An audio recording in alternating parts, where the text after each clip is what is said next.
this starts streaming. Of course, it would help if I have the microphone anywhere near me. Let's start the call so that I can get someone onto the call with myself so that they can hold the stage, because I'm not capable at all tonight. Okay, this evening. Let's see now. Okay, let's start with that series of calls. Okay, here we are.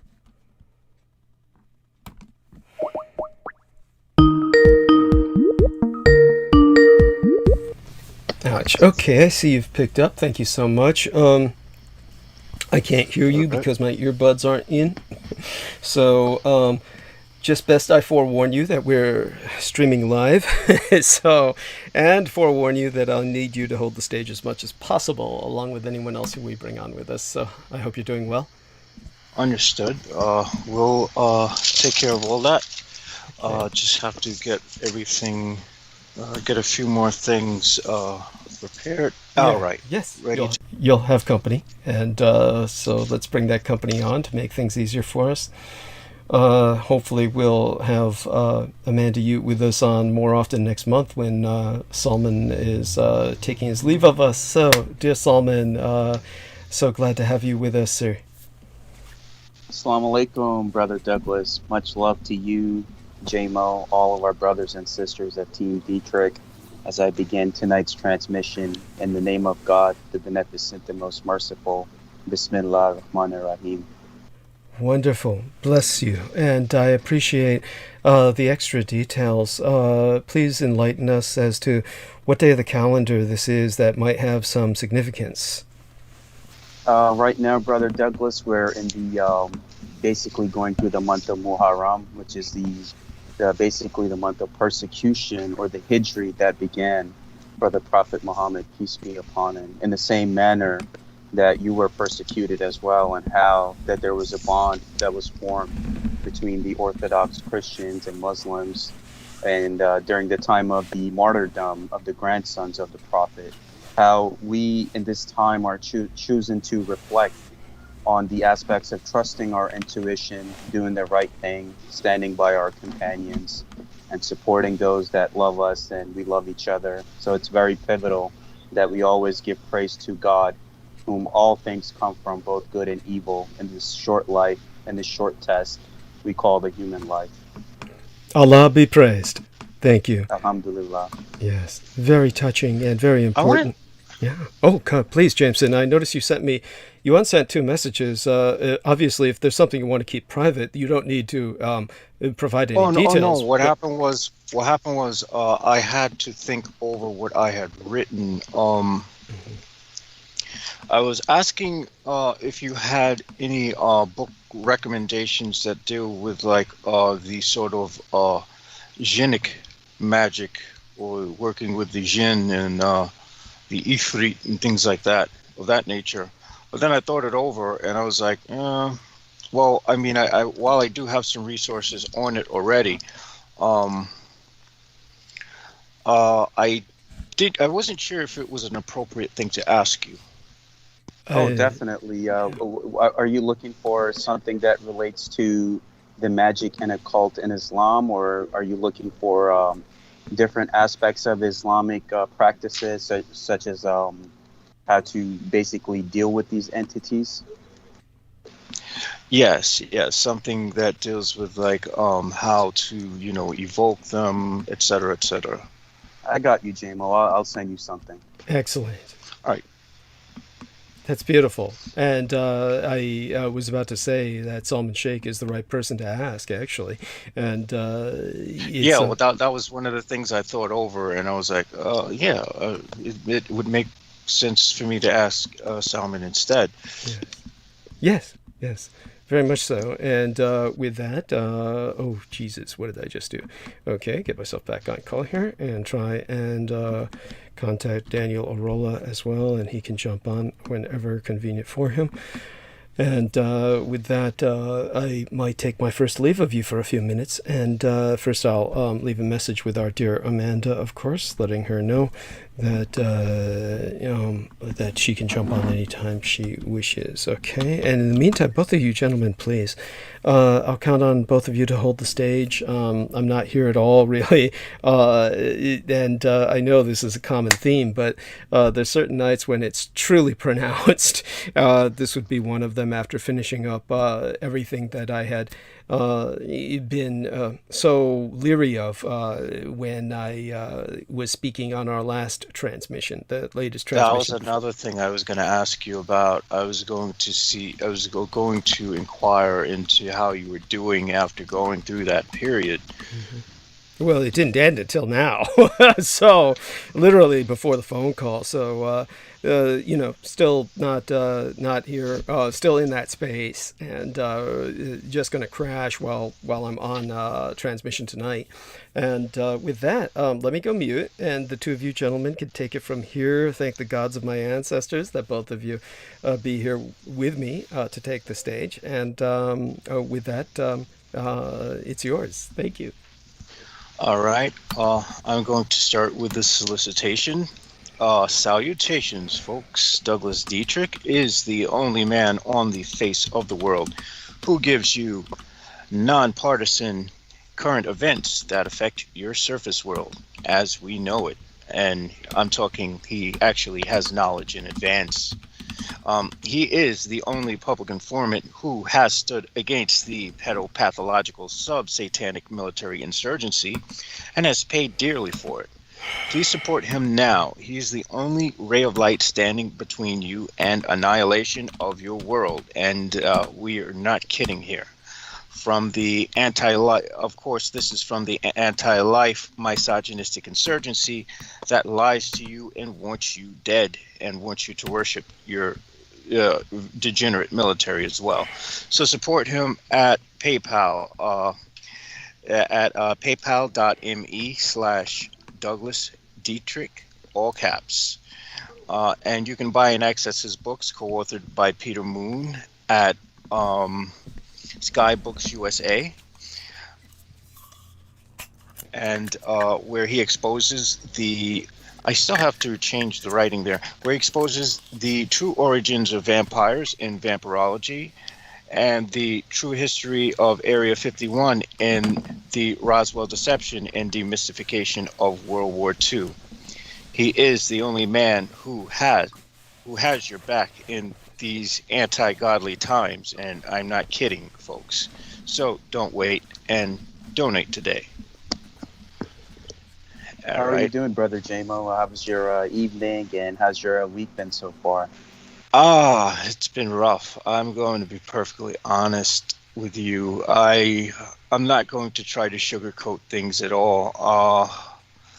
I am dealing with a lot as far as depression and fighting my own substance addiction, and it's sort of obsessive compulsive self-isolation, which is even more dangerous for people who have these conditions.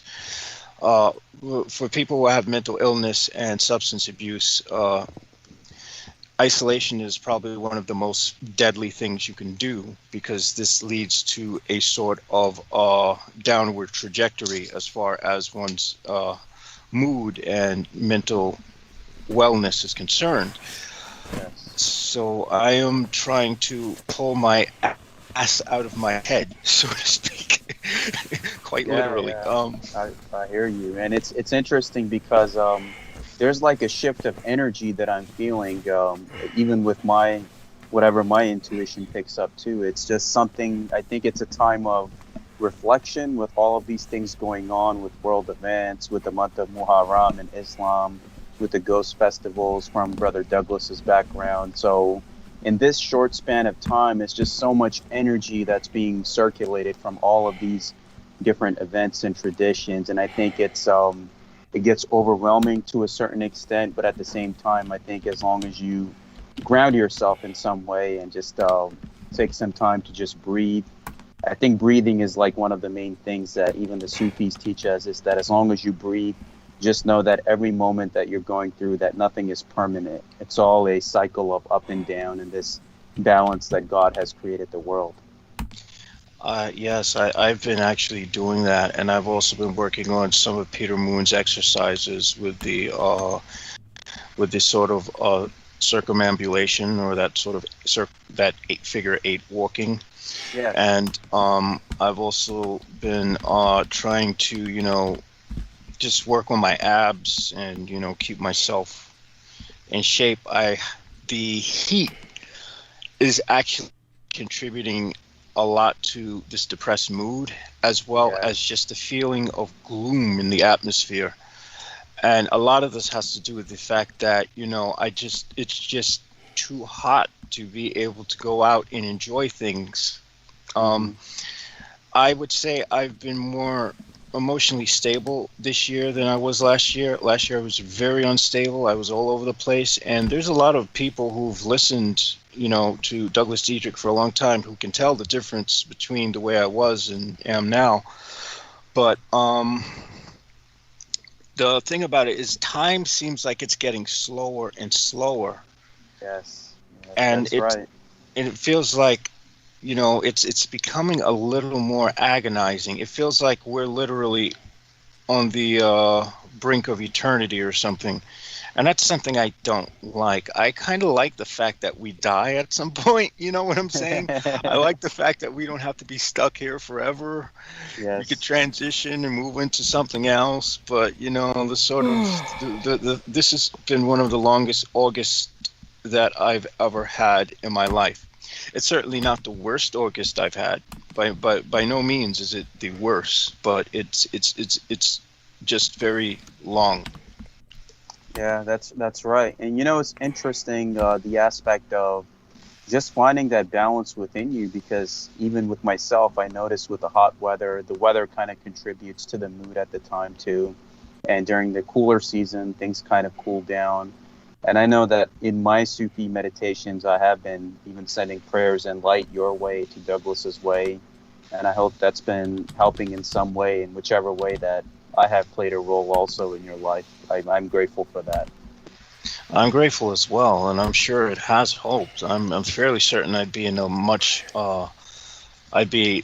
less cheery. Well, I wouldn't say cheery. I'd say I'd be less composed if it weren't for the help of you and the prayers of many of our listeners out there. Yes. That greatly does contribute. Yes.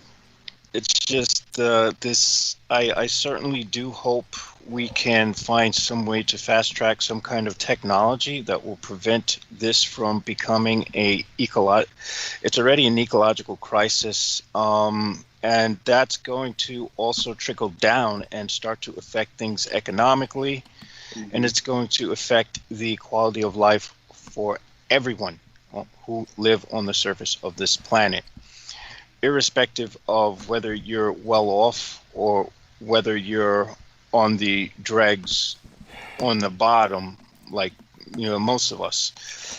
Mm-hmm. Yeah, that's absolutely right. It's interesting because the concept of 2012, about the concept of the world consciousness changing, it's not really about the world ending, but the Ethiopian calendar, which comes from Africa, which is also deep into the Orthodox Christian tradition and Orthodoxy in general, which correlates with the Sufi Islamic path. And what they say is their 2012 started, I think it was around last year. It was it was like around 2018, 2019 when their 2012 had started. And they say like the Gregorian calendar is 8 years behind.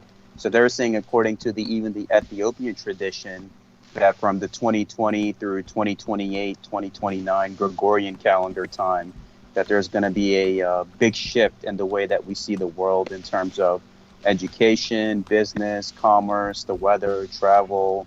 Everything's going to basically going to turn upside down, and it's not going to be the world as we know it. And I think we are seeing that reality in many ways. So the real 2012 basically started from the Ethiopian point of view in 2020 and will continue on in a 7 to 8 year cycle for the rest of this decade. It's interesting you mentioned that because I suspected for a long time that the actual 2012 was going to be 2021. Yeah. I always suspected it would be the inversion, and I always suspected that the whole 2012 idea was to sort of push a false narrative down people's throats, so that when the real thing comes, nobody's going to be ready for it. And you know, this makes sense because we are seeing a change in consciousness and awareness due to the coronavirus, which isn't going anywhere, and it's not going to go anywhere in the foreseeable future. This is going to be something we're going to have to learn to live with and cope with, like colds and flus. Yes. And it's going to have waves of periods where things get better and people get optimistic, and waves where shit hits the fan and becomes really nasty, as things are now. This is just our reality now. This is one of the adaptive pressures that we have to deal with. Of course, this adaptive pressure stems from an act of war on behalf of the Russians. Yes, that's absolutely right. Yes, and I'm hoping that, you know, the people in power are starting to see that we've got to find more forceful ways to hold them accountable. Yeah, that's absolutely right, Brother JMO. And tomorrow in the morning, I have my appointment where I'm going to get fully vaccinated against COVID-19, and I'll get my second and final shot from the pharmacy. And I encourage everybody to stop listening to this anti-vax propaganda that's coming from the Kremlin and has caused just so much damage across not just this country but across the world, those who are feeding into this. And it's interesting, JMO, that the Sufi Sheikh that I normally speak to from Australia, he has also mentioned and confirmed everything what Brother Douglas has been saying about these Duginists and these people from the Kremlin who are part of this network that's kind of feeding into this narrative. And they're all tied to the cult.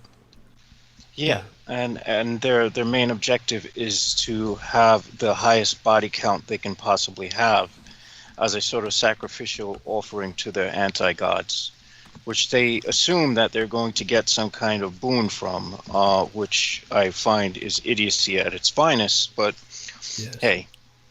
Yes, so true. I want to thank both of you gentlemen, just to give the due attention, not only credit to yourselves, of course, for your insights. Before I turn towards the chat room and give due credit as well to the people who are participating with us, I would ask Salman just cautiously and curiously why it took so long for him to get the shot till now. Was it just what prevented you from getting it till this point, the second half of your shot, the second and final half? I mean, how long has this been going on? But that that it took till now. You must have gotten the first part of the shot last month, I presume. And yes, I got the first shot, which is the Moderna vaccine, and the second one they gave me the appointment. I think it's supposed to be a month apart, but because the area that I'm in, it's so highly populated, it took me a while to basically get an appointment with my pharmacy. So thank God last month I was able to get my shot, and then second shot I'll have it tomorrow, and then they're going to give me my card, which will allow me to travel in September down the road. So thankfully, hopefully everything will continue to go well, and we'll just hope for the best, and just hope that people kind of do the right thing and listen, and not just for their safety but for the safety of others to get the vaccine, and just make sure that they're doing the right thing. And it's just like what Brother Douglas has been educating us about, and the sheikh that I spoke to in Australia, that these Duginists and cultists have really kind of worked their way into the psyche of so many people in this country and the world, encouraging them that the vaccine is evil. But everyone in my family has gotten it. Brother Jamo's got it. Brother Douglas has got it. We're absolutely fine. Yes. So I encourage everyone to just do the right thing so we can put this pandemic behind us, because we still have the Delta ahead of us. And there's somebody from Pakistan that I know that's linked to my family that got the Delta, and they died within 7 days. So Jesus. People have to take this seriously. When you rather get that vaccine and be safe rather than be in a hospital where they can't find supplies for you and have to turn you away. Yeah. What could you tell us more about that? How old was this individual? What was going on? Not that in any way, shape, or form his age is to placate people. Like, say, for instance, if he was in his 80s, that's not an issue in the sense that everybody should just listen to that and say, oh, well, I'm not that old, I don't care. Rather, Yeah. it's just no matter what age he was, this is alarming. And just tell us, the story, the background. I'm just interested. Course. He was living in our family village close to the Indian border, and of course the Delta strain is coming from there. And this man is healthy. He lives a good lifestyle in his 30s. So he's in his 30s. He has a good lifestyle. He's in shape. He's not eating any processed food that we have here, and he got the Delta strain. And within 7 days, like, his lungs basically collapsed, and he died within 7 days. So people have to take this seriously, and I'm glad Brother Douglas and these other people are standing against these Duganists and cultists to basically tell people just stop listening to them and just get the vaccine so we can put this chapter behind us of this tragedy that's taking place in the world. Yes. Oh my God. Thank you so much for sharing that. There's no describing the horror of that, that someone does all that's right and then still. Here we are definitely getting some feedback from Penny Bradley. She might be able to join us tonight if I have need of her intervention, which I probably will. She'll be able to talk about what happened with her seeing the doctor today and what will need to be done before her next surgery. Catch us up on that sort of thing, as well as speak of other things. And with the people in the live stream, the first thing I'd like to bring up is that, okay, so we have 6 thumbs up and 13 down. So it's the usual assault right at the beginning that we have, the usual wave of mobilized bots, I suppose, because of the they're probably bots, and it's probably relatively easy for someone with coding who has knowledge of coding to assemble as many of them as possible. Mm-hmm. Well, we know that's not Derek Talley, but I do know that Derek Talley was part of the third thumb down each and every time. We know that was him. I'm fairly certain it's Stephen Outram. So Stephen Outram would be involved with sausage software bullshit. Yeah, he would be involved with the coding. He would be involved with the bots.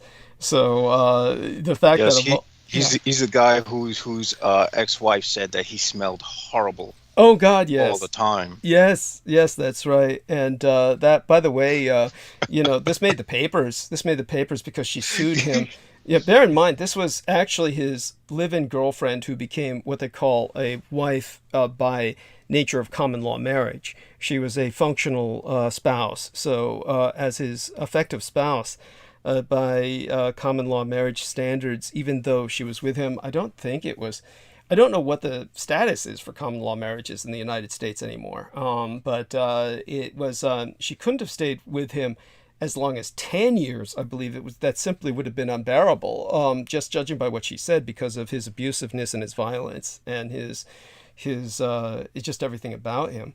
But the smell was just one aspect of it, though that was everywhere. It permeated the house, his body odor, and it could go on about that for hours just based on what she said. But this made not only just the papers, but also I believe it was Vanity Fair, according to Judith Eger magazine, that talked about the entire affair. And with that, of course, we know that because they put it in right at the beginning before anything is even said, we know what this is about. It's just pure terrorism and harassment. And this is the nature of the beast. This is the nature of the cult of the kings of Edom. If Pac Juan Morales comes on with us, I'll have a few things to say to him about that. In the meantime, Marcus Grick says, hey guys, he says, being a white Australian who was a forced Christian as a child, Salman Sheikh has taught me more about his faith and Islamic religions in general in the last few months, listening to him, than I was able to learn throughout my entire life. So there we have that.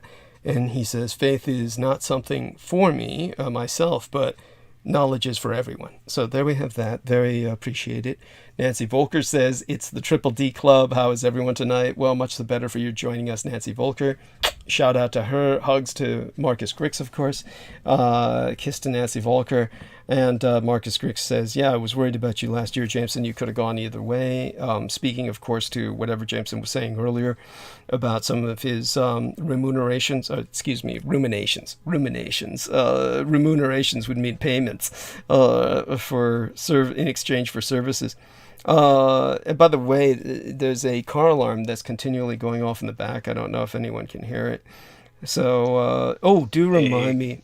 A car alarm? Yeah, why? Why is that something to pay attention to? Is it? No. I can't hear it. Okay, no worries. Anyhow, Marcus Grix says, happy you have found something to focus on, referring to Jameson Reese.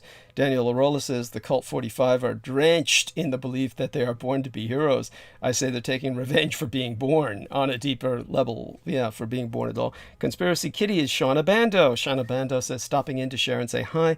I must rest, though. Bedtime for me. Hugs, Douglas. Heart. So, I have a blessed night, Conspiracy Kitty. We're all sharing the bed with you, spiritually, and so you take us all to bed with you tonight, just to join you in spirit and moral support.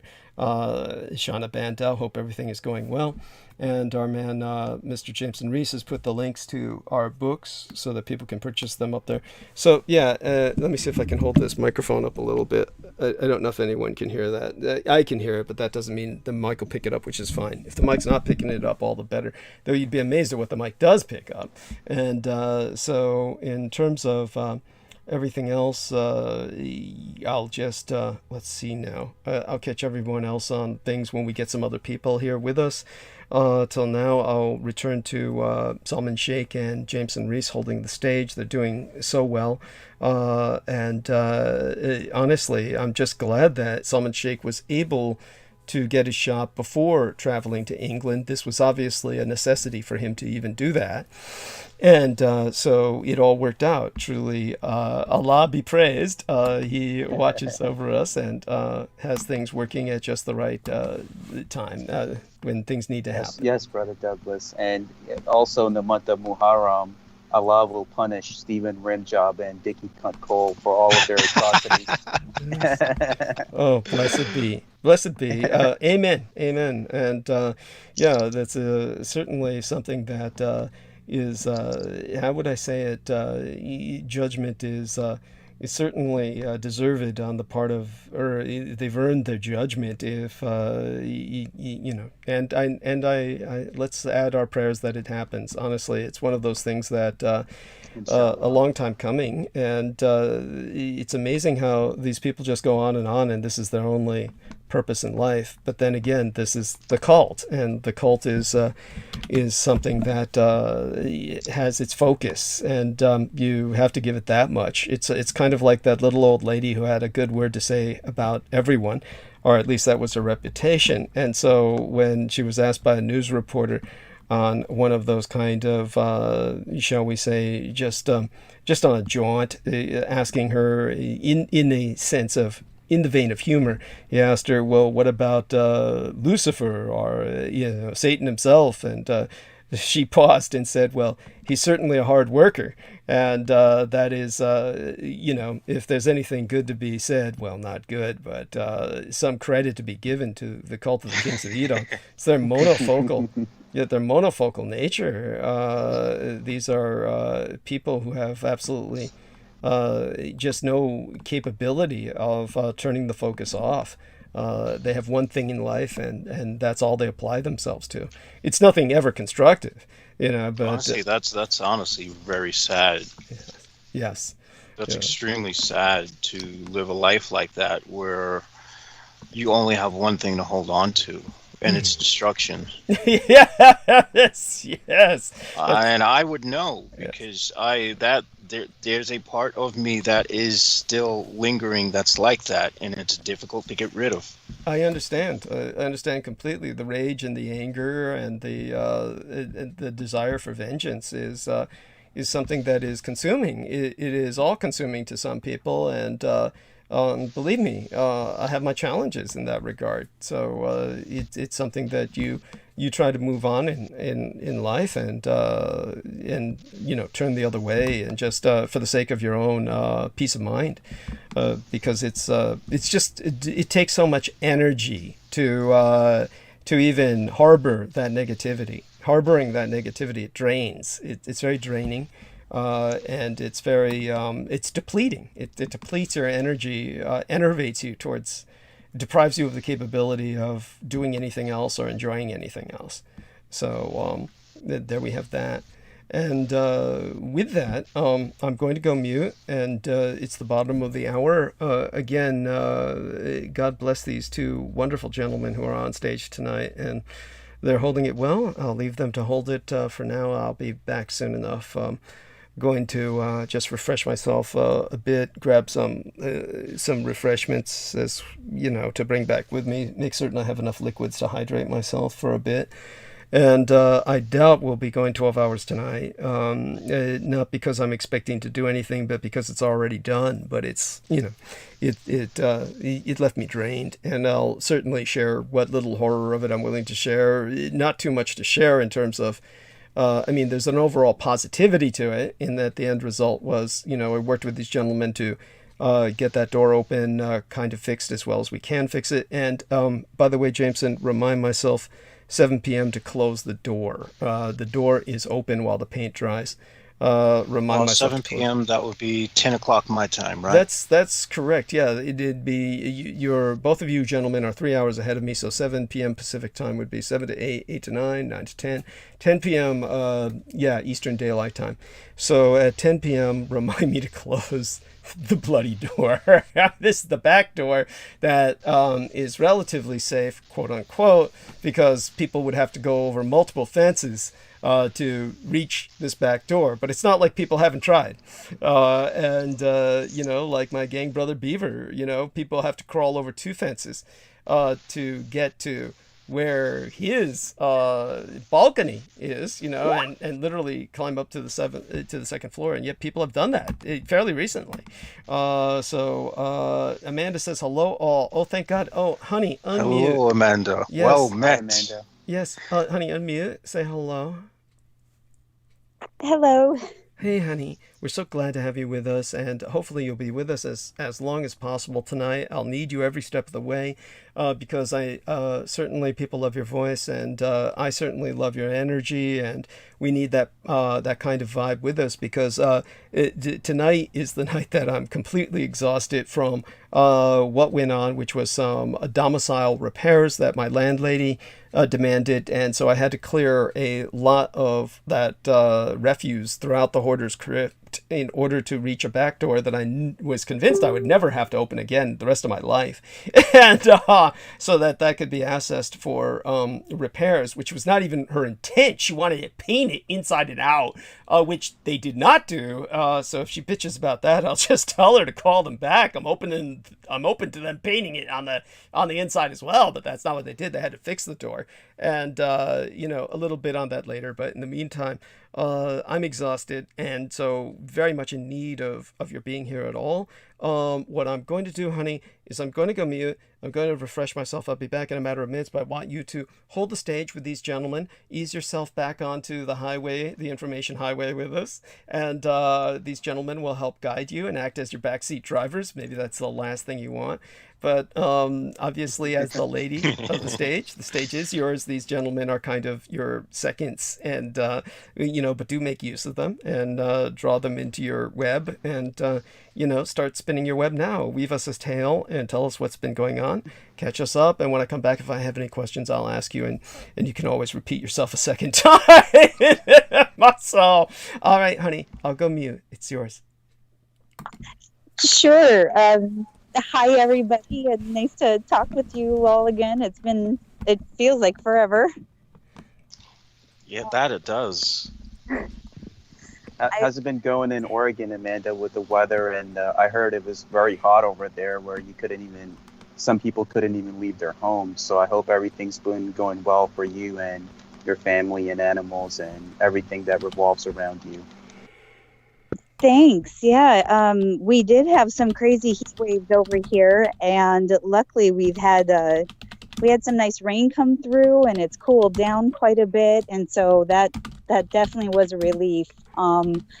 There could be other parts of Oregon, though, that do not have that cold front that came in, so there might be some people still in a heat wave. I heard that California was kind of having Oregon weather, and we were having California weather for a while there, so it's been a good break, though. That was pretty hard, and especially it's been work nonstop for me. I think this is my first day off in a couple of months.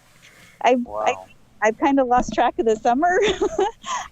So yeah, that's kind of all it's been. I've been just working like crazy, not knowing, what's coming up, and the lockdowns happening again with Yes. COVID and all of that. So I've just been trying to grind out work as much as I can, and kind of disconnected with everything going on. So I'm sure you guys have a lot more up to date things than what I can contribute right now. It's interesting you mentioned that, because my mother always says a woman's work is never done. No matter what you do, it's always something that comes up on your agenda. So I admire that, the aspect of the feminine energy and how you're serving your family and serving those around you in your caring nature. So that's very admirable, and it's great to be in your company to know that. Oh, thanks. I felt like I mean, today was supposed to be a day off, but like, honestly, I've just been trying to tackle things at home that I need to get to. So that's Yes. definitely is very true. The work is never done. It just feels like it multiplies. And it's like what Brother JMO says, that in terms of how the weather's been changing, I think we are in these next 5 to 10 years going to experience a big change in the weather. And how's it been over in New York, JMO, like with the heat wave? It's horrible out here. It was like 97 today, so I'm just like I mean, I walked through it. It's not bad as long as you keep moving, but once you stop and you're standing still, that's when it really gets to you. Yeah. It's just same here in Philadelphia. I mean, it's been so hot these last few days, and it's not going to calm down, I think, probably till next Wednesday. But we're in the remaining home stretch of summer, so let's just wrap this up and move towards the fall, which is my favorite season. Yes, I can agree. Amanda, what's your favorite season?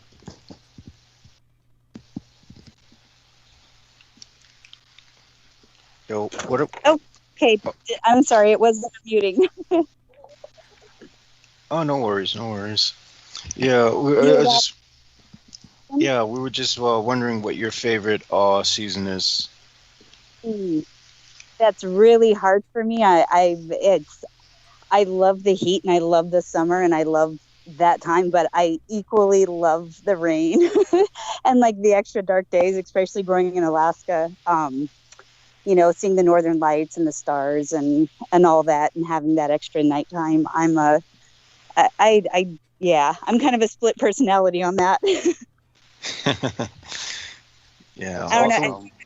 When we change into fall, I absolutely love it, and I love it when it's that cold winter time. And I'm also just as happy to get into spring and summer, like heat up and get rid of that cold and have more light. So. Have you ever been to Twin Lakes, Alaska, Amanda? I always heard like great things about that place in terms of the caribous and some of the dog sledding races that happen there. If I ever get a chance, I would love to go and see something like that. I tell everybody, if you have a chance to go to Alaska, just take it.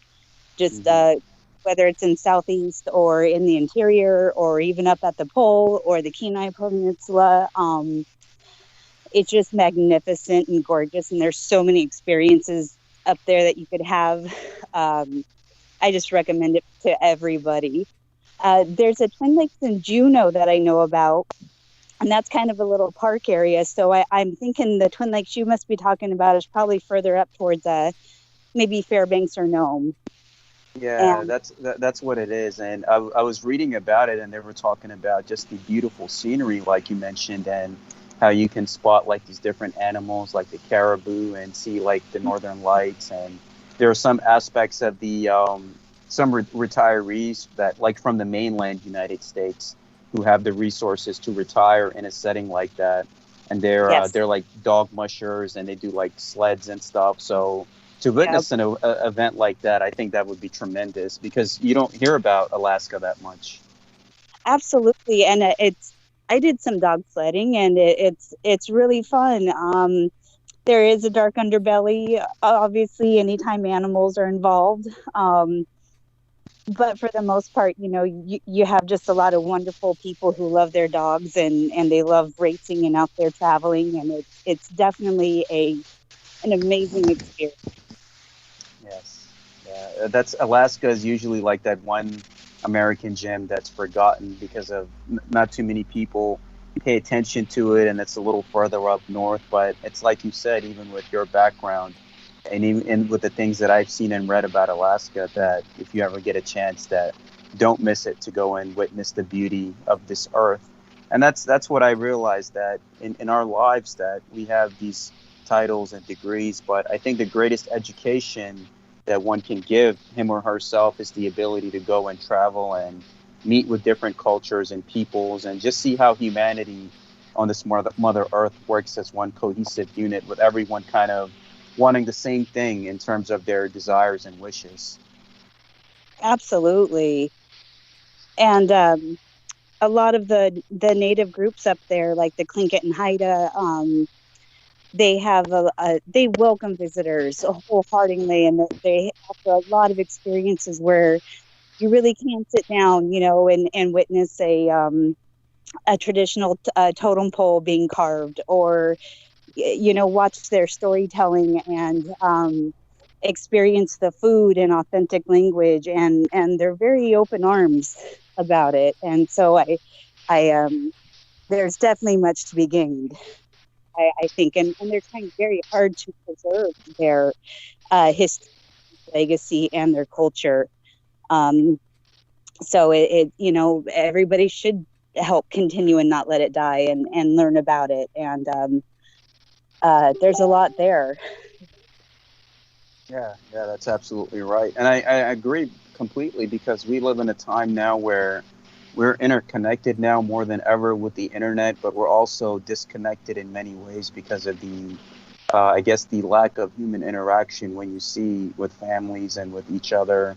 So if you could witness something natural like that, and especially those that live in the mainland United States, I encourage that if you ever get a chance to travel anywhere. Like I was traveling in 2019 when things were kind of fully open, to the Sufi shrines in the Near East, like sitting down with the elders and gaining their wisdom, and just to hear those that have witnessed the suffering of life, the risks, rewards, happiness.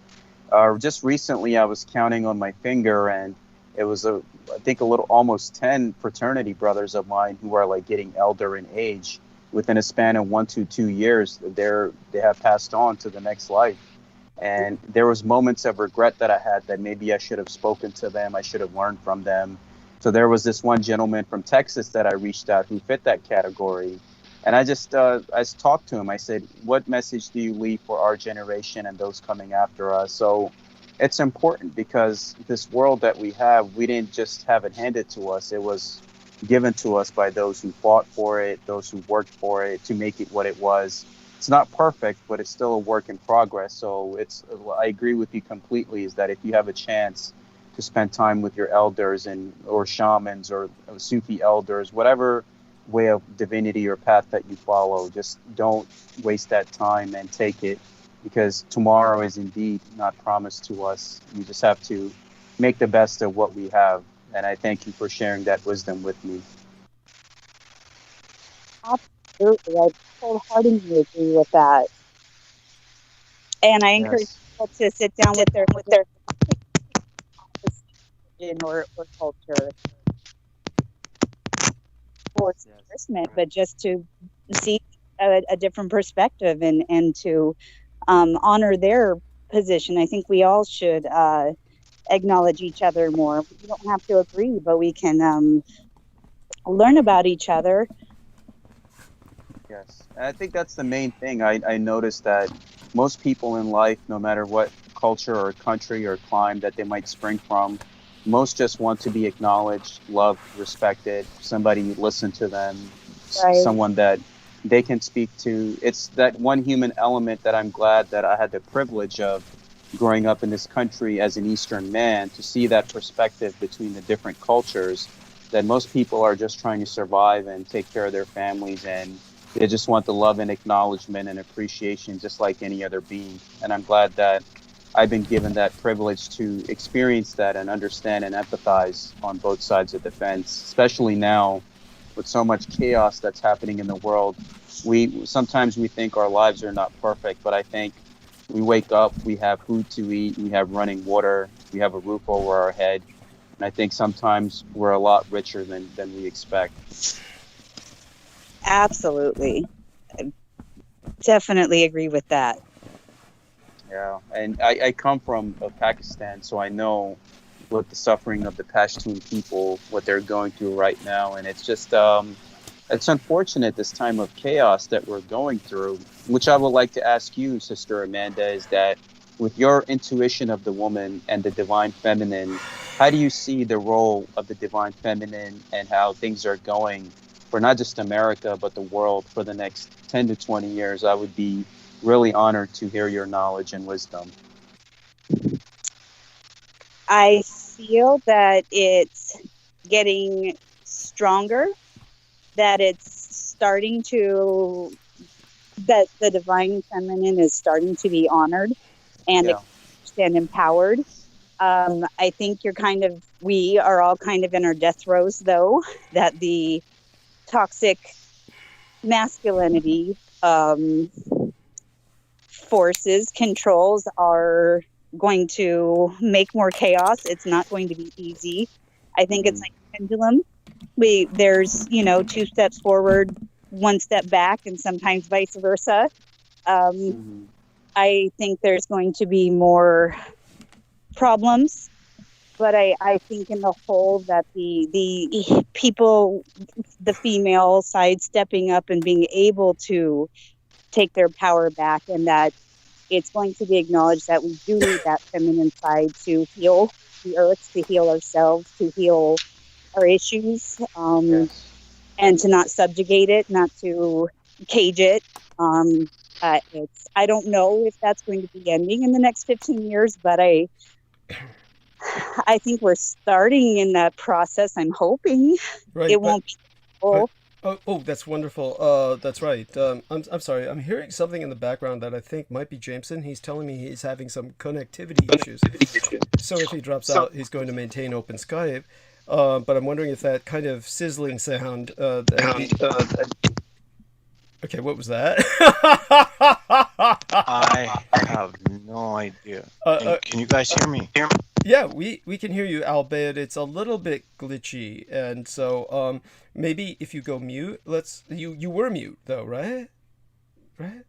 Were you? No, I wasn't mute. Okay, but, go mute. Try. I mean, say what you need to say first. What everyone else you can tell. All right, so if things go out or get really glitchy, I'm just gonna go mute. Just let me know. Yeah. Try going mute for right now. Just for right now. Experiment with that. Let's see if that takes that noise away. Okay, that seems to take the noise away. So stay mute, and then come on only when you have something to say. Of course, you're welcome to interject anytime you feel you have something constructive to say. But in the meantime, maintain mute, so that we don't have that, and because that's very disturbing. And thank you for noticing the connectivity issues and bringing it to my attention.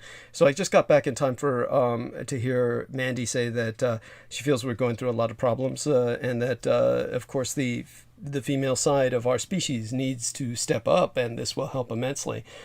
To which I can only say bravo, and so please go on, Mandy. Thank you. I think that was just kind of it. Just that, I don't know if it's going to get better in the 15 years that we had just kind of briefly talked about, but yeah, Go on. Things are so crazy. I don't know. Yes, they are, and so there's a lot going on where you're at in Portland, Oregon. Tell us a bit about. Tell us a bit about. Now, tell us. Of course, you don't need to give us your address, but what relationship does your location of your domicile have to Portland, Oregon? You're not too far away, right? No, I'm like 15 minutes from downtown. Oh wow! Holy shit! So If you have traffic in there, it could be like half hour or 45 minutes, but you know. Right. So tell us a bit about what craziness is going on these days, and I know there's quite a bit. I had just said while you were away, I have been just like busting out work and so busy that I have really been disconnected from local news, except for kind of some highlights. Same with other things. Things have just been so absolutely crazy busy for me that I've kind of not been too there. I know that we've gone back down to more lockdown and more mask regulations, and we've had more issues with our officers and police people quitting and other deaths and violence that have been on the rise around here. I know locally there have been many neighborhoods starting neighborhood watch groups because there's been so high of a rise in car thefts and break-ins. Mm-hmm. That we become just really bad. Wow. Yeah. So there we have that. But you were speaking of problems. You were speaking on a global level, a global scale, I presume. Yes, all of the above. Okay. Yeah. Go on, honey. And wherever we go from there, I think is fine. And I want you to just relax yourself, feel comfortable with us, and I'm so glad that you found a little time after doing so much. You've got so much going on, and maybe you can tell us a little bit about that. Now, I don't know. I do want to speak to you privately, and I do want us to make an appointment for that sometime soon. We won't be able to do that live, of course, but we will be able to do that maybe sometime after transmission, sometime between now and the weekend. Hopefully, you and I can exchange some messages. So be on the lookout for messages coming to you from your Skype, okay, Sure. in the text box. And Sure. yeah, and in the interim, since you're with us tonight, let's take a look into the chat room and see who says hello to you. And we have Peggy Wood who says hi. And so, hi, Peggy Wood. And Marcus Crick says it's 28 degrees Celsius here in Northern Australia. Just entered spring. Can get 40 degrees Celsius multiple days a week in summer. 40 plus is not uncommon. Air conditioning makes it tolerable. There we are. That reminds me of some funny stories about Hong Kong I can relate.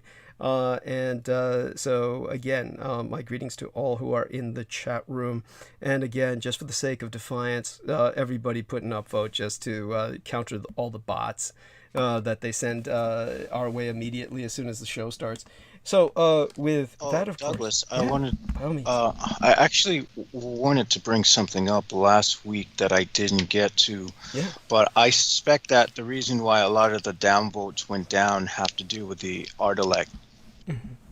That may be the case. I've brought that up before. That's something that just intuitively hit me as soon as that happened, honestly. Yeah, it makes sense. Honestly, I've talked about this phenomenon happening before, and brought that up with Peter Moon, and the idea of just random aggregate machinations just doesn't make sense.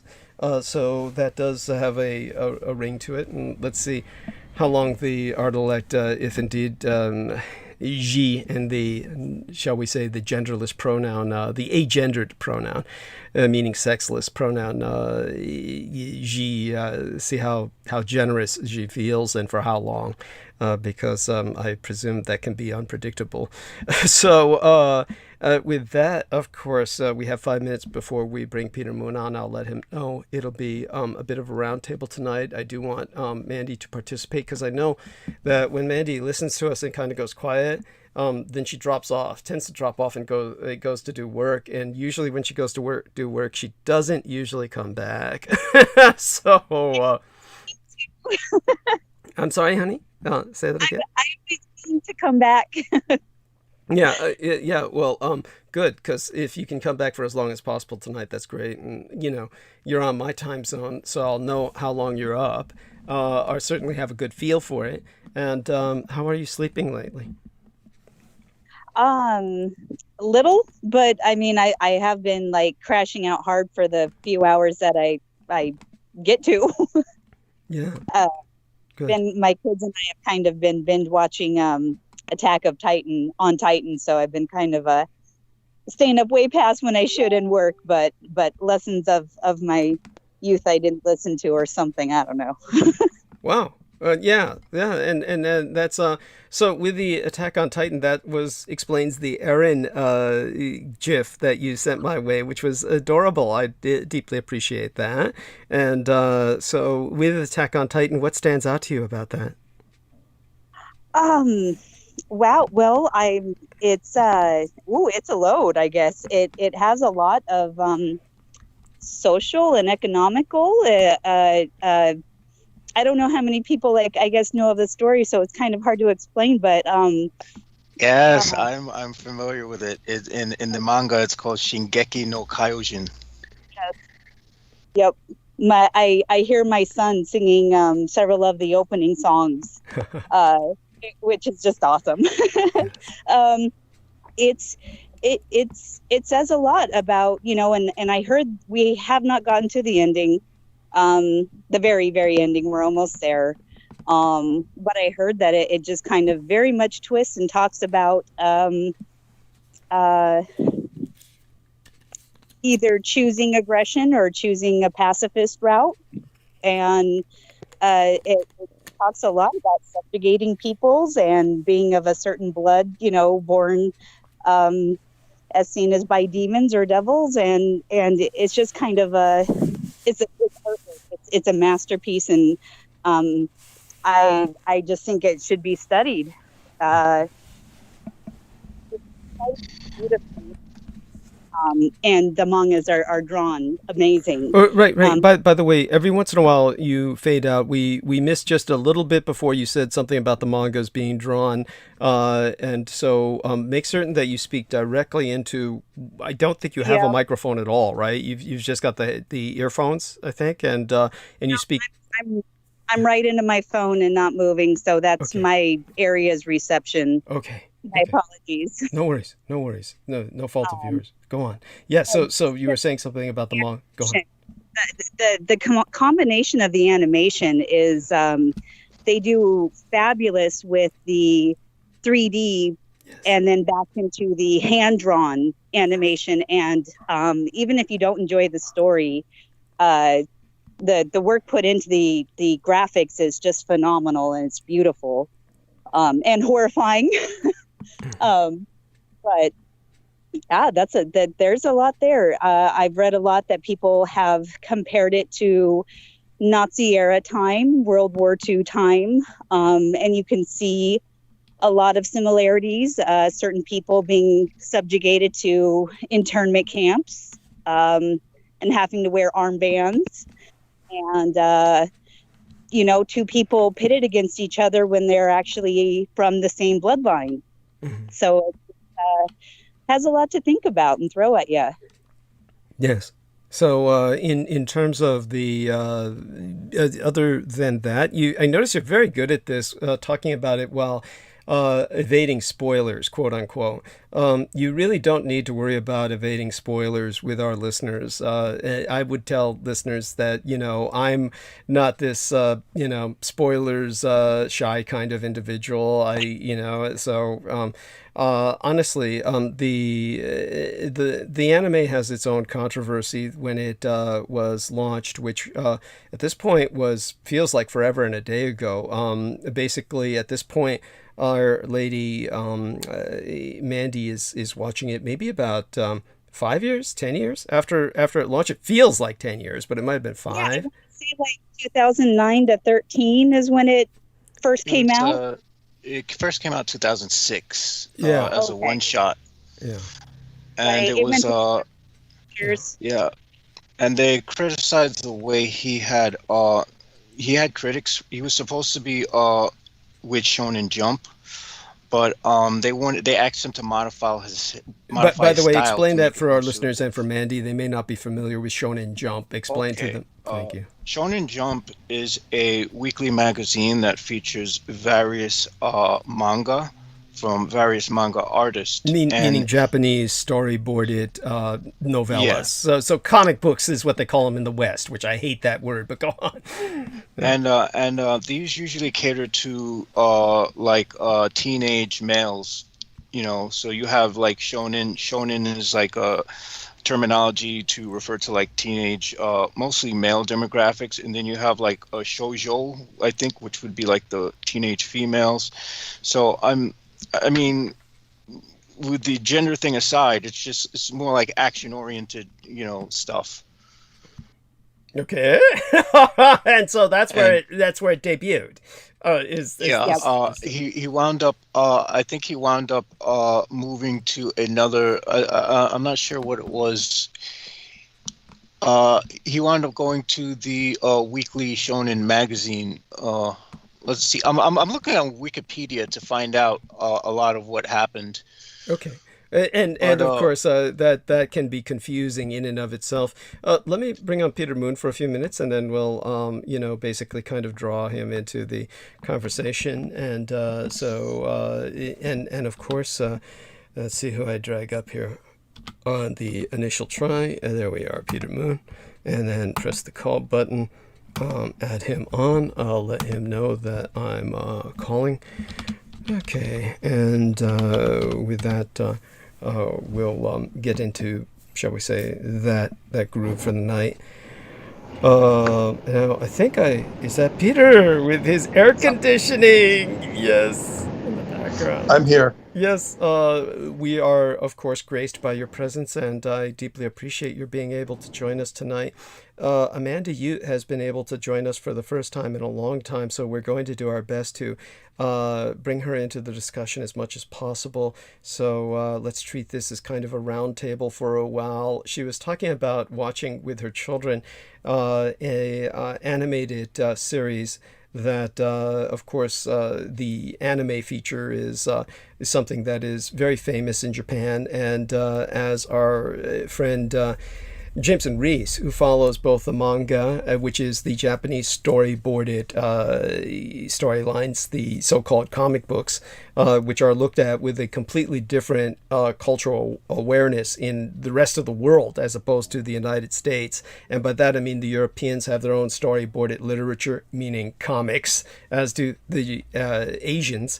But in both cases, they look at this as a valid communications format that is a legitimate form of adult expression. They don't look at it as age variant. And with all that's put out by American quote-unquote comics these days, you could hardly deem it juvenile or childlike with the kind of violence and subjects that are generally adult in nature. And that's certainly the case with this animated feature. And so the series, rather than a feature, since it started as a movie or a one-shot. And then in the case of the way the Japanese do it, it usually starts as a one-shot story that would be in comic book format by American interpretation. And then once the graphic novella is released and digested, then people decide whether or not they want more.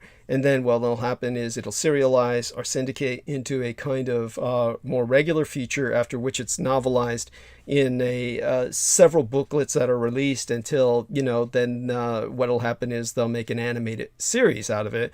And then after a while, they'll make a film, which will be either a full-length animated feature film or a cinematic feature. With Attack on Titan, which is what Mandy's been watching with her children, they've actually made it into a cinematic feature, which will be... Oh, wow, they have a live action? Oh, yeah, they've got a gotta live check actually, that was out years ago. Yeah, that was out years ago. They're gonna do the sequel now. I mean, I'm surprised you missed it. Honestly, that was, if you look it up, that must have been like 2-3 years ago. But they're already talking about the sequel, so it was popular enough to the live action to make a sequel. So certainly that might be too scary for Mandy's children to watch, but she's welcome to look that up and see what she can tolerate on the screen about it. But basically, the artist was inspired by the works of Goya and his illustrations on the Spanish Civil War, and of course the atrocities committed during wartime as personified by revolutions devouring their children. So let me look that up to make certain that I've got everything right with that. Revolutions devour their own. Okay, so let's take a look if I've got the right thing there with the artist, and I'm sure I've got it. But, there we are.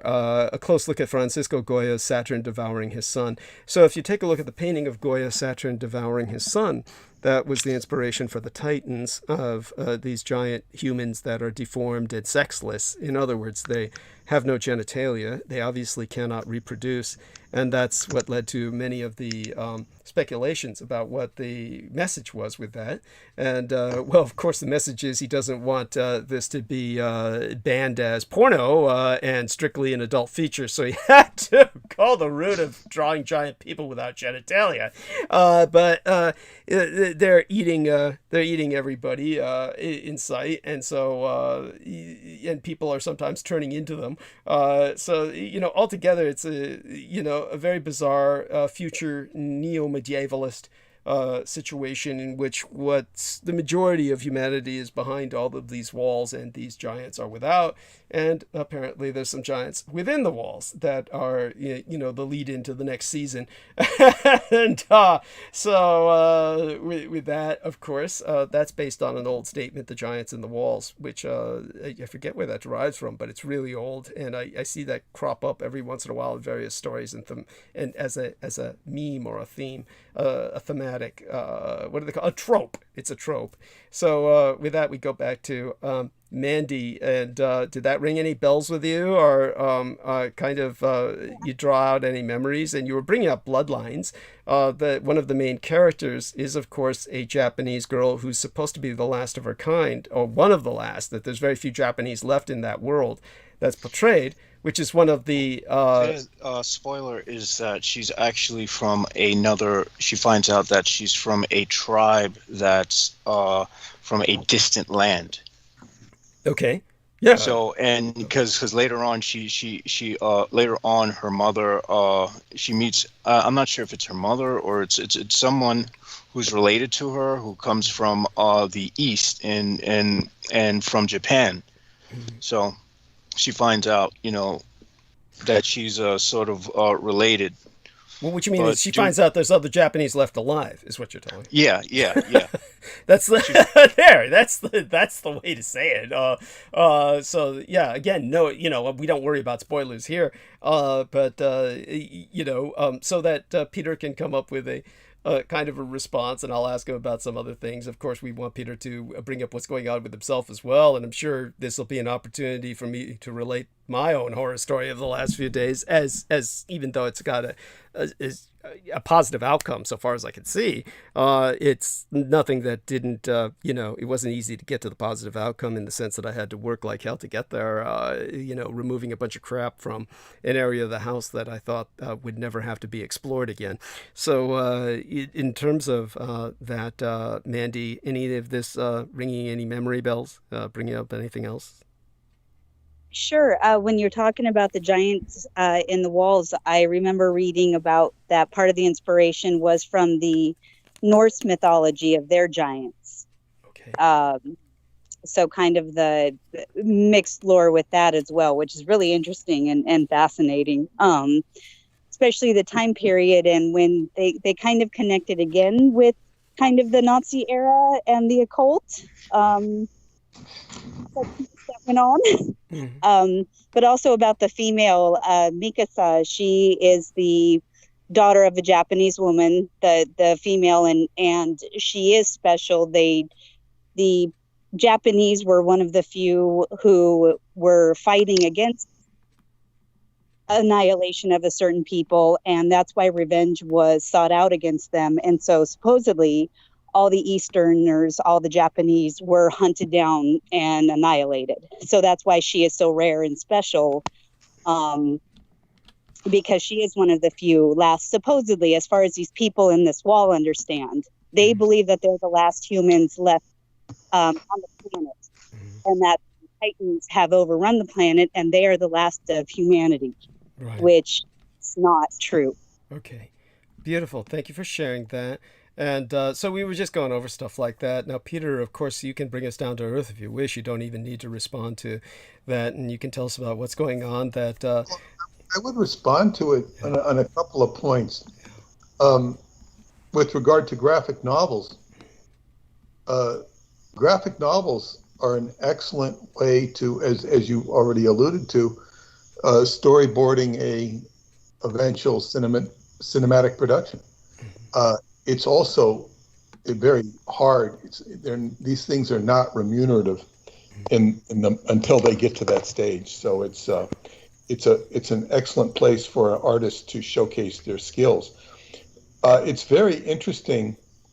So much can be said in a comic with a picture and words that it's really a underrated and underappreciated art form, because it's been stigmatized as a quote-unquote comic book for people of presumably low intelligence.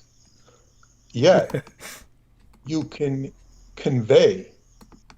It's not my natural way to convey things in pictures because I'm a writer.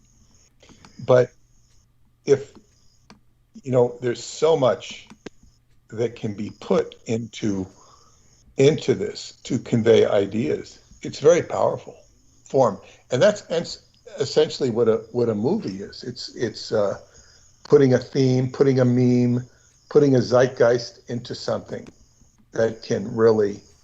And unfortunately, what you have nowadays, you have so much, movies being made and shows on TV that are very trite. They're becoming trite. They've explored so many areas, but it's just, man, it's tough. It's tough. I find it tough I don't know if the average person finds it tough to be entertained, but I find it tough to be intellectually stimulated on a serious level by so much of what is on television. Somebody on one of the history or the C-SPAN channels today was talking about the Battle of Midway, and how it was ridiculous, in lieu of what you've taught us. Thank you. Completely ludicrous. But, from his own reference frame, he was, telling his truth of how Midway was such a important battle. Mostly in the area of morale, though, he was saying. Right. Which is a very realistic way of looking at it. Certainly you could propagandize a total defeat like Dunkirk, where Hitler just lets the British go, thinking that this will serve as a way to appeal to the British people and act as a diplomatic maneuver so that they'll respond to peace talks. And instead it's just propagandized as, they all escaped with this massive effort that they, a total revision of anybody with any sense of reality on the ground would know otherwise, that had the Germans closed in, they simply would have annihilated them. But they were held back and obviously were withholding themselves, letting the British evacuate. So it's like if someone were to look at Midway, the Battle of Midway from that perspective, as just a patriotic myth, then that's the way to look at it. Yes, so that's of course the person is subconsciously doing that. The person that you're referencing is subconsciously doing that. They're not doing it consciously, but they're doing it subconsciously by saying what they're saying. Now, this was figured out. They've got it all figured out in their own mind, and they're sharing their ascertained wisdom, or what they consider to be wisdom. The other thing is, with regard to what you were saying about What else were you saying? You were talking about just talking about the kind of the implications of this anime series and why it was so controversial. Certainly, one of the reasons that I'm sorry. Yeah, go on. Oh, by all means. It was about Kronos and Yeah. and eating his children and Yes. Goya. Yeah, you see, I looked at that picture while you were talking of Kronos eating his children, and of course, what's so repulsive, aside from the fact that Kronos is eating his own children, is the reduction to the lowest common denominator in trying to convey something. The idea of Kronos eating his children, Kronos is the god of time. Of course, time, Dr. David Anderson said, time eats all its own pupils. So, in other words, time consumes us as materialistic creatures. To the degree we're materialistic, we are consumed by time. So therefore, Saturn, as the god of time, is eating all that it creates. It's not, everything's got an expiration date on it, which is inherent in time. So when you have this expressed in the form of a father eating his children, of course it's grotesque, and it reduces it to the human level. And it also ascribes emotional components to time. This is very interesting because time, is sort of a mechanical circumstance in the way, at least, it's normally looked at or defined. It's a mechanical situation of consecutive experiences that are objective, and time will march on. So it's very interesting to, catch up with somebody you haven't seen in a long time, and then you get sort of an objective view of history. Of this person and that person, and this person went to college, this person joined the army, this person did that and the other thing, this person got out of the army, and but you see, time definitely has emotion attached to it, even if it's the emotion of no emotion. So when time is ever objectively viewed, we are attached to it by observation, perception, and with that comes emotion. So you have this idea of a father eating its child is this view of a creator or imperial patriarch having no love and sympathy for the things either that it creates or that it is in its field of experience. So it's like we're brought into a field of experience by something called time, and we are witness to experience, and we are not cared or loved for to the point where we are consumed by Kronos. Now, the antidote there is Jupiter, who escapes, and I believe Jupiter escapes by reason of the mother, which I believe the mother of Kronos is Rhea Silvia, if I'm not mistaken. Mm-hmm. And therefore, there's the love and the compassion, the mother. And then Zeus or Jupiter overthrows Saturn. And Jupiter is expansiveness, joyfulness, generosity. So there you have that aspect of the cruel father being replaced by somebody or something that is more jovial and fun. It certainly can be jovial and fun at times. It all is very capricious. That's the whole aspect of the Greek gods, is their caprice and whim. This is the Greeks basically conveying the gods as very human-like, in the sense that the attitude of the Greek mythification was not what they felt God should be, but rather along the lines of their gods were but mirrors of themselves. In other words, what I would do if I were God. In other words, if I were God, I would be just as capricious. So this is something that, of course, Jameson was reading up to a point when he was reading about the bicameral mind and the Greeks hearing the voices of the gods. What we would, yes. It's like they were. It's like these were analogs for the early development of consciousness. More available. Yes, got it. Yes. Yeah, and so this is the.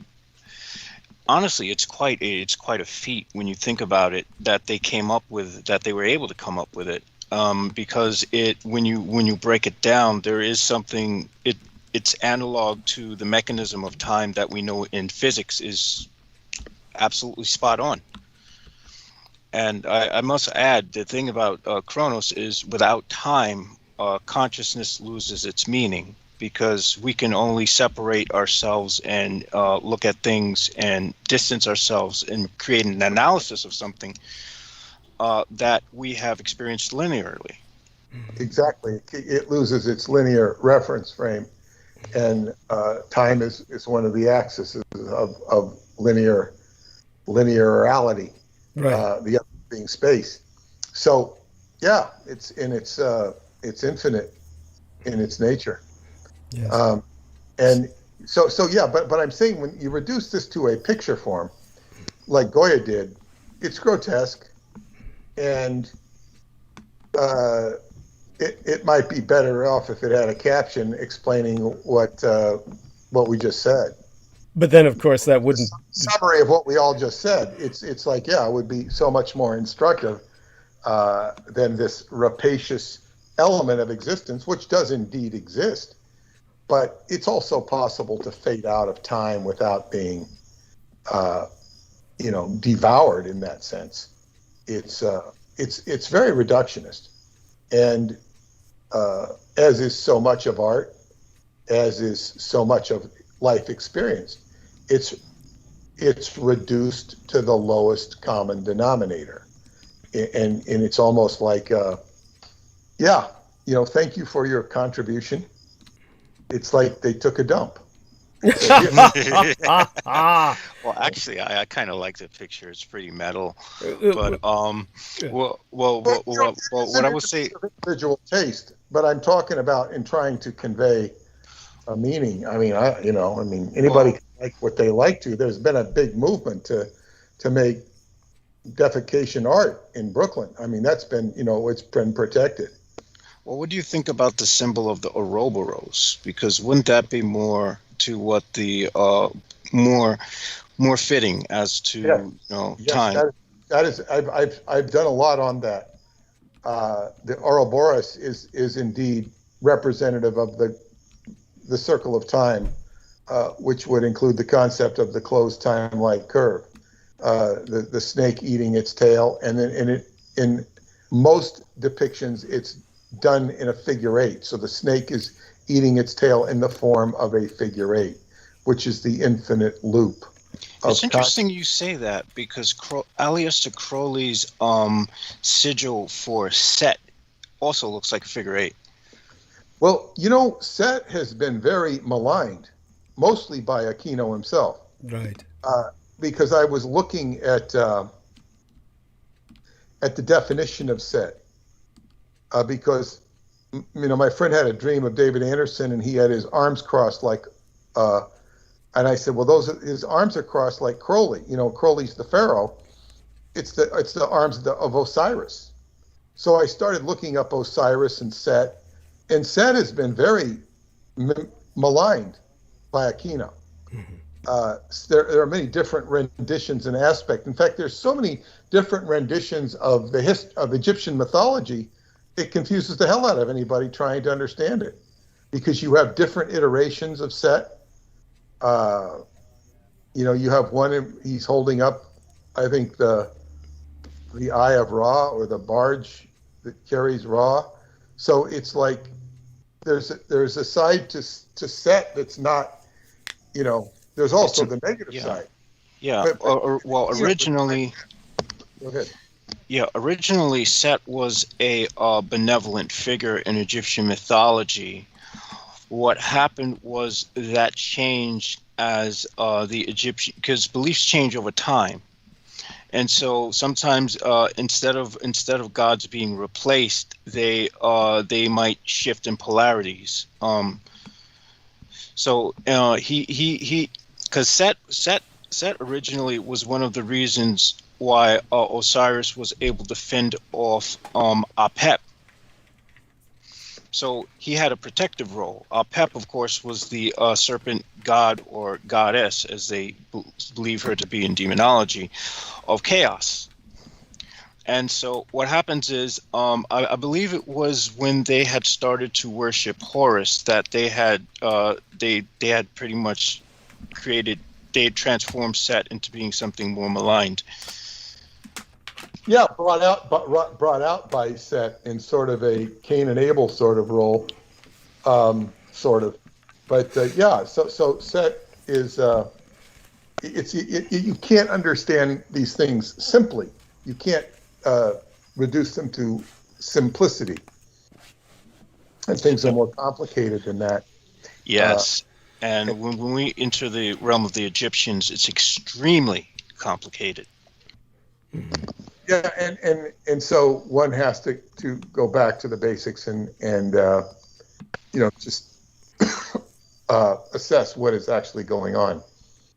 And as I say, one may not find the answers in the historical mythology itself, but nevertheless, but back to the main point is, mythographers will, they do the best they can in trying to explain the world.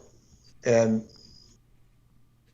and there's been a lot of thinking people for thousands and thousands of years, and there's a lot of texts of people that have done a lot of thinking and written about it.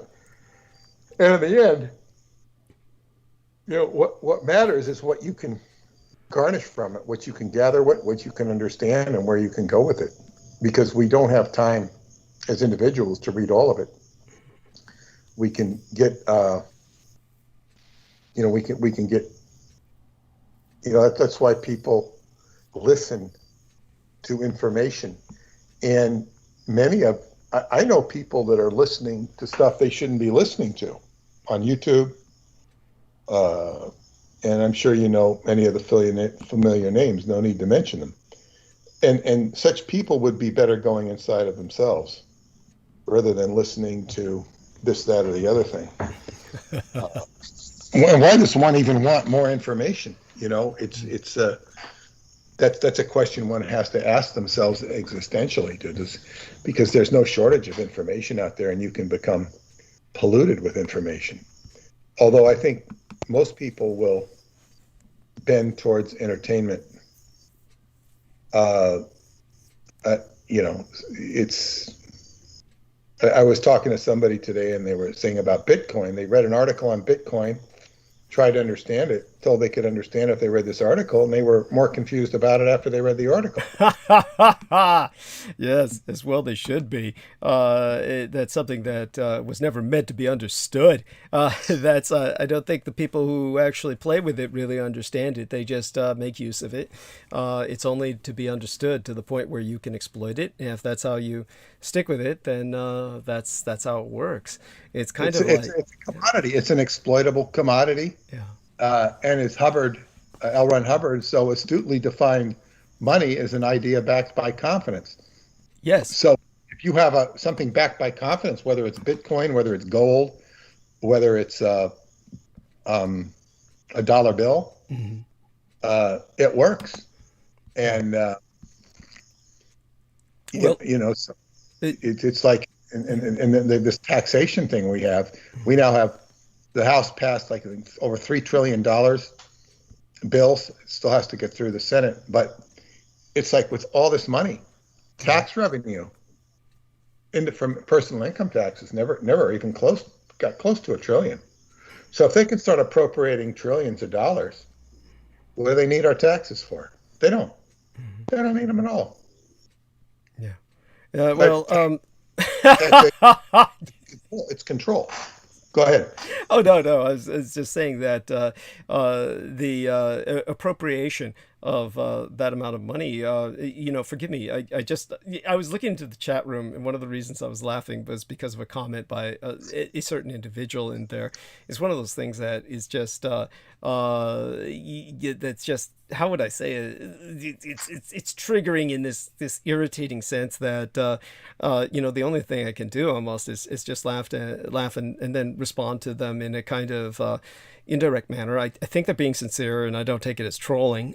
It would only be if they, took it along a similar path. But so I kind of missed exactly, and I'm presuming it doesn't make sense anyway. Whatever the House of the government is doing, it's not following a logic that would be anything based on rational thought. It's simply like the processes of a group of litigators who are trying to, the legislators really, and they're trying to legislate something. And so they have to get something out, and so they wind up coming out with, just bizarre, absolutely just surrealistic proposals and various other kinds of motions that impact us all one way or another to a degree, though to another degree we never really feel it. It's almost like something where truly detached as the gods on Mount Olympus are, they're not necessarily impacting our reality no matter what they do to a degree, though other things they do potentially can. What exactly is this trillion or something that they're getting? Are they just going to print it all out? And I'm saying this because you said that if they can just appropriate the money, they don't need to tax us. But appropriate the money, they voted to appropriate the money. Okay. But see, Congress has the power to coin money. Right. I was about to say. So when they say appropriate, take it from who? From us? Or from what? From? No, I mean, so just basically. Or they're just going to print it. They'll do it through the Federal Reserve, and they'll just issue Federal Reserve notes or the equivalent thereof. It'll just be issued. Now there may be saying, so they're printing it. Well, they're essentially printing the money, but they won't say that. They'll say this is the national debt because we have to, pay the Federal Reserve, and they do all this machinations, which is all bullshit. I understand. We can agree on that. Yeah. Less so than it was, because I think Trump put the Federal Reserve under the United States Treasury, so it's not as independent as it was. I think I don't really follow this stuff, but it's all a bunch of bullshit anyway. But the bottom line is Federal Reserve notes are negotiable currency. So they'll manifest this money through Congress, and it will be, paid to contractors that'll be building bridges, putting into the medical care. It'll go into the economy, and all of this will be good for the economy. It will be good. And even if it causes inflation, it will be good. I'm not saying it will or will not cause inflation. Obviously better if it doesn't, but it'll create jobs, it'll create abundance. Now, I went out to dinner for the first time all summer since I got back from California with some old friends of mine from football. Wonderful. Somebody wanted to meet, and the two of these guys, they're retired. They can't play football anymore. They're too old. Mm-hmm. But we talked about different things. And one of them is, it's like, we're talking about, one of them teaches law, and it teaches a class in negotiation. This is for lawyers that have learned about civil law and how are they going to settle a case. And it's all about presenting facts. You give sides, it's objectively discussed. This is our story. What's your story? What facts do you have? What facts did we have? And this arrives at a negotiation. but you're talking about facts. You're not talking about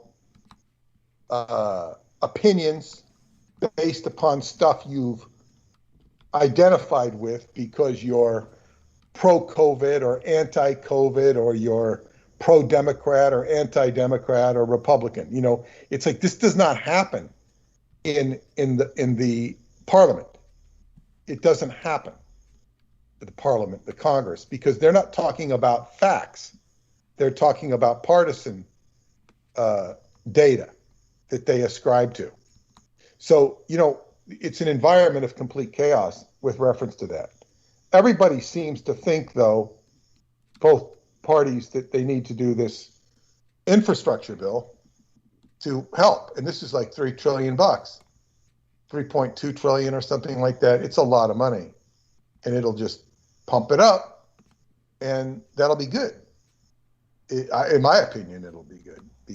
But I was going to say, when we went out to dinner, there's a very good Italian restaurant that was we didn't go to that one, and it had 3 signs, big signs, handwritten signs, help wanted, help wanted. We really want help, you know.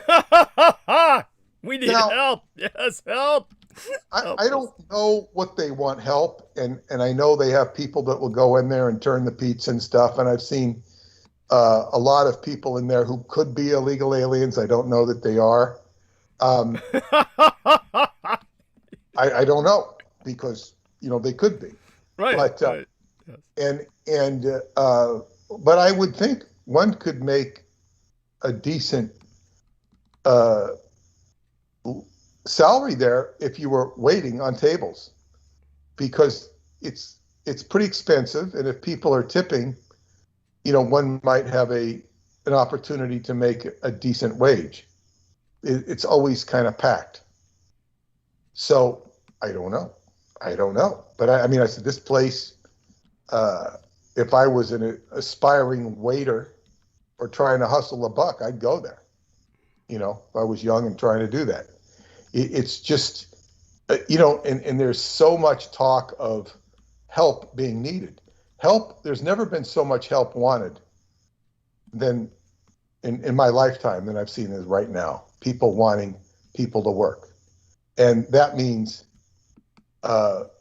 better wages than the past. There was a problem with the new generation of really not wanting to work. That might be the bigger problem. I don't really know. Oh, I don't want to work. I don't want to work. It's certainly an attitude that's out there, yes. I don't really know how bad it is. I mean, there's certainly, you heard about that, kids getting motivated to work. But that is, you know, it's just a fact. But so you know, we're living in a world of where sometimes things don't make sense the way they should. Fortunately, things do move along. Like, it's, one time I asked my psychic friend if I said, when I had a bunch of debt, I could have just cut the cord on my credit cards after I got divorced, or, you know, run them up and had a free ride. And I said, you know, maybe I should have done that. And she says, no, it would not be good for you to do that. In other words, I could have gotten away with it, but it wouldn't be a good karmic action on my part. Mm-hmm. And, you know, it's like, I don't know. It's like, I don't know if it would be good or not. It's like, I'm not making judgment. I never did it. I never did it. Just, you know, ran up all my credit and, you know, take a few $100,000 and say, sorry, bye-bye. And you can do that.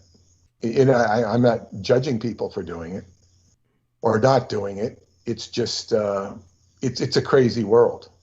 And of course, what happens if you know, go to bankruptcy court? They'll basically crucify you and make you pay it all back. Mm-hmm. Or try to make you pay so much of it back, and you'll be a hostage to it.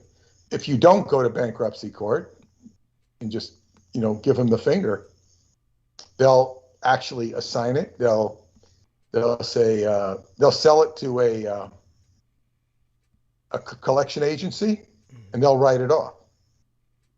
And the collection agency will not have a legal binding debt to you. And so when the collection agency contacts you, you can write back to them with a certified card and say, can you please show me what I owe? Because I don't know about this. And they won't be able to show you anything. And if you know how to maneuver it right, you can relieve them and even get them fined.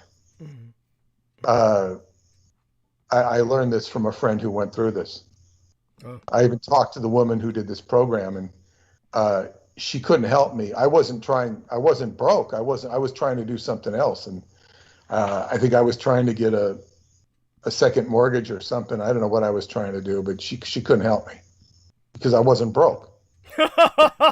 Guess next time you have to get fully broke so you can get fixed. Yes. Well, to take advantage of whatnot.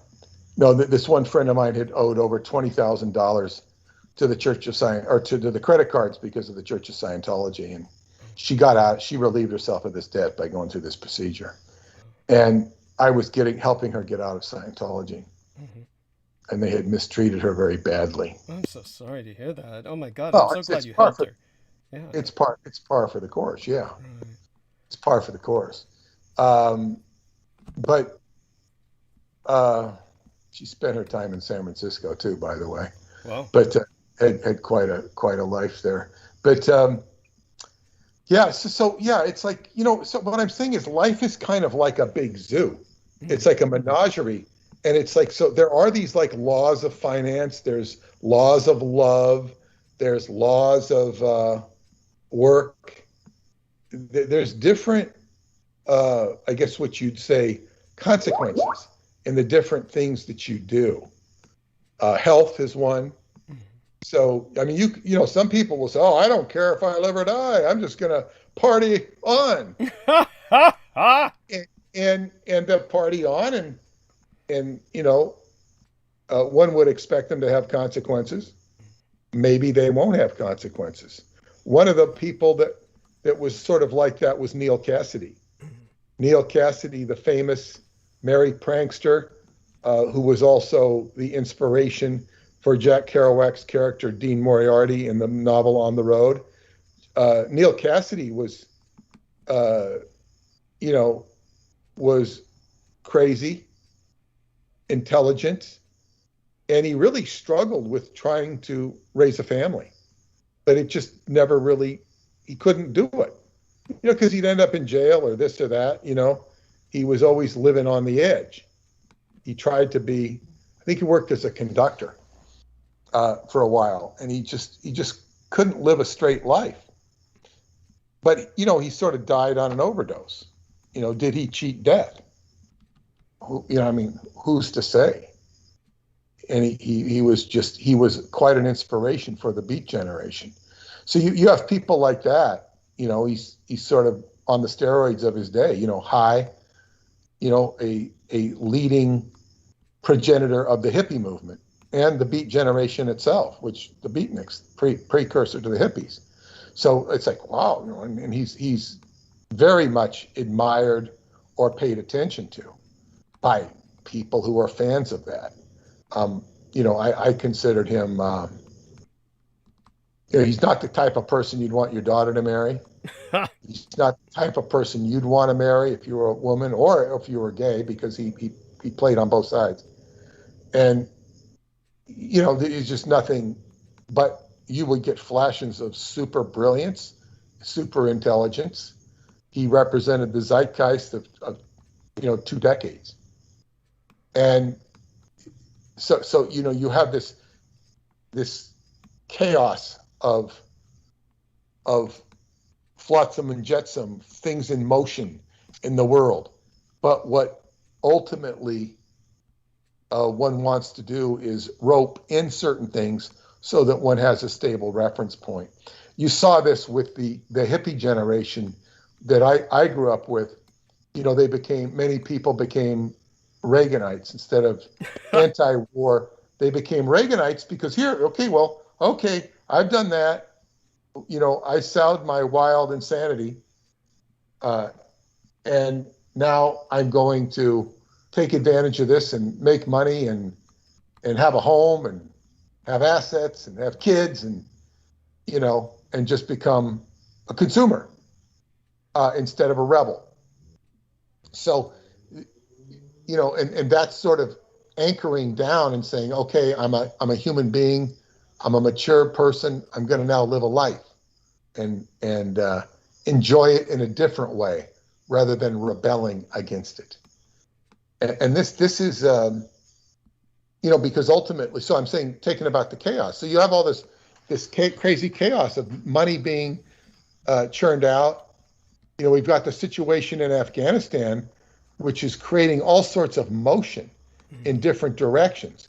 I'm not even judging it. Bringing Afghans over here, that'll create new opportunities for many people, not just the Afghans.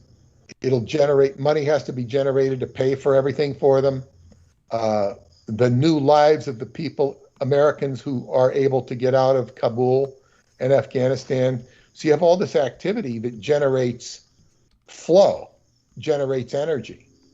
It's interesting. So life just moves on, and you have to, grab the rings on the carousel. Hopefully, get the brass ring, and that's what happens. Here again, this is the god of time, but it's the different god of time. There's the Chronos. There's the other god of time, which is Kairos, and he is the god who looks like a Hare Krishna. He's got a long, he's got a ponytail coming out of his head, which is symbolic of the fact that when he comes into your world, you've got to grab him quick. Opportunity. He is the god of where the Latin phrase carpe diem, seize the moment, comes from. So it's like you grab him when the opportunity arrives, and you grab it, you hold on, and you take it, because he's not going to be there forever. So these are this is what life is. It's about grabbing onto what life offers you, and sometimes it will offer nothing. Sometimes it will offer something. Salman Sheikh, could you give us some response to dear Peter? And Peter, I don't know if you were aware that Salman was even with us. He became so quiet. Salman, I do pray you're still there. Oh yes, I'm here, and yeah, I agree completely. Every era and generation has its own moments of flow, growth, challenges, and rewards, and I agree completely. And what I see, the example of the Vietnamese community here in South Philadelphia, of how many of them, the diaspora, after the Vietnam War, they basically created their own community in terms of shopping centers, job opportunities, just so much that they contributed, because a lot of these people that come from these places, they know what it means to not have nothing. So they come and they struggle. Even the Pashtun community, whom the Afghans are connected to, majority of the people that sell the street vendor food, it's them. They prepare the food, like how Brother Kwan does.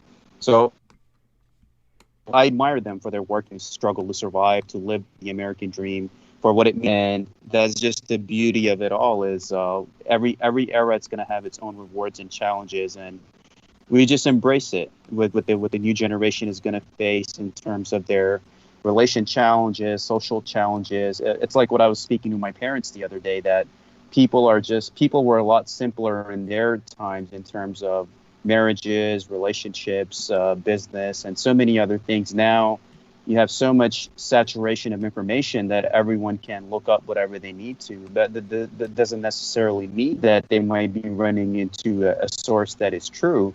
But it's just so interconnected that we kind of disconnected on a physical human level. So it just goes to show what kind of society are we headed towards. And it's just the beauty of the human journey to embrace and just adapt to whatever comes your way. Because even in the Sufi path, it tells you that the Creator will only give you what you can handle. So each generation, we are just grateful that we have. We woke up today. We have a day of life, and we're able to share our brotherhood, share knowledge, and to see what the future brings. For one day at a time, 1 week at a time, 1 month at a time, 1 year at a time. We just try to do the best that we can while we're still here. Thank you. And so I'll do my best, of course, to add to all of the observations that have been brought forth. I've been digesting all of it. Mandy, of course, says that she's preparing dinner for the kids. She will return. If you're back with us, Mandy, go ahead and say hello. I don't think she's going to be back just yet. Jameson said he was going to be right back. I don't know if he's returned yet, but if you're here, Jameson, do let us know.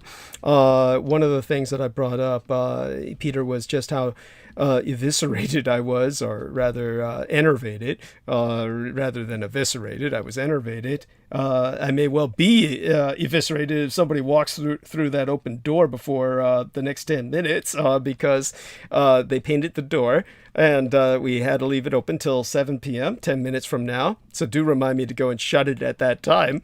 And it's the back door, and there's several fences. People would have to crawl before they get to that door, unless they, of course, break through the basement and go through 2 doors to do that. But, stranger things have happened. And as I mentioned with Beaver's experience just recently with someone turning on the water tap that's on his balcony, which means they had to crawl over 2 fences and then up to the second story of his building to get to his balcony to turn the water tap on. So this sort of thing happens, and he's been feeling that a lot of this has been very connected to COVID, that people have been getting crazier with COVID. Certainly he feels that the crackheads are always convinced that there's treasure inside of the mailboxes in the apartments that he owns. So he has to relocate the mailboxes, literally have people this is it's not casual. It's something where they have to drill holes in the walls and then make mailboxes on the inside, because the mailboxes outside of the doorway and behind a gate were always vulnerable, because people always broke through the gate to get into the mailboxes. It was some kind of fantasy that there was something in the mailboxes. The mailboxes just glitter to these people, and they think that they can break through that gate, they'll get something out of the mailboxes, but there's nothing in there of value. So he deals with things like this as a property manager, and but he's noticed that it's just been increasingly worse, that people's behavior increasing desperation, increasing poverty. And this is an important issue, because they say they're going to, on the one hand, you have help wanted signs, and I think I saw some live stuff on the news. I think it was Fox News, about homeless people in LA, saying how it was as bad here as in San Francisco. And then they had the sheriff out there basically saying he couldn't do too much. But they were saying that a lot of these people were meth heads, and they were drug problem. They weren't just homeless people; they were drug addicts. Yeah, of course. I mean, when somebody's attracted to mailboxes like that, that's the fantasy that's created by speed. Where you're talking about Beaver's people. I'm talking about LA, and then San Francisco was notorious for its drug addicts during the Haight-Ashbury period. If you went down Haight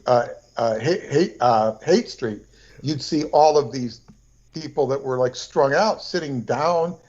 And then in the 80s, the late 80s, up through the late 80s, you had, and even beyond that, you had in the Panhandle, which is sort of where Haight Street sort of ends, and you have the beginning of the Golden Gate Park, you had, all sorts of, you had hippies there at one point. And for the longest period of time, after the hippie era, certainly more like in the 90s, it was all kids, just kids, runaway kids. Runaways.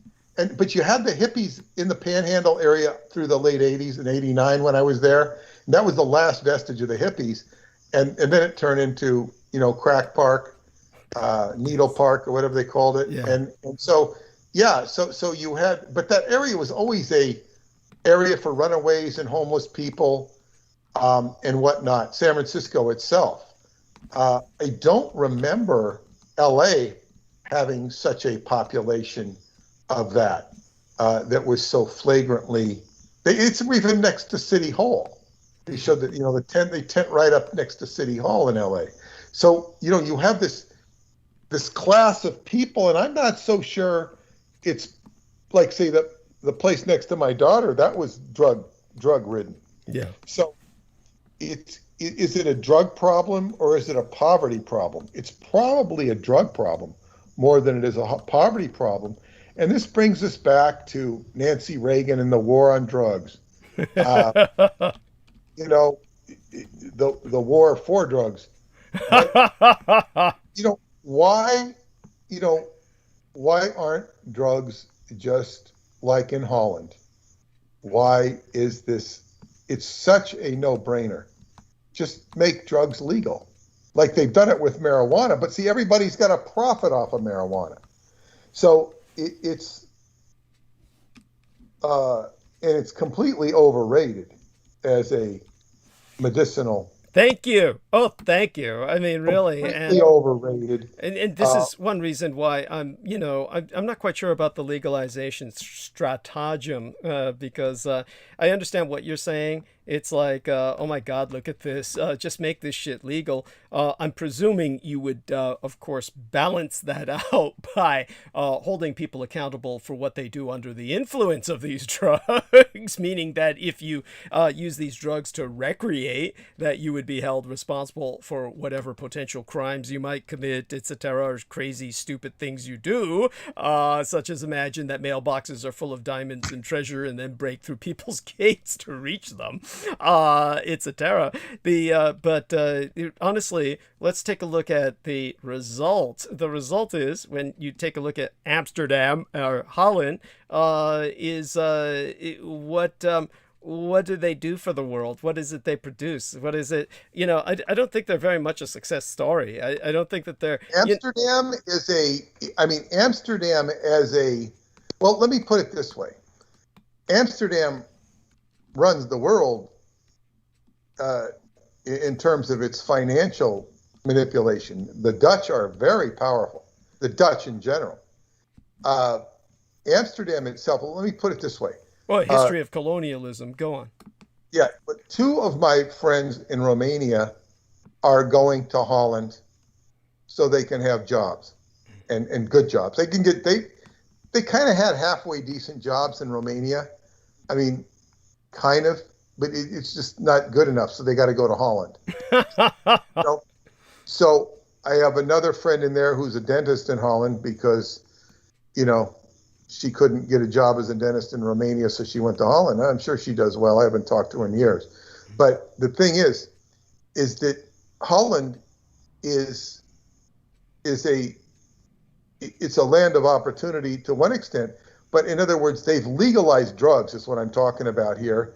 And it's not, and the addicts are treated with a lot more care and compassion than here, whereas, you have junkies, they'll give you needles in Holland, they'll do this. I mean, not that it's a great situation, but I think it's a lot better than America, where America just has so many destitute situations. And then, what's behind the drug problem anyway? It's pushed on people, but if you made it legal, it would reduce the prison population, and it would make prisons more affordable. It's so much better to legalize it. And then if you go back into the Golden Triangle and the drug stuff that went on, the Mena Air Force Base in Arkansas, all of this inappropriate drug manipulation that feeds the elitists in the world, it's just disgusting. So it's like they just get away. People target, target Putin for doing all the things he does. Well, it happens here too. It happens here too. So, I mean, and the connection. That's his argument, is moral equivalency. Yes, but go on. Yeah, it can happen here. It does have. I mean, people, will astutely go after this stuff. It's just not what I'm putting my concentration onto. but legalizing. I'm not an advocate for drugs. I'm not an advocate. I think hashish or cannabis has uses, valid uses, but I would also tell you that it's overrated. I've even used it myself, but it's not like I go back and use it all the time. Used it once or twice. I had a friend who was just really raving about, going to task for it, and, she died. Oh!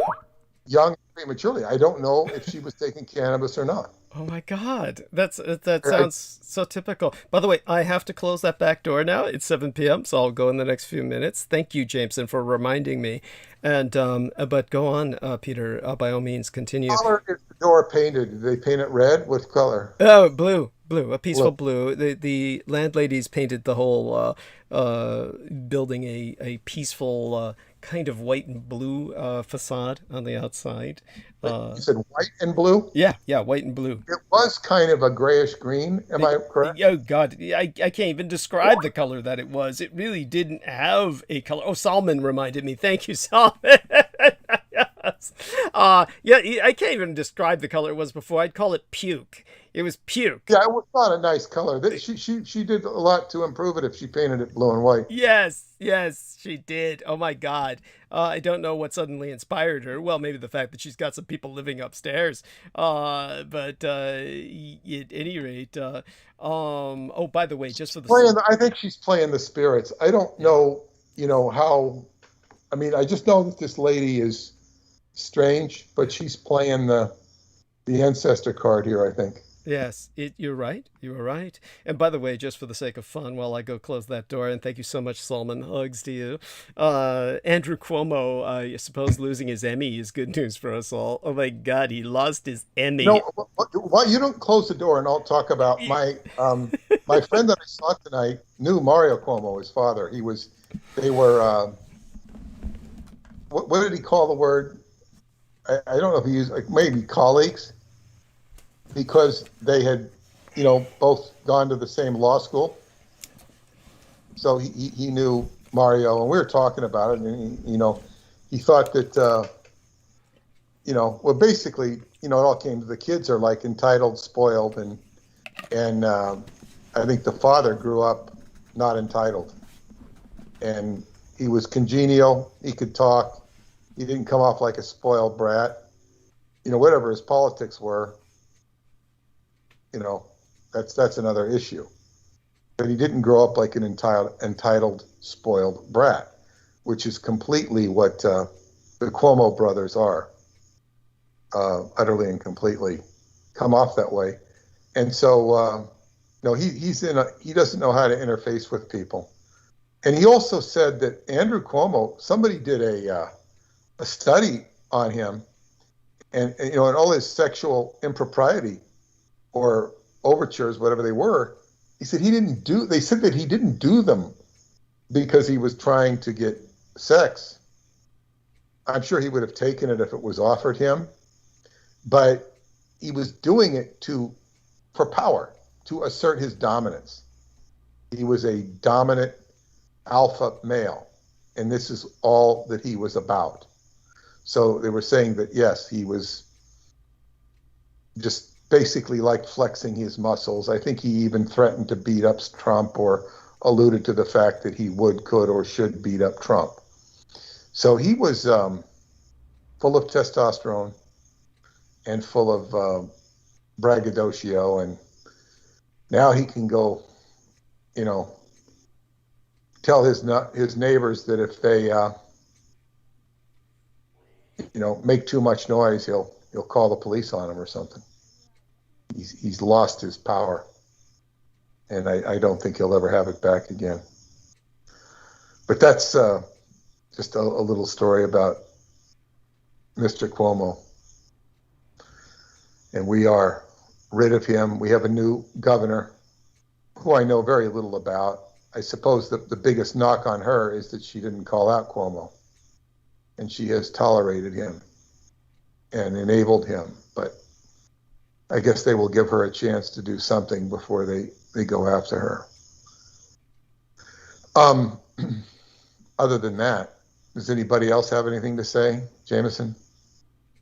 Oh yes. I'm back from eating. Had some dinner, but yeah. Well, I'm hoping that whatever she does, she does much better than Cuomo.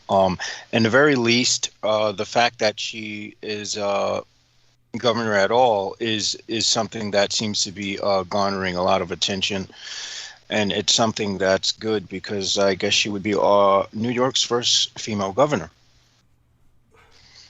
And this sort of goes back to what we were talking about earlier tonight of the power structure that's going to replace, what we males have completely clusterfucked as far as the world is concerned. I suppose, the power structure that's going to replace us is going to be female, and I honestly feel bad for them, but I'm proud at the same time.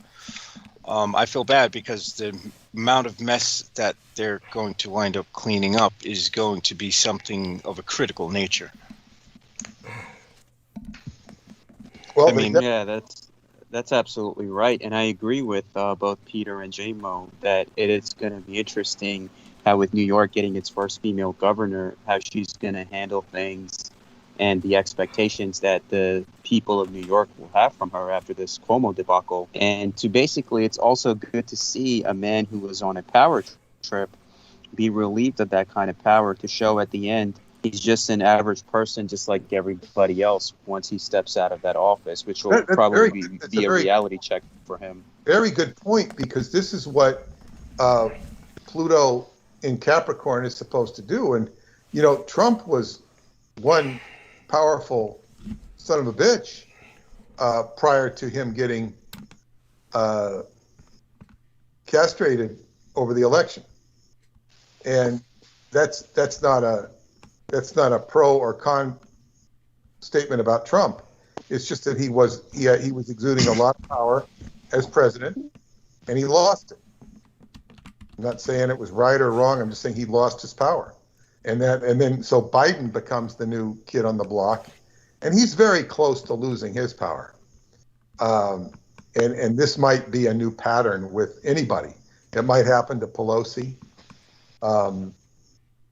You might find people digging up stuff on. They're the most high profile people is Kamala Harris, Biden, and Pelosi currently. And so Cuomo was a very high profile as well. So he's down. I would imagine it's just a matter of time before Biden, melts down. Just because that's inevitable. And Harris is likely to melt down for different reasons. Yes. Get caught with her hand in the cookie jar, and it'll be an outrage, which might gate in Pelosi, who might be the most interesting of them all. I don't know if she'd be good, but she'd be interesting as a president, and certainly arrogant as hell. But so it's like, is this just a time when all the politicians start falling by the boards? Well, who's left? You have the deputy in the Western movie who's kind of, got a club foot, and he's not very competent, and he has to be, while the tough guy's out, or the tough guy got shot or is out of town, the deputy with a club foot's got to come in and keep order, and he's not as confident or as good at it. That was Claudius in the Roman Empire. I think he was like kind of deformed, and he became the emperor of Rome, and he was people kind of made fun of him. I think he might have been a good emperor, and I think he succeeded Caligula, so it was hard not to be a good emperor. Comparatively. That's I'm glad I came back in time for that. You have no idea how good it feels to have a door that can swing that freely. It's like our man Peter Moon said, the feng shui of it all. It's just honestly, the door has something to do with family and just a release of a lot of tension, the spirits that were here before. Just having that taken care of is incredible. The funny thing is, of course, the man didn't paint the inside of the door. He didn't seem to want to. I'm sorry? He was supposed to, right? That's what the landlady wanted, but he himself, when I tried to talk to him about her desires, wasn't interested in that. He certainly understood the need to fix the door, and he did that mostly as a favor to myself because, I guess, I'm charismatic enough where I can carry that off. I can get, that wasn't like, say, for instance, something she told him to do because she had no idea the door was in that condition. Because as a landlady, she's been rather, absentee, and that's fine. All the better for myself. I don't. You're happy with the door now. You're happy with what. Oh God, yes. It's just a tremendous feeling now of psychological relief with a lot of that crap gone that was in front of it. A lot of the door being able to open and swing. I don't have any intention of really going out there and using it much, but will she come and inspect? I presume she will. At that point, then of course I'll tell her. At what point she might order him to come back and do the other side. She might, yeah. I'll invite her to do that if she so wishes. I mean, I certainly have nothing against her doing that. No, I know. But tell us about the emotions connected with moving the stuff, because you alluded to that. It was soul wrenching to move all that stuff. Oh God, yes, yeah. It always is. If you want to talk about it. I'm sorry. If you want to talk about it.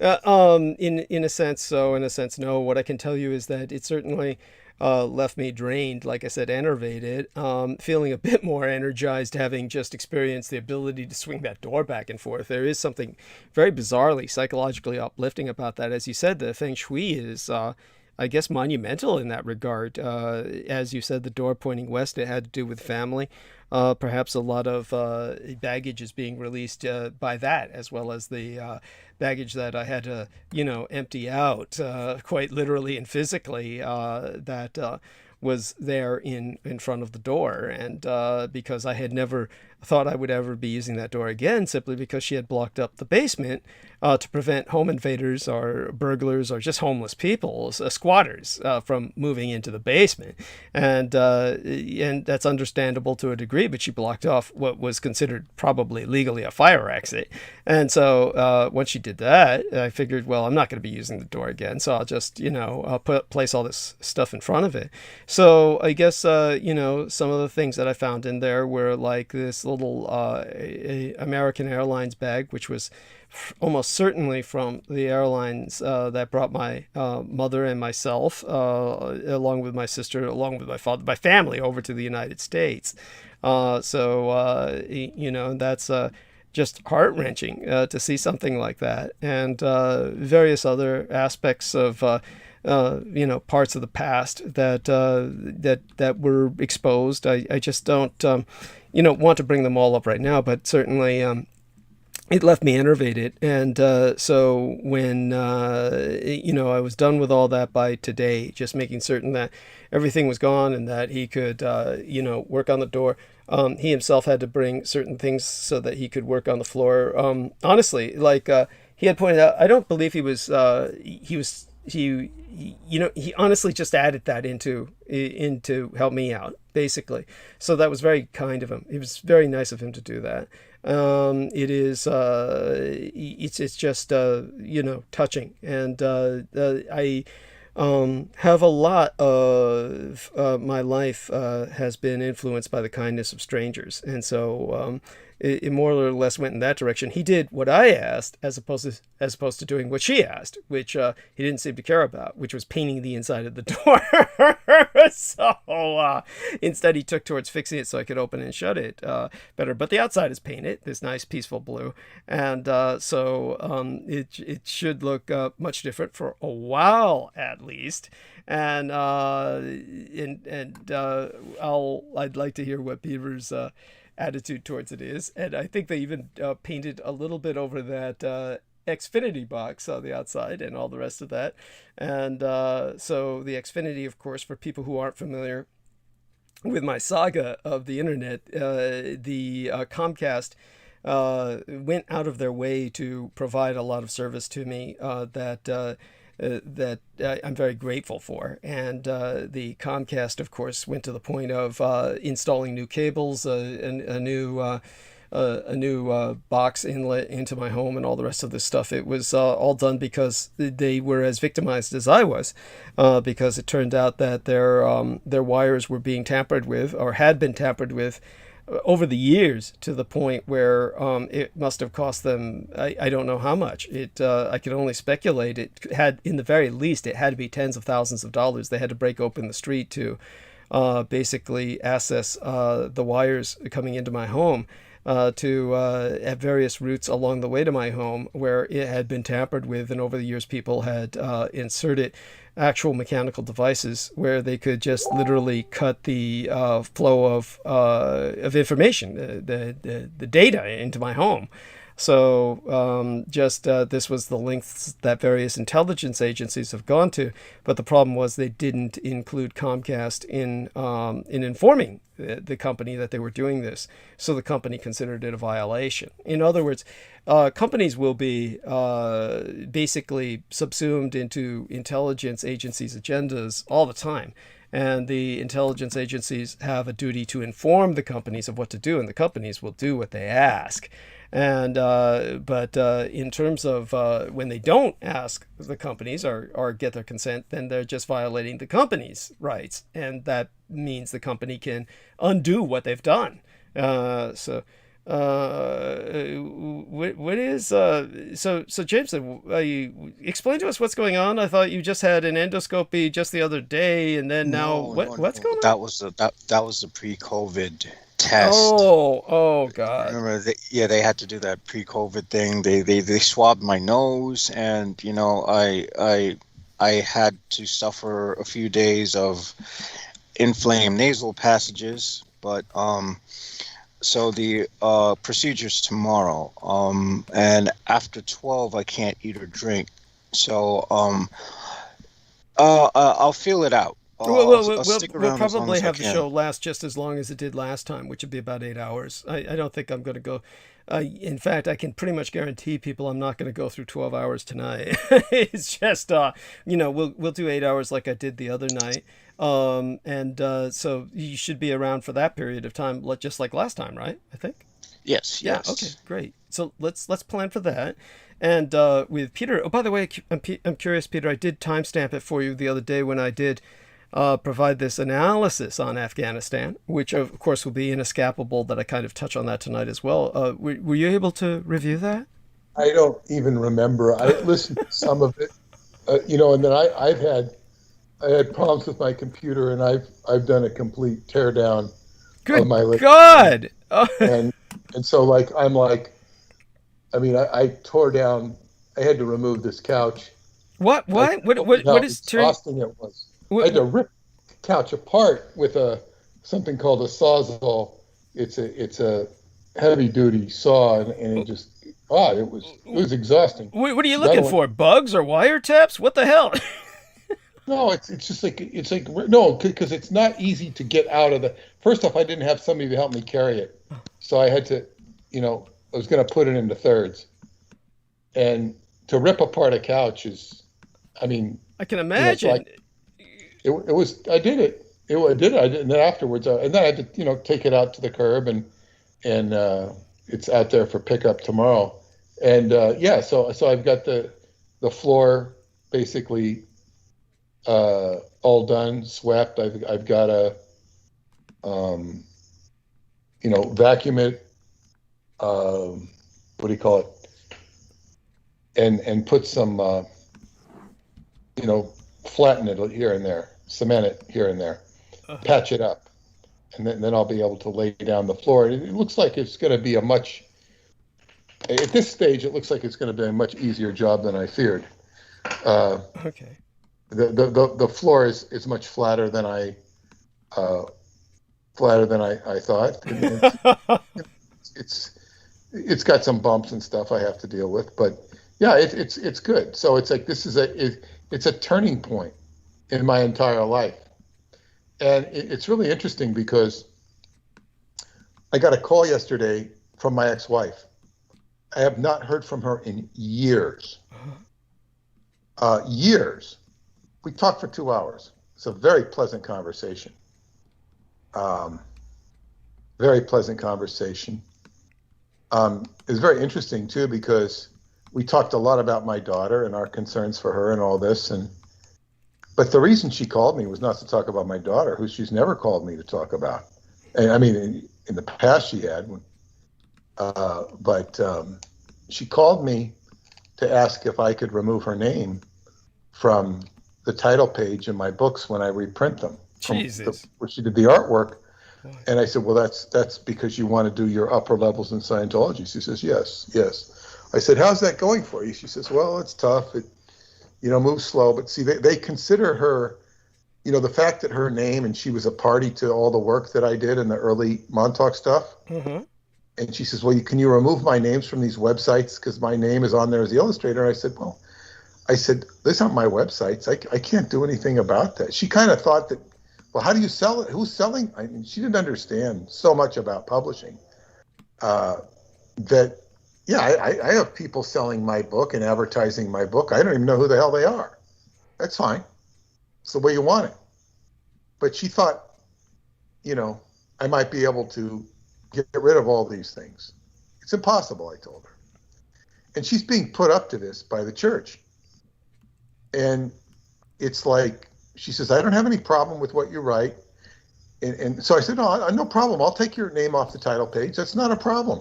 I have to redo the title page every time anyway and put third printing, fourth printing, whatever it is. I said, that's not a problem. And then she says, well, that's fine. But one thing I want to ask, could you take all the references to L. Ron Hubbard out of your books? I mean, and I said, no. I said, for me to take that out would destroy the whole books because I'm so dependent upon him for what I've done. And it's actually quite complimentary of him for the most part. And I said, well, I said, the problem with the security thing is the reason they would like, what is the word? Not scrutinize, vet. They would vet people when they would do their upper levels in Scientology because you had to be invited and you had to be of good character. But the main concern was they didn't want you to take this information and give it away, steal it, or spread it out, right? Mm-hmm. Now, the upper levels of Scientology have been broadcast wide and far. Now, I will readily concede that it's very out of context, but they're going to be out of context anyway.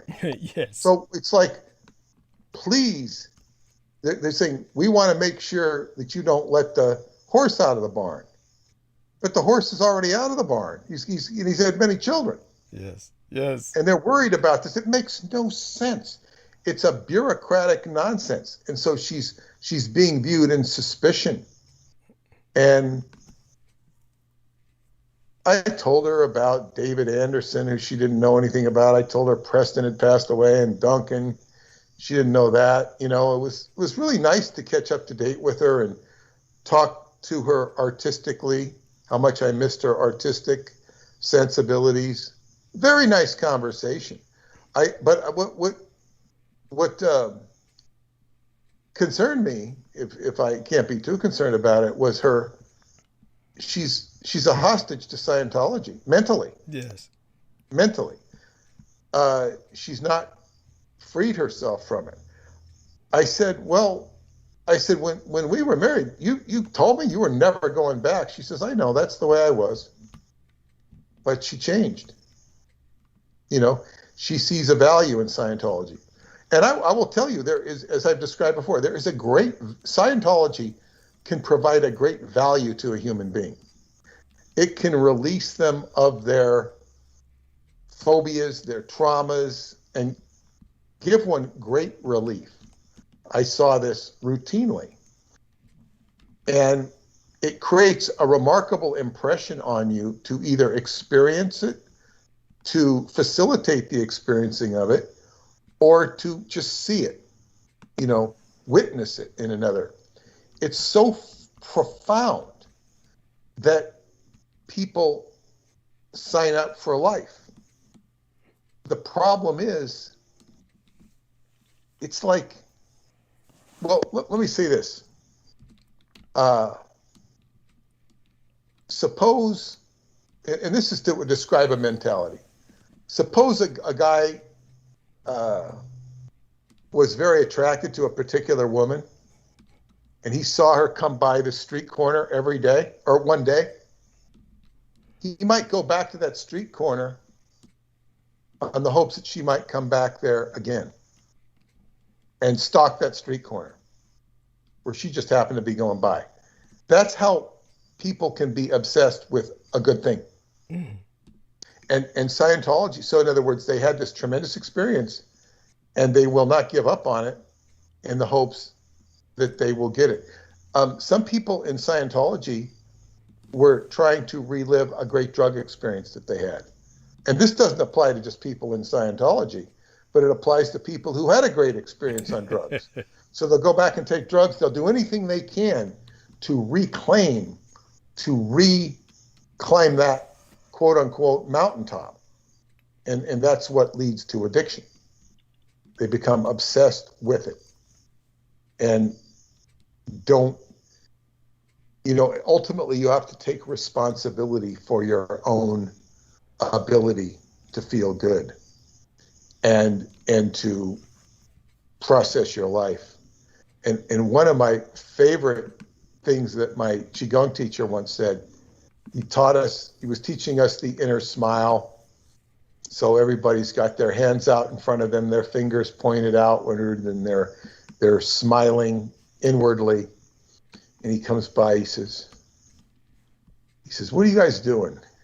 He says, "You're supposed to be smiling inside." He says, "A lot of you look like you've been smelling crap." He said. Smelling crap, no, this doesn't work. You have to create your own joy. You have to create your own. Hubbard himself said himself, he talked about the joy of creation. You've got to indulge in creation. You got to create your own joy, because if you create forlornness, defeat, unhappiness, that's exactly what you will have. So,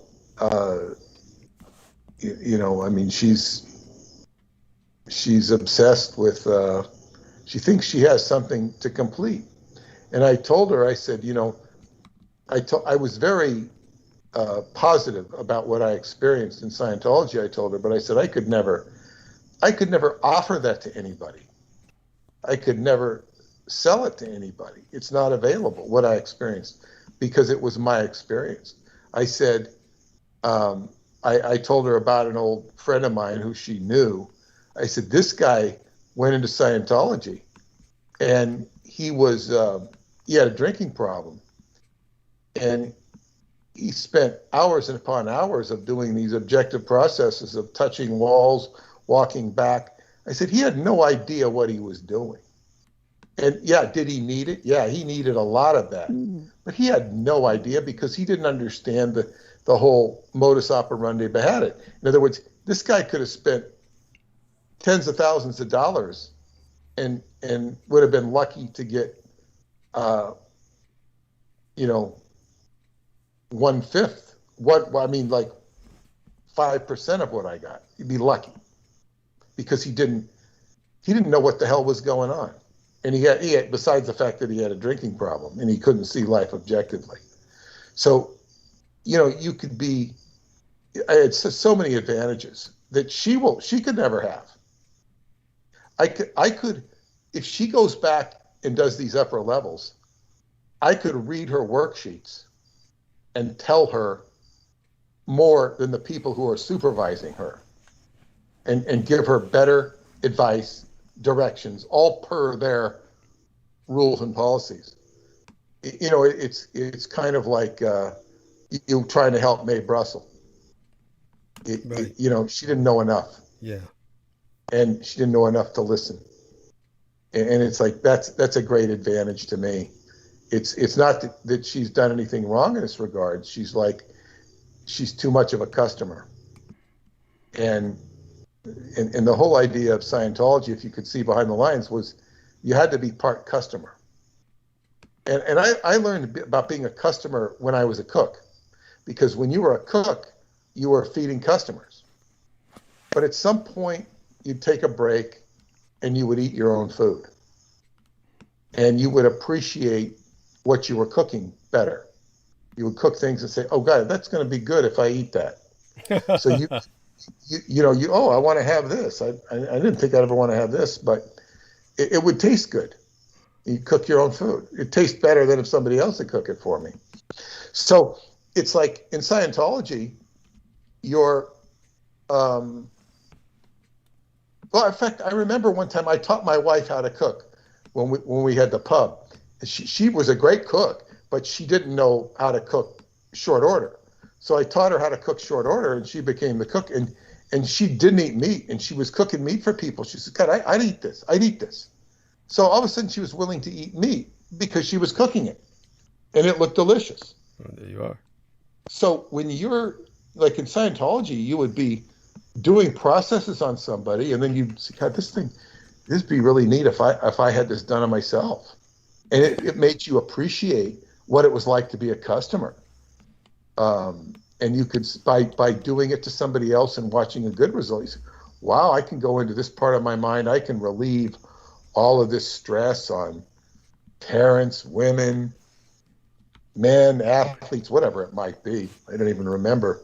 But, because it's gone. Stresses with bosses, stresses with this, it just goes away. Because you're in the position of a creator, not a consumer. And then it even gets to the point when you're correcting other people, and you all the people bring their misdeeds or wrongdoings to you. This didn't work. This didn't work. Yeah, well, it didn't work because you didn't do this. And then, oh, okay. And you see enough of this stuff, and it's like, okay. And then you realize you don't need these people anymore. They're not certain, and especially if they don't want you to fix them, because there's certain people that want things to be done wrong or incorrectly. And so you have a lot of people who've eaten a lot of bad meat, to use a metaphor. They've eaten poison meat, and they don't necessarily appreciate the fact that you knew how to distinguish the good meat from the bad meat. They don't necessarily like you for it because they know it was bad meat. And Ron made bad meat. He was a bad meat maker, and he made bad deals. And okay, well, okay, that's fine. I know other aspects. So this is unfortunate. Like, what, God, what is the universe casts out these different lots to people? It casts out lots, and this is your fate. This is your shit sandwich. Eat it. Or this is your peanut butter and honey, if that's appealing to you. And you can have this. You get the peanut butter and honey. And it's this is. I think I was doing some, and I think I need to do some more looking into the Roman goddess Fortuna. Mm-hmm. Fortuna, which, sort of, that's your fortune. And I even discussed this earlier, where the horoscope has the part of fortune, and you have a certain designation, which is your fortune, where you what you are here to do, what your destiny is. Yes, well, definitely, I appreciate that, and certainly, one of the things I would like you to do is, when you do find some time, it was the latest episode that I had time-stamped for you. You can just scroll up and find it in your message box. I'd like you to try and find out where you left off, if you had a chance to listen to it, because I do feel that I would deeply appreciate your response to Well, my I did listen to some of your stuff, and it was interesting. I think, why do I have to listen to this? Why do I want to listen to it? The things you were saying about Afghanistan, I just don't remember what they were. I do remember some of them. Everything was oh so relevant with Taiwan. Thank you. Yeah, that was big. I don't remember all of it because it's not fresh in my mind, and I've had my minds on other things. Understood. And then Salman sent me a video to watch on one of his presentations too, which I haven't had time, which was fascinating. But I was also and I had sent you the video of this martial artist that I showed you. Yeah. That was for special forces in Taiwan, and I've watched some of him, and I have mixed feelings about him. Mm-hmm. Because, man, like, I can listen to him talk, and I can pick up, wow, stuff that's not going to be appreciated or integratable to somebody who's doesn't know what I know, because they just, oh wow, this guy, I can see what he knows, and he's a very good martial artist. And then I see him doing certain things, and I see his disciple who's selling these courses, expensive courses, which is okay, but he's kind of wide-eyed, and this guy is showing him how to punch and hit, and then to do stuff, and really bruising the hell out of this man. And in fact, he's showing him how to hit this board that kind of bounces. And I'm sitting there, no, this is not how you do it. You push a tree for at least 6 months. Push it. And then, if you're ready for it, and you better be ready, you slowly begin to hit the tree. Punch the tree. The tree will you'll have a towel around it with bungee cords to cushion the blow, so you're not, and you have gloves on, so you're not hitting bark and ripping your fingers. And so you begin to slowly punch it to the point where you're punching it for a whole hour. And this is not something I would recommend anybody do. Thank you. Mess yourself up. But there is a way to do it. And this guy isn't teaching that. He's having this guy, first off, if you're hitting something that has give in it, there's give. Hit a tree. Tree's got no give. I'm talking about a thick tree. The tree's got no give at all. And you're going to build up super power strength. He's also teaching or showing a demonstration of how, if you did this stuff, you're going to mess up your hand. In other words, there's a better way to teach this, a more efficient way to teach it. And this is, I'm not going to say it's 100% martial stuff, what I'm saying here. It is martial. It's got a martial concentration. This guy grew up fighting in gangs in Berlin. Interesting guy. I mean, I'd love to talk to him. He grew up he's Syrian by extraction. He grew up in the street gangs of Berlin. And then, he ended up in, I think, India. He ended up in the special forces of Taiwan after he went to study martial arts there. And he's good. But I see him doing this stuff. And then I see him, he's also a doctor, a chiropractor, and he's putting these Chinese herbs on the guy's wounds. He says, this'll heal you. And he's toughing him up through pain. And I wouldn't recommend it's a methodology that I would imagine you wouldn't relate to as what I'm telling you is he's teaching him what's called iron palm, or he calls it diamond palm, and that diamond fist he calls it, but iron palm is, you might see a guy do iron palm, big swollen hands, and this is damage. Steel palm is what my teacher taught, and steel is basically iron that is refined. It's tempered, and you start with a towel. You do it with a towel to cushion the impact, and you do it in a slow buildup. And you can have a very powerful hand, but it's steel, not iron. So, in other words, there are refinements of education. Now, when you toughen up your hand like that, you will emit more chi, and your healing capacity will increase if you know what the hell you're doing.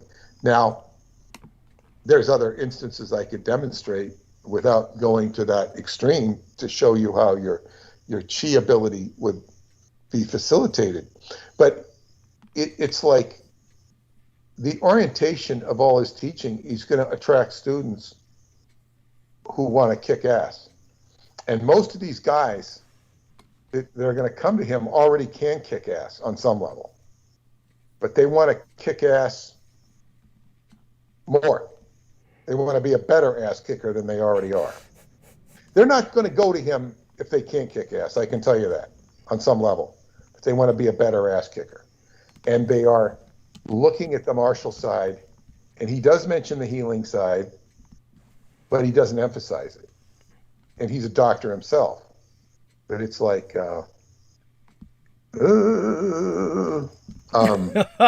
It is what it is. it's like, but I can still learn from him.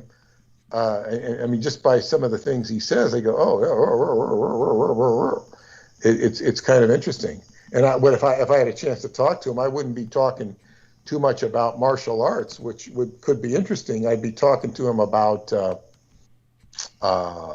Taiwan. Yeah, of course. Have you heard of the Artellect? Of course not. No, even at yeah. But he could strategically down the future be an interesting connection, because he seems basically, tilted towards the good. One would hope, yeah. It's certainly, that might be the case, and so it might bear, establishing communications, certainly, if that's possible. I mean, anyhow, Salman Salman's bringing up Brendan Zogiat, that would be interesting since he's Syrian as well, to a degree. Well, I'm glad you mentioned Salman, because this guy starts going into the lineage of Islamic martial arts. Mm-hmm. He is very aware of the Islamic faction of the Shaolin monastery. Mm-hmm. He likes to call it the Shaolin Temple. I was taught it's the Taoist temple in the Shaolin monastery. So Bruce Lee gave it an incorrect name in his film. You have offended the Shaolin Temple. The temple that's in the Shaolin monastery. It's transliterated. So, but anyway, yeah, he was talking about the Islamic faction of the Shaolin, and I couldn't make out all the Chinese iterations he was saying and the Islamic iterations, and he was basically saying that the Islamic faction was very powerful and very dangerous, perhaps more dangerous than the Chinese faction. There was so much information going out a mile a minute that I really couldn't follow it all, but except that he was going into the Islamic tradition there. He said it was a minority. It was very much present, and that there was a host of different schools of different ethnicities with their martial arts there. My favorite story was one of my teacher's students was doing a move over there in the Shaolin monastery, and they all got upset. Mm-hmm. And they said, "Where did you learn that? Where did you learn that? You're not supposed to know that." I learned it from a guy in Brooklyn. That's what he said. And of course that was being taught for $10,000. I don't even remember what it was. So they have their own commercial stuff there, where, as they say, I could have learned what they would teach there. Mm-hmm. I could have just asked my teacher. Right. Well, I appreciate you sharing that video, and certainly sharing with us what you derive from it. And of course, just for the sake of defiance against the cultists of the Kings of Edom, I do remind everyone just to put an upvote in defiance of them.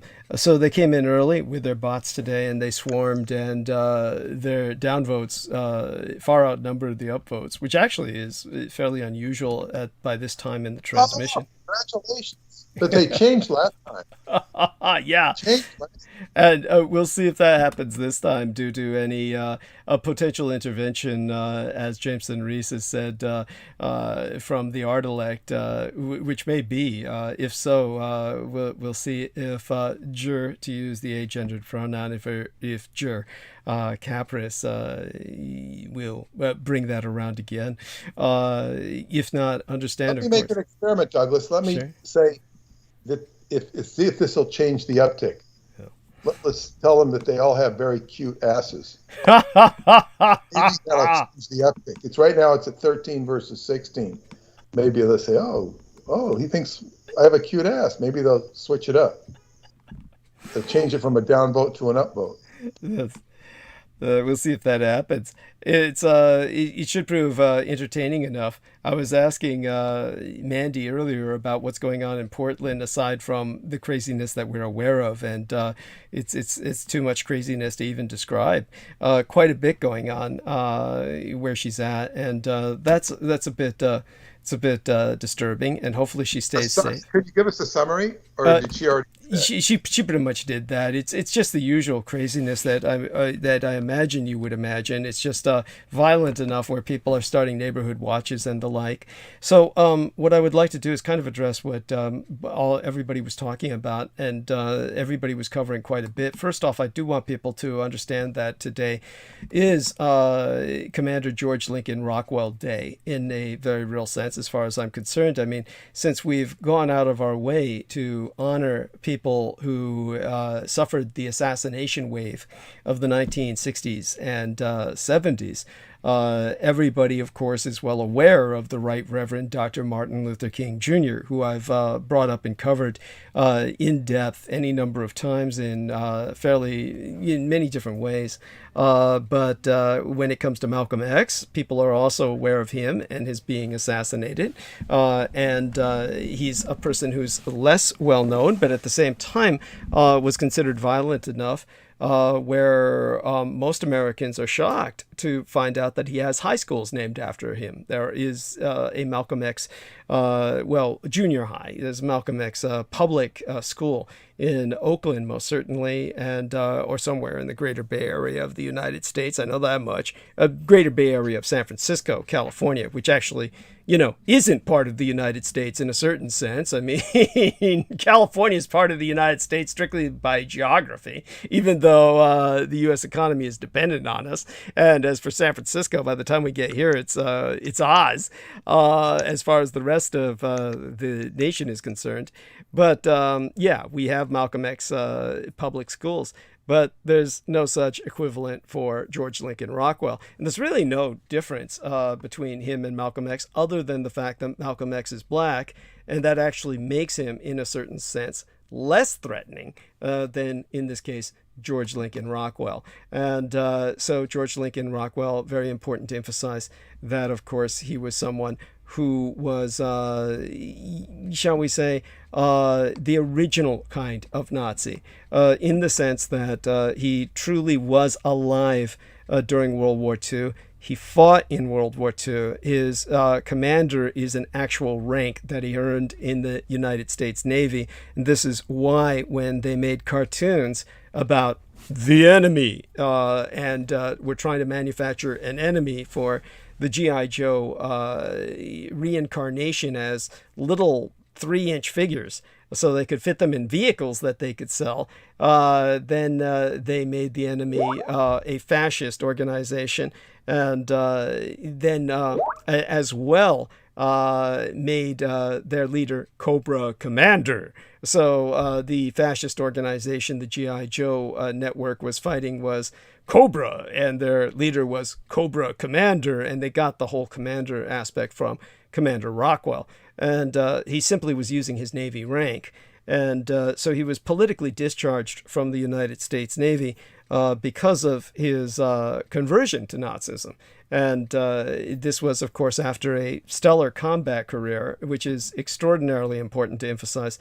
Like my late and sainted father, the man who raised and guided me, George Joseph Henry Dietrich, this man was much awarded. So what people don't appreciate or probably know about George Lincoln Rockwell was that he was awarded with everything from the American Defense Service Medal with an A device, meaning that he actually killed somebody here in United States territory in defense of America, which meant that he killed a spy. He was part of the American Campaign Medal with a Service Star added to it. He had a Asiatic Pacific Campaign Medal with 4 Service Stars, meaning that he saw 4 combat actions. And he had a European, African, Middle Eastern Campaign Medal with 2 Service Stars, meaning he saw 2 combat actions. Now, he's probably, aside from my father, one of the few men who saw combat in both the Pacific and European theaters of war. And he also had a World War II Victory Medal, a National Defense Service Medal, and the Philippine Liberation Medal with 2 Service Stars, meaning that he fought in 2 combat actions in support of the Filipino guerrillas, as well as a Naval Reserve Medal. So this was an individual who was given his combat commander position through just sheer experience. And that's when he was part of the occupation forces in Germany that he realized that he had been fighting on the wrong side all along. And that's when he founded the American Nazi Party. So he truly delved into the literature of the time and knew exactly where Adolf Hitler was coming from, and therefore represented a very real and present danger to the power structure of the United States. And he was assassinated. Now, of course, the way that they would present it would be that he was assassinated by a disgruntled former party member, John Palter. But John Palter was simply employed by other parties. And I worked with the documents, of course, concerning the Rockwell assassination. I really don't feel like going into the subject right now. It's just with all the other emotions that I've had to go through over the past few days. I don't need to add that right now to my burdens, but I'll speak of that at some point in the future. One thing that is also interesting about George Lincoln Rockwell was that he was a graduate of Brown University in Providence, Rhode Island, which meant that he was in Lovecraft territory, the same territory as Howard Phillips Lovecraft, and that was how he got to know personally Howard Phillips Lovecraft. This is something that's never discussed. No one has ever, in any biography or research into H.P. Lovecraft, ever gone into much of H.P. Lovecraft at all that was meaningful. I will be doing a bit more of that in company of Salman Sheikh this Saturday.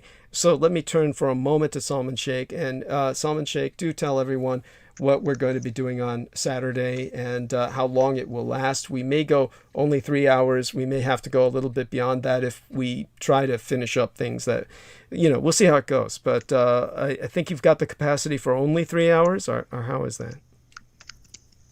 No, I recently found out on the Skype to change the settings of the recordings. Mm-hmm. So it was set on 3 hours. So now you can take as long as you need to do our part 3 of our talks, which is basically going to be a continuation of H.P. Lovecraft in Islam that was started in part 2, and you will take the time that you need to finish up that subject and give it the justice that it deserves. And I thank you from the bottom of my heart for you doing that. Thank you. And again, I'll do my best. Obviously, I have a lot to be tending to, and I'll just, try to gather myself as much as possible towards that responsibility. And so everybody do take note and join us on Saturday. Yes, this will not be live. I'll let everybody know this will be recorded and explain that you'll get it up maybe sometime later in the day or in the evening or the next day after that. How will that work, you think?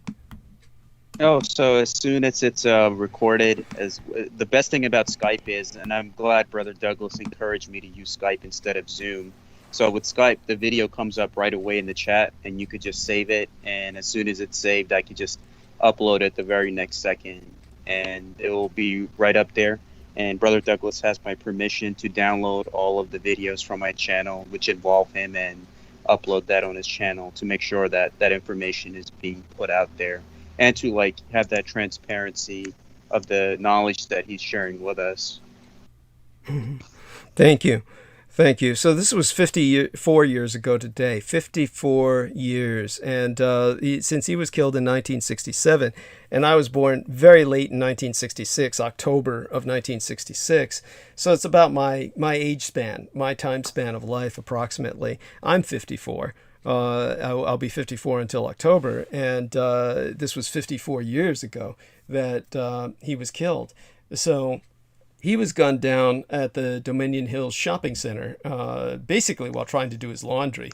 And so he was shot down from the rooftop of the shopping center.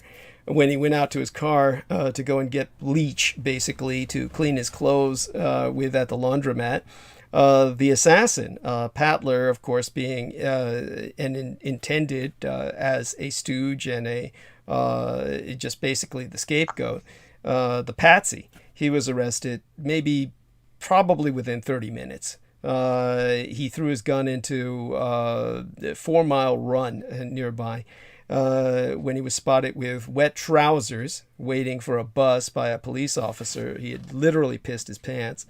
And from the American Nazi Party's headquarters in Ballston, that was when George Lincoln Rockwell and his followers were headquartered. They had often approached the black Muslims of America, and there are photographs, of course, of George Lincoln Rockwell and his fellow neo-Nazis, actually American Nazis of the old school. So the term neo-Nazi is really an abrasive or an insult. They were basically operating with the Black Muslim Party and maintaining their vision of a separate but equal status among the races in America, and working and cooperating with each other towards that. And so all of this is something before Americans were even indoctrinated into really hating Nazis, quote unquote, the way they do now. Bear in mind, at that period of time, they were beginning to basically come to grips with that the war was over. Americans were beginning to conclude the war was over. They didn't know anything about the war with 1,000-year Reich in exile and the fact that their system would kick in with a nonstop propaganda campaign. So people were not threatened by the symbols of the swastika that George Lincoln Rockwell and his men would wave. Basically, you're talking about a time period that was basically when he organized his American Nazi Party was basically about 15 years after World War II. And so you had all kinds of veterans who had, quote unquote, fought the Nazis. And they had no qualms about this. They basically thought of it as just a form of political expression, which is theoretically what they had fought to defend. So it's only later on that it became something that would be equivalent to a death sentence to even wave that swastika. And of course, then all concept of free speech is at that point invalid and just rendered invalid and rendered moot. So this, of course, is very different from what I emphasize when these hate groups today are exploiting free speech to say anything they want. That's something that I've gone into in great depth before. I don't need to repeat that now. But in terms of the situation and his life and his death, that's just some context for the significance of this date today. Of course, I'm far too exhausted by everything I was dealing with to go much into that. There has been, of course, the impact of the season, which is, of course, the season of the dead. And I may go into that, more later tonight when Peter has taken his leave of us and stops going around the internet and digging up for various music videos to play while I'm talking. So in terms of the situation with Our Lady Penny Bradley, she might come on with us later tonight, and I will talk more about the Month of the Dead, as people have written me several questions about that. And for everybody in America, there seems to be a fascination with what kinds of limits can be put on their behavior, because, of course, Americans have had so many limits put on them by COVID. I guess there's a fascination with limits concerning what to do in the Month of the Dead to avoid being parasitized by the various spirits that are unleashed since the gates of hell remain open throughout the month, the lunar month, that is, and don't close again until the 6th of next month, after the first week of September is over, essentially. As for where we were at with the other things that we were discussing concerning Goya and his paintings, certainly as a commercial illustrator, I studied various forms of painting and expression, and did a bit of a dive into fine art, which Goya's paintings certainly fall into that category of true fine art, as opposed to just various kinds of surrealist crap. But when it came to the kinds of illustrations such as Cronus devouring his children, which was representative of all revolutions devouring their children, the context for Goya's drawings and paintings with that morbid turn, bear in mind that this was the final product of a career that had taken up a lifetime in which he had produced far more sedate paintings that were favored by his government. He was favored by the king. He was favored by the monarchy. His paintings at this point in history are 202 years old, at least. So when you take a look at Goya's painting on revolutions devouring their children, as symbolized by Kronos, the Father Time, devouring his son's carcass, bear in mind that that's a 202-year-old painting. As metal as it seems to modern eyes, it certainly hasn't aged. That something like that could be on the cover of a heavy metal album today. But so we can really only approximate its date as about 202 years ago, because none of these paintings that were done as part of that series, where you can also see satanic gatherings and black masses, none of these paintings were dated. They were never signed. They were never even formally named by the artist. This is why Mr. Moon was saying how it would be better if it had kind of like an intro to it.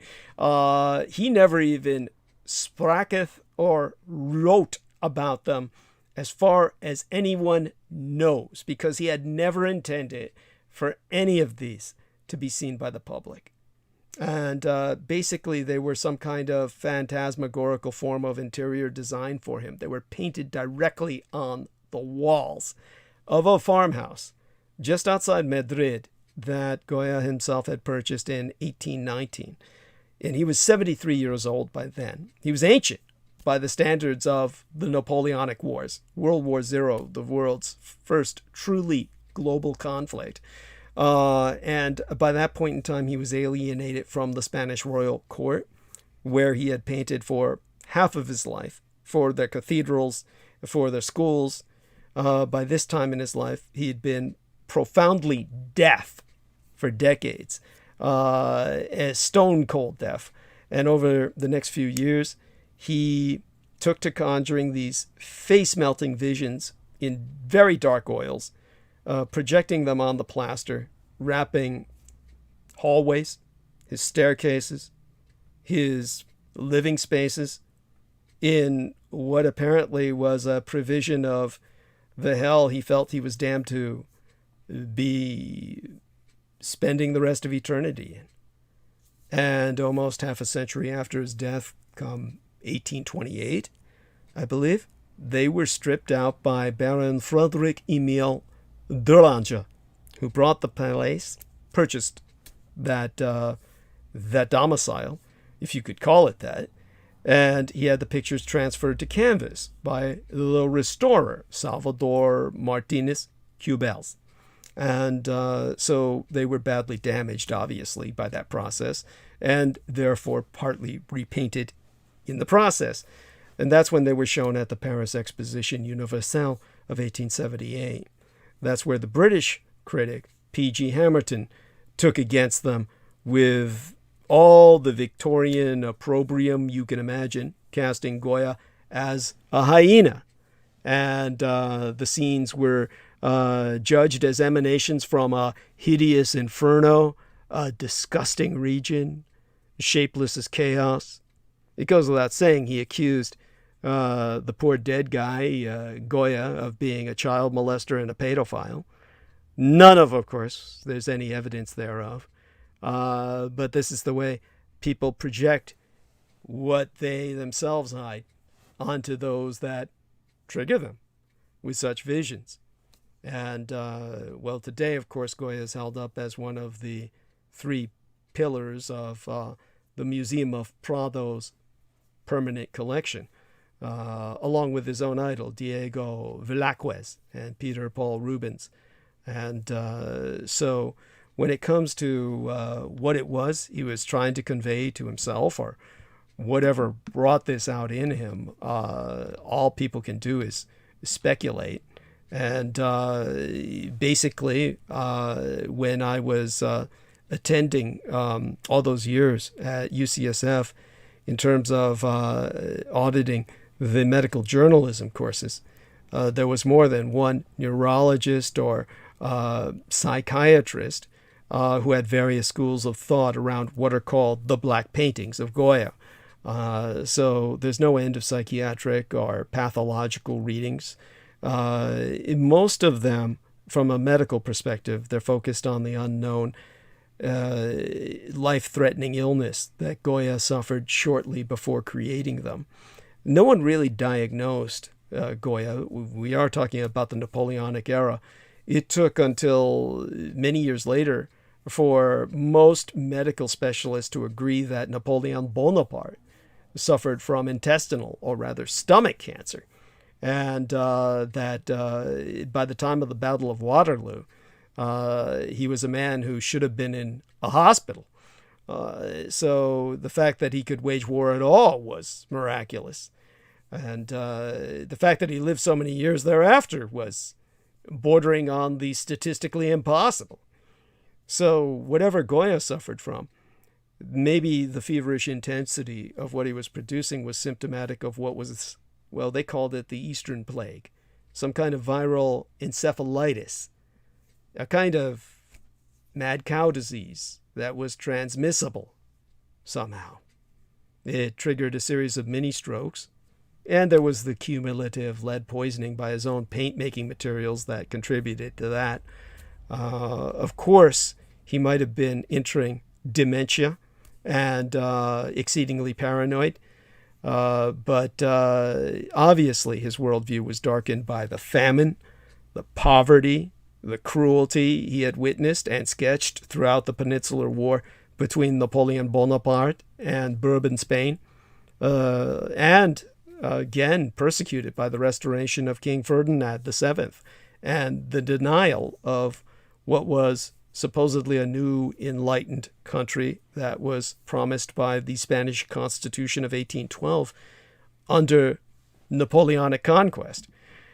So in terms of what kind of documentary evidence might be available for any nuanced character study, there really isn't any. All we know is that Goya was a country boy from Aragon who rose to the highest rank of any Spanish artist.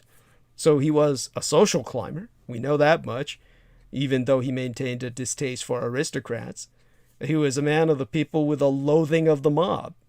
So he was a painter of luminous royal portraits, the ethereal chapel frescoes, He even made a worldly series of prints he called Los Caprichos that were just humor, kind of like the Far Side of his day. But in those etchings and engravings, he started to employ the grotesques to illustrate his themes, the witches, the demons, the goblins, as metaphors for violence, ignorance, blind superstition. He did write something beneath one of his most emblematic images. The sleep of reason produces monsters, is what he wrote. That's when you saw these monsters emerging from the mind of an individual who has collapsed from mental strain. So in that sense, you have that. And then you have the myths that Peter Moon was alluding to about Kronos. And when it comes to Kronos, of course, and Father Time, the man who devoured all his children, so because of the prophecy, they would take his place. He was the leader, and he was the youngest of the first generation of Titans. That was the Greek word for the antecedents to the gods, the beings who came first. These were the divine descendants of Gaia, the earthly ecosphere herself, Mother Earth, and Uranus, Uranus being the sky. And Kronos himself overthrew his father and ruled during what the Greeks referenced as the mythological Golden Age, until he was overthrown by his own son Zeus and imprisoned in Tartarus. So he was always depicted, or usually, with a sickle or a scythe, and that was the weapon he used to castrate and depose Uranus, his own father. And this is why Goya portrays him as someone who would do that to his own father, would do that to his children. And it was in Athens on the 12th day of what they called the Attic month of HEDGE-FENCED, the festival called Chronia. That was held in the honor of Cronus to celebrate the harvest, which suggests to us that as a result of his association with the virtuous Golden Age, Cronus continued to preside as a patron of harvest. He was also identified in classical antiquity with the Roman deity Saturn, of course, and therefore became known as Saturn. And in the ancient myth that's recorded by Hesiod's Theogony, Cronus envied the power of his father, the ruler of the universe, Uranus. And Uranus drew the enmity of Cronus's mother, Gaia, Mother Earth, when he hid the gigantic youngest children of Gaia, all the 100-armed hekatonchires, the hekatonchires meaning 100 arms each, and all the one-eyed cyclopes in Tartarus, so that they would never see the light. And so Gaia created a great stone sickle and gathered together Kronos and his brothers to persuade them to castrate Uranus. And only Kronos possessed the testicular fortitude to do the deed, so Gaia gave him the sickle and placed him in an ambush. And when Uranus met with Gaia, Kronos attacked him with the sickle, castrating him and casting his testicles into the sea. And from the blood, and by the original accounts, the semen that spilled out from Uranus and fell upon the earth, the Gigantes, the Iranies, and Melier were all produced. These are all different fabulous and fantastical beings of monstrous proportion and visage. The testicles also produced a white foam from which Aphrodite emerged, the goddess of love. And for this, Uranus threatened vengeance and called his sons Titines, which according to Hesiod means the straining ones, the source of the word Titan, but the etymology is disputed, as all etymologies often are. He accused them as being the straining ones because they were overstepping their boundaries, daring to commit such a ballsy act. To use a pun. Stretching over here to turn on the light so that I can see my own hands in the dark and maybe access the keyboard or the microphone. But after dispatching, well, I guess in an alternate version of the myth, the more benevolent Cronus overthrew the wicked serpentine titan Ophion, and in doing so, he released the world from bondage and for a time ruled it justly. But after dispatching Waranus, Cronus reimprisoned the Hecatonchires, the Gigantes, and the Cyclopes, and set the dragon Compe to guard them all.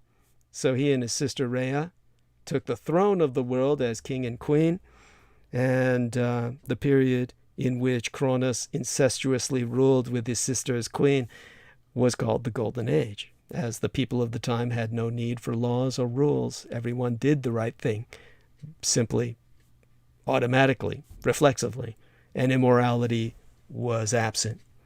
And then Cronus learned from Gaiae and Waranus that he was destined to be overcome by his own sons, just as he had overthrown his father.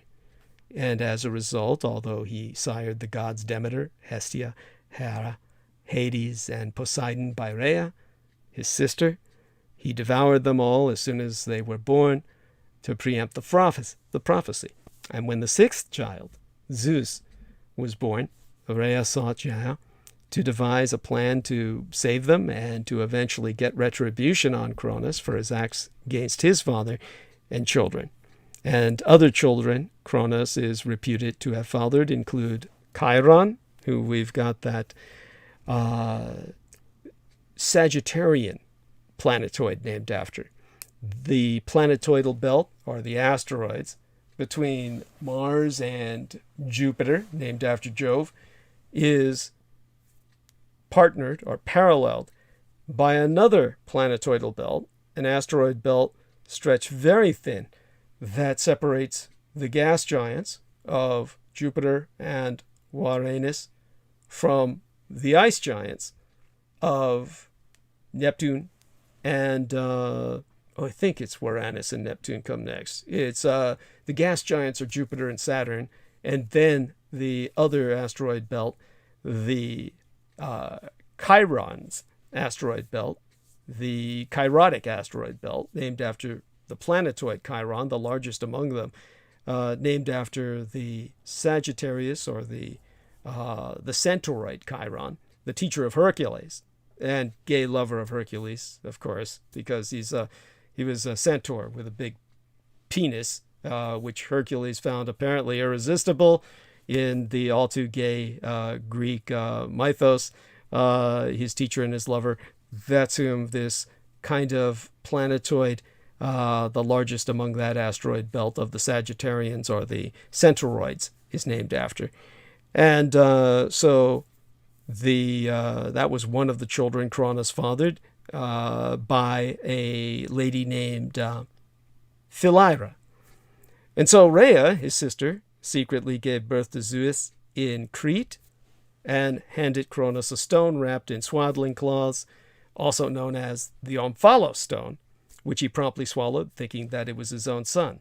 And Rhea kept Zeus hidden in a cave on Mount Ida in Crete, and according to some versions of the story, he was then raised by a goat named Almathea, while a company of Kuretes, these are armored male dancers, they shouted and clapped their hands to make enough noise to mask the baby's cries from Cronus.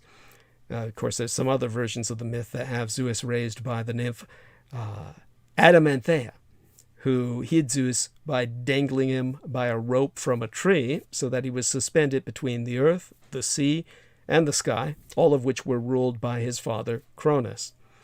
Then there's some other versions of the tale that say Zeus was raised by his grandmother Gaiae, or Mother Earth herself. But once he had grown up, Zeus used an emetic given to him by Gaia to force Cronus to disgorge the contents of his stomach in reverse order. And this purgative caused him to vomit first the stone, which was set down at Pytho under the glens of Mount Parnassus to be assigned to mortal man, and then the goat, and then his 2 brothers and 3 sisters. And in other versions of the tale, Metis gave Cronus an emetic to force him to disgorge the children, or Zeus cut Cronus' stomach open. Simple as that. But after freeing his siblings, Zeus released all of the many gigantes, the Hecatonchires, and all the Cyclopes, who forged for him his thunderbolts, Poseidon's trident, and Hades' helm of darkness. And in a vast war called the Titanomachy, Zeus and his brothers and sisters, with the help of the myriad gigantes, Hecatonchires, and Cyclopes, overthrew Cronus and the other Titans. And afterwards, many of the Titans were confined in Tartarus, and some Titans were not banished to Tartarus. Atlas, Epimetheus, Menoetius, Oceanus, correctly pronounced Okeanos in the Greek, and Prometheus. They're all examples of Titans who were not imprisoned in Tartarus following the Titanomachy. Gea bore the monster Typhon to claim revenge for the imprisoned Titans, though Zeus was victorious. So the accounts of the fate, the ultimate fate of Cronus after the Titanomachy, they all differ in Homeric and other tales. He's imprisoned with the other Titans in Tartarus. In the Orphic poems, he's imprisoned for eternity in the cave of Nyx. And Pindar describes his release from Tartarus, where he's made king of Elysium by Zeus. There's another version where the Titans released the Cyclopes from Tartarus, and Cronus was awarded the kingship among them, beginning another golden age. In Virgil's Aeneid, it is Latium to which Saturn, or Cronus, escapes and ascends as king and lawgiver following his defeat by his son, Jupiter, or Zeus. But the one other account that's referred to by Robert Graves, who claims to be following the account of the Byzantine mythographer ̶țețes. It said that Cronus was castrated by his son Zeus, just like he had done with his father Uranus before. However, the subject of a son castrating his own father, or simply castration in general, was so repudiated by the Greek mythographers of that time that they suppressed it from their accounts until the Christian era, when ̶țețes wrote about it. The same happened with the Genesis revisers, who erased from the Bible the castration of Noah by his grandson Canaan, which was Genesis, I think it was chapter 9, verses 20 through 28, where it's possible to feel that gap in the narration. The full account can be found on other versions of the myth. I believe there's one in Genesis, verses 48 through 49, that is writ by the Bible scholar Tanuma Buber, that a person would have to look up for that ecclesiastical research. But we could go on a bit about this. There's an African account, of course, that they talk about the Kronos as the son of Uranus. There's the Sibylline oracles. All of that, of course, takes us deep into myth, but the real important thing to remember is that it really should be the name of our solar system, should be Cronus, because it's actually a binary starred solar system, and the other brown dwarf star, which is not acknowledged by astronomers but is known of by the Department of Defense through the telescopes that are monopolized by the military. The brown dwarf star is named Nemesis, after, of course, that goddess of punishment. But in the Libyan account, Diodorus Siculus, maybe that was the 1st century before Christ, he wrote that Cronus, the son of Uranus and Tityre, reigned over Italy, Sicily, and northern Africa, and he cited as evidence the heights in Sicily that were in his time known as Cronia. And Cronus, joined by the Titans, made war against and eventually defeated his brother Jupiter, who reigned in Crete, and as his brother-in-law Haman, who reigned at NA̶I, which is an island on the river Triton somewhere in Africa. Cronus then took his sister from Haman, to be his own wife, and Cronus in turn was defeated by Hammon's son Bacchus, or Dionysus, from whom we get the term bacchanal for orgiastic partying. And Dionysus, in turn, the god of revelry, appointed Cronus and Rhea's son, Jupiter Olympus, as governor over Aegyptus. And Bacchus and Jupiter Olympus then joined their forces to defeat the remaining Titans in Crete. And on the death of Bacchus, Jupiter Olympus inherited all the kingdoms, becoming Lord of the world. That was in Diodorus Book 3. And as for the Sibylline oracles, Cronus is mentioned in Book 3, which makes Cronus Titan and Iapetus, the three sons of Uranus and Gæa. Each receive a third division of the earth, and Cronus is made king over all. And after the death of Uranus, Titan's sons attempt to destroy Cronus's and Rhea's male offspring as soon as they are born, but at Dodona, Rhea secretly bears her son Zeus, Poseidon, and Hades, all three of them as triplets, and sends them to Phrygia to be raised in the care of 3 Cretans. And upon learning this, 60 of Titan's men then imprison Cronus and Rhea, causing the sons of Cronus to declare and fight the first of all wars, is what they called it, against them. And that account mentions nothing about Cronus either killing his father or attempting to kill any of his children. But what brings us to the Attack on Titan anime, that's so pivotal or seminal, a work in Japan and yet so recent. As Jameson Reese was saying, it was known in the Nihongo, or the Japanese language, as Shingeki no Kyojin, which literally, transliterates as Advancing Giants. So it was originally this Japanese manga or storyboard series illustrated by Hajime Isayama. And of course, Jameson said the guy had his problems or his challenges. Basically, it began in Kodansha's Besatsu Shonen magazine at, now that I remember it, September 9th of 2009. And it was collected into 15 what they would call Tankobon volumes by December 9th of 2014. So from 2009 to 2014, that's an average kind of run for these kinds of very long storyboarded graphic novels. But it's set in this world where humanity lives inside these cities surrounded by enormous walls as a defense against the Titans, these gigantic humanoid creatures inspired by the viciousness of Greek mythos and Goya's black paintings, who eat humans seemingly without reason. And the story originally centers on Eren Jäger, Jäger being the German word for a hunter, and his adopted sister, Mikasa Ackerman, who's obviously got a Japanese first name, but a Caucasoid last name. But there were instantly thousands of death threats against the creator. It was basically in 2013, after media linked to a 2010 blog post by Isayama, indicated that the design of the character, one of the characters in this storyboarded novel, named Dot Pyxis, Pyxis was the guy's last name, Dot Pyxis, is like a commanding officer in the story.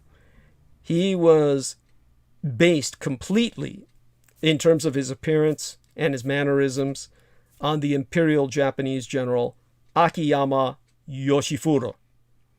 That is, of course, a general of the Japanese Army of World War II who is viewed as a war criminal or someone who committed vast atrocities throughout Korea and mainland China. And this launched an internet flame war about the general's war record, and that included thousands of death threats. So at that time, the frightening number of death threats, they amounted to ultimately, by the way, I'll have Peter say goodnight. He's fading out. needs to go into slumber. I certainly don't blame him. It's about that time of night. So the number of death threats that did emerge before Peter goes, just so that he understands the seriousness with which this was taken throughout all of Asia. The number of death threats was ultimately counted at that time to be 12,345 death threats, sourcing from all over China and Korea to this one illustrator in Japan. And it was pretty much headlined throughout Asia that his anime would trigger a third world war. The Chinese Communist government said they were ready to take military action at that point. So that was the year's biggest anime that turned Hajime Isayama into a celebrity who was targeted by foreign powers with contracts of assassination. That's just the beginning of the story, so you might hear more about that. It's interesting. I'd like to hear the rest of it, but I'm fading, and that shows that he was powerful. It shows the power of this medium. Yes, and it shows us the power we may have with our books, attracting all of the... no, I don't know if I want that power, but whatever. well, we're in for it now. Love you, dearly. I'm gonna sleep peacefully tonight. Yes. Okay, anyway, good luck, and I look forward to hearing the rest of it. Yes, well, we love you dearly, and thank you so much for appearing here tonight and sharing with us all your wisdom as always. Okay, thanks. Bye-bye. Bye-bye. There we are. And so with that, of course, I'm not quite sure if I'll go on with the rest of it right now, but I do want to take advantage of Salman's presence with us. And Mandy, if she's back, certainly, Mandy, if you're listening at all, do know that I want you back on stage. You should be done with dinner and the kids by now, one would hope. Of course, I wouldn't want to take you from any of that unless you wanted to join us and needed a break. But so if you hear us, Mandy, do come on. Otherwise, we'll have these young men, Salman Sheikh and Jameson Reese, hold for us for a while now. I believe it should be around 11:30 where you're at. Salman? No, 10:30, 11:30. Yes, Yeah. it's 11:31. Yeah, it's about like 11:30. It's interesting you brought up the gods because I was looking up from the Han Dynasty from China, Nuwa and Fuxi, who are these two gods from they are basically androgynous that come from one source. But as the spiral of the dragon goes up, it separates into a male and a female. And I see them holding the Masonic square and compass. And they say that's how they created the world, using those aspects. And I was so fascinated to see that aspect of the history is denied because it comes from the East. So if you knew anything about like Nuba and Fuxi and basically them being the creators of humanity from the Chinese perspective, I would love to hear that. Thank you. I appreciate that. And I'll see what I can dredge out of the attic of my mind, as well as what I can dig out of the books around me, as I turned on my light to do when I was speaking about Cronus. And, do me a favor and just write a little bit out about that, because I'm not going to remember it after I start drinking tonight. And I'll, talk about that, sometime soon. I definitely want both of you gentlemen to kind of take the stage now, and I can go into a kind of begin my downward spiral, or I can start talking about Afghanistan, but I'll do that after our man Salman takes his leave for the night. And so we only have maybe half an hour with you for Lucky Salman, so take over Yes. with Jameson, and I'm going to go mute. I'll be back in a matter of minutes, but I'm going to refresh myself, and hopefully Mandy will join us during that period of time as well. And Jameson, do me a favor, write her in the text box, let her know that she's welcome back. You do have her. You can actually write her outside of the text box in the text box that hits her directly as well. Yeah. Okay, let me go into that that section. Skype, yeah. Okay. And by the way, I'm certain learning how to maneuver this. Yes, I'm certain I also probably rang some bells in your memory about the attack on Titan, and you can probably take it all from there to a degree. Well, yeah, you certainly have convinced me that I should continue to work on my graphic novel instead of just focusing on the occult and being a monofocal, boring guy. That's right. Don't you want 1,000 death threats? I mean, hell, you'll know you've made it. Yeah, and Well, it certainly has a capacity to change the world. there we have it. Yeah, and so with that, then I will, I'll take my leave for a little bit. Be back in about 10-15 minutes at the longest, so both you gentlemen kind of take it from here. All right. So Samuel, that would be awesome if you became a famous manga artist and a comic creator. yeah, I'm working on it. I've started to see my weakness is when I'm drinking. Drinking and drawing doesn't seem to work for some reason. Geesh. Drinking works well for spell casting, oddly enough. I don't know why. While it does open you to the spirits, and they call them the spirits for a reason. The problem is it's not very good for drawing because everything one starts to over. Oh my gosh, what do they call it? When one evaluates one's work as looking better than it really is through being in that sort of depressed, altered state, it's always depressing for some reason. It reaches a point where I don't even draw. I'm just like laying down and sleeping on the boat, which is kind of soothing because I don't get quality sleep at all. Right. I've been having that same trouble recently. I think it's probably because of the super hot weather that's been plaguing our area. Why I'm looking forward to the fall.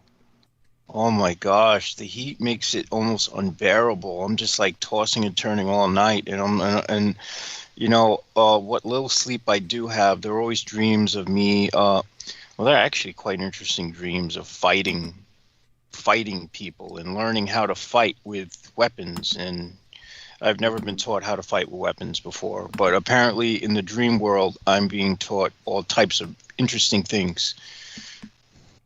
Right. I think that's basically you're getting a message from the spirit world, or they call the dreams as being omens of the gods, that you're being taught to, or you're being instructed to channel your energy with these different outlets, like different hobbies and different things, such as your creative efforts and your different pursuits that you're doing. And who knows, in one of those hobbies and pursuits, something might open for you. You might run into the right person, you might find the right opportunity, and some doors just might open for you. So it's maybe just instructing you to find different venues and hobbies and events where you could channel that energy. That's also possible. And I will note that I've recently revisited the 25th or 15th tunnel of Set, which connects two different spears of the Qliphoth. And it's interesting because I'm working with Himethorith. And one of the things about her is that she teaches you the things of war. And one of those sayings attributed to her is, and you will be great in the things of war. So perhaps this has a relation to my sort of communing with that spirit for this period of time. I tend to like to give them each a month now that I've, done the preliminary rituals over a year ago. Right.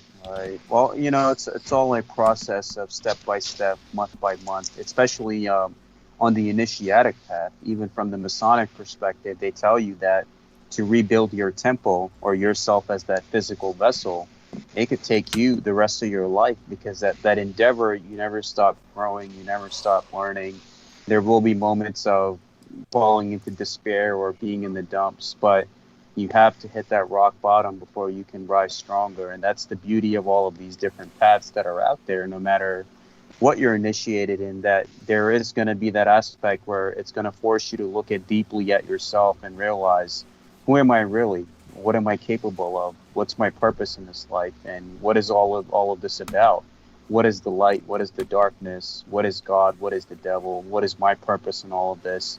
And that's the beauty, I think, that you find that equilibrium, like I think you have found of yourself, of your abilities and what you stand for and your purpose. And I think that's the greatest achievement any man can have in his life, to come to that realization. Yes, yes, and it's a blessing to have that at my age, because you know, a lot of men my age don't have the time for it, because they have children.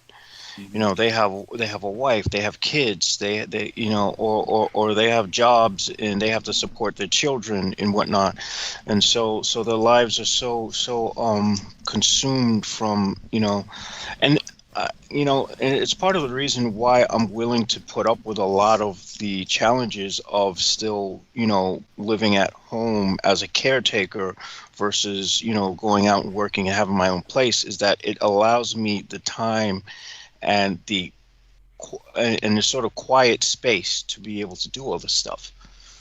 Yeah, and look at it this way: everything has a right time and right place for it. So you are being given the space and time in terms of whatever the aspect of, I guess, the human life that comes up, where you're a caretaker and you have a stay-at-home job. And the beauty of that is, Brother JMO, is it gives you time to focus on yourself, and you just use it to the best of your advantage. And the best that you could get out of it is the growth that you will get, not just serving your family and serving yourself, but the world around you by being your best self. Because when the beings of this world get better, then the world automatically gets better. And if each person individually comes to that realization, then step by step you already made the world a better place. Because basically, from the Sufi tradition, the creator is experiencing reality through all of us, whether it's good or bad. And it tells you in the Quran that we test you with both good and evil as a trial, and every soul shall taste death, and when the time comes, to us you will be returned.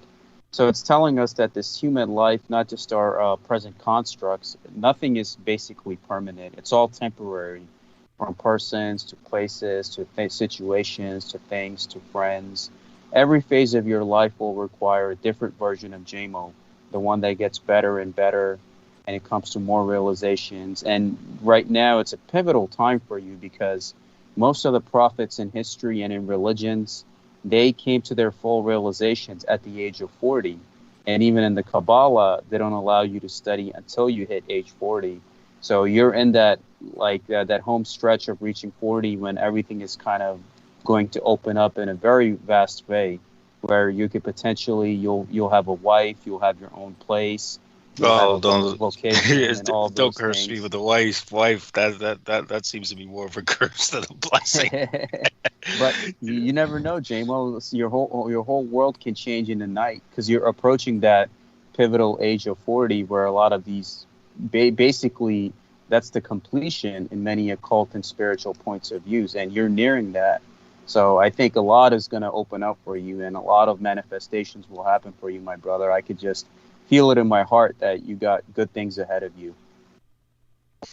Thanks. I definitely hope so. And, you know, what I wanted to say about the attack on Titan is that, you know, it seems like they are able to pick up on, you know, he did go into how, you know, certain people are treated, certain people of certain racial bloodlines are treated and looked down upon. And in the story, I think Eren belongs to one of those bloodlines, and their bloodline is the only bloodline that's able to, you know, turn into Titans. And their bloodline are the one.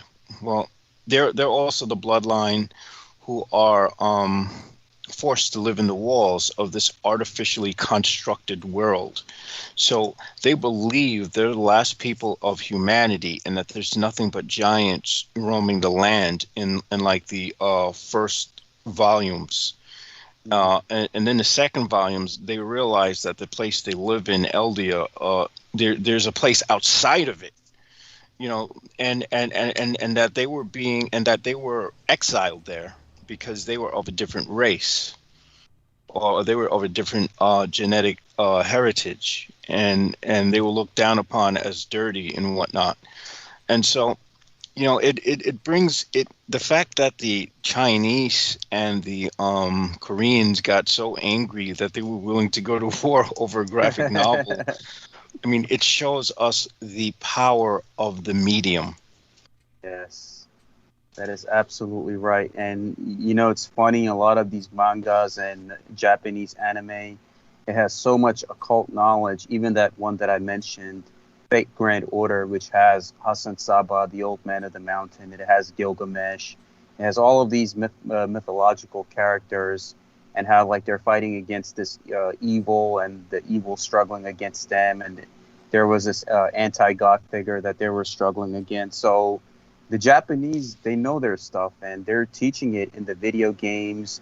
Even in the Onimusha game, Brother Jamo, it tells you that there was the Genma, who were like these demons that created humanity to be like this slave race. And then the Oni, which was like this light force, came, and there was like a war against the Oni and the Genma.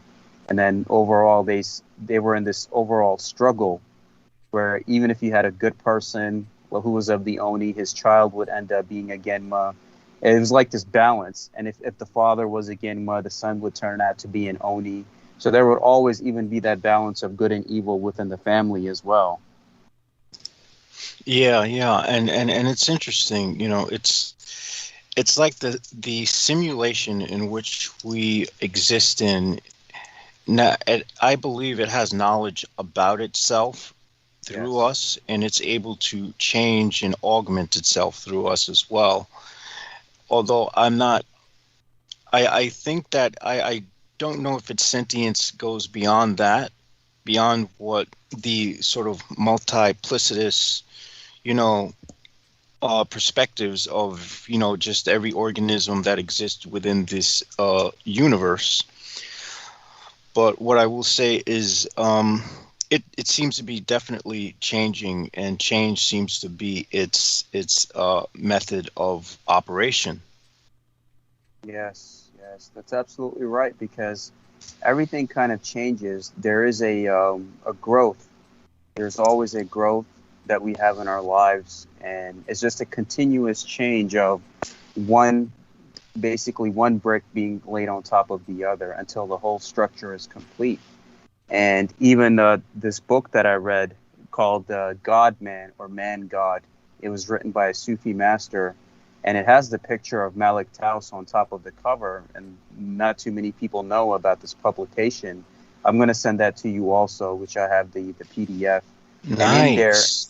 And in there, Brother Jamo, he tells you that the aspect when Prophet Musa, peace be upon him, when he had encountered Iblis and asked Iblis, "Oh Iblis, why did you disobey God when he told you to prostrate before Adam?"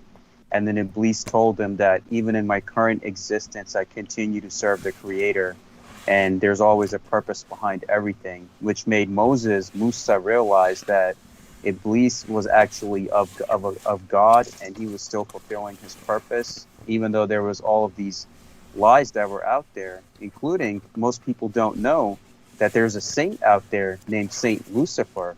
If you look it up, they have a saint. It's from Europe somewhere, and just goes to show you it relates to Musa, or Moses' encounter with Iblis, when he wanted to find out that, did you truly have that prideful nature, and did you disobey God?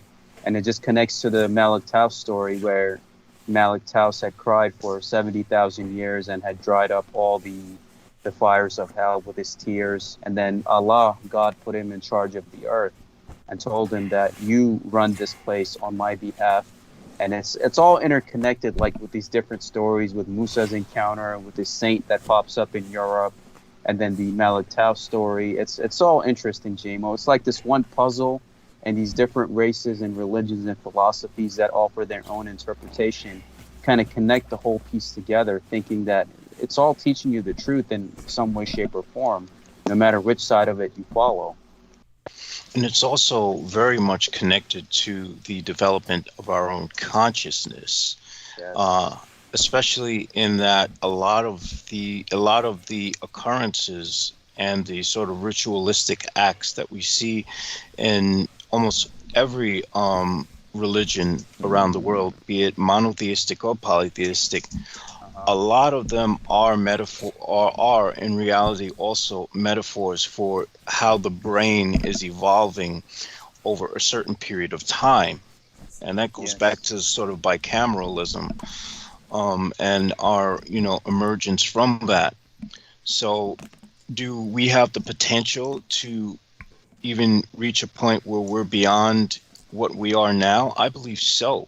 And I certainly hope so. But what I see is, enough to give me some degree of hope, honestly speaking, because it does seem like the old male order is starting to crumble.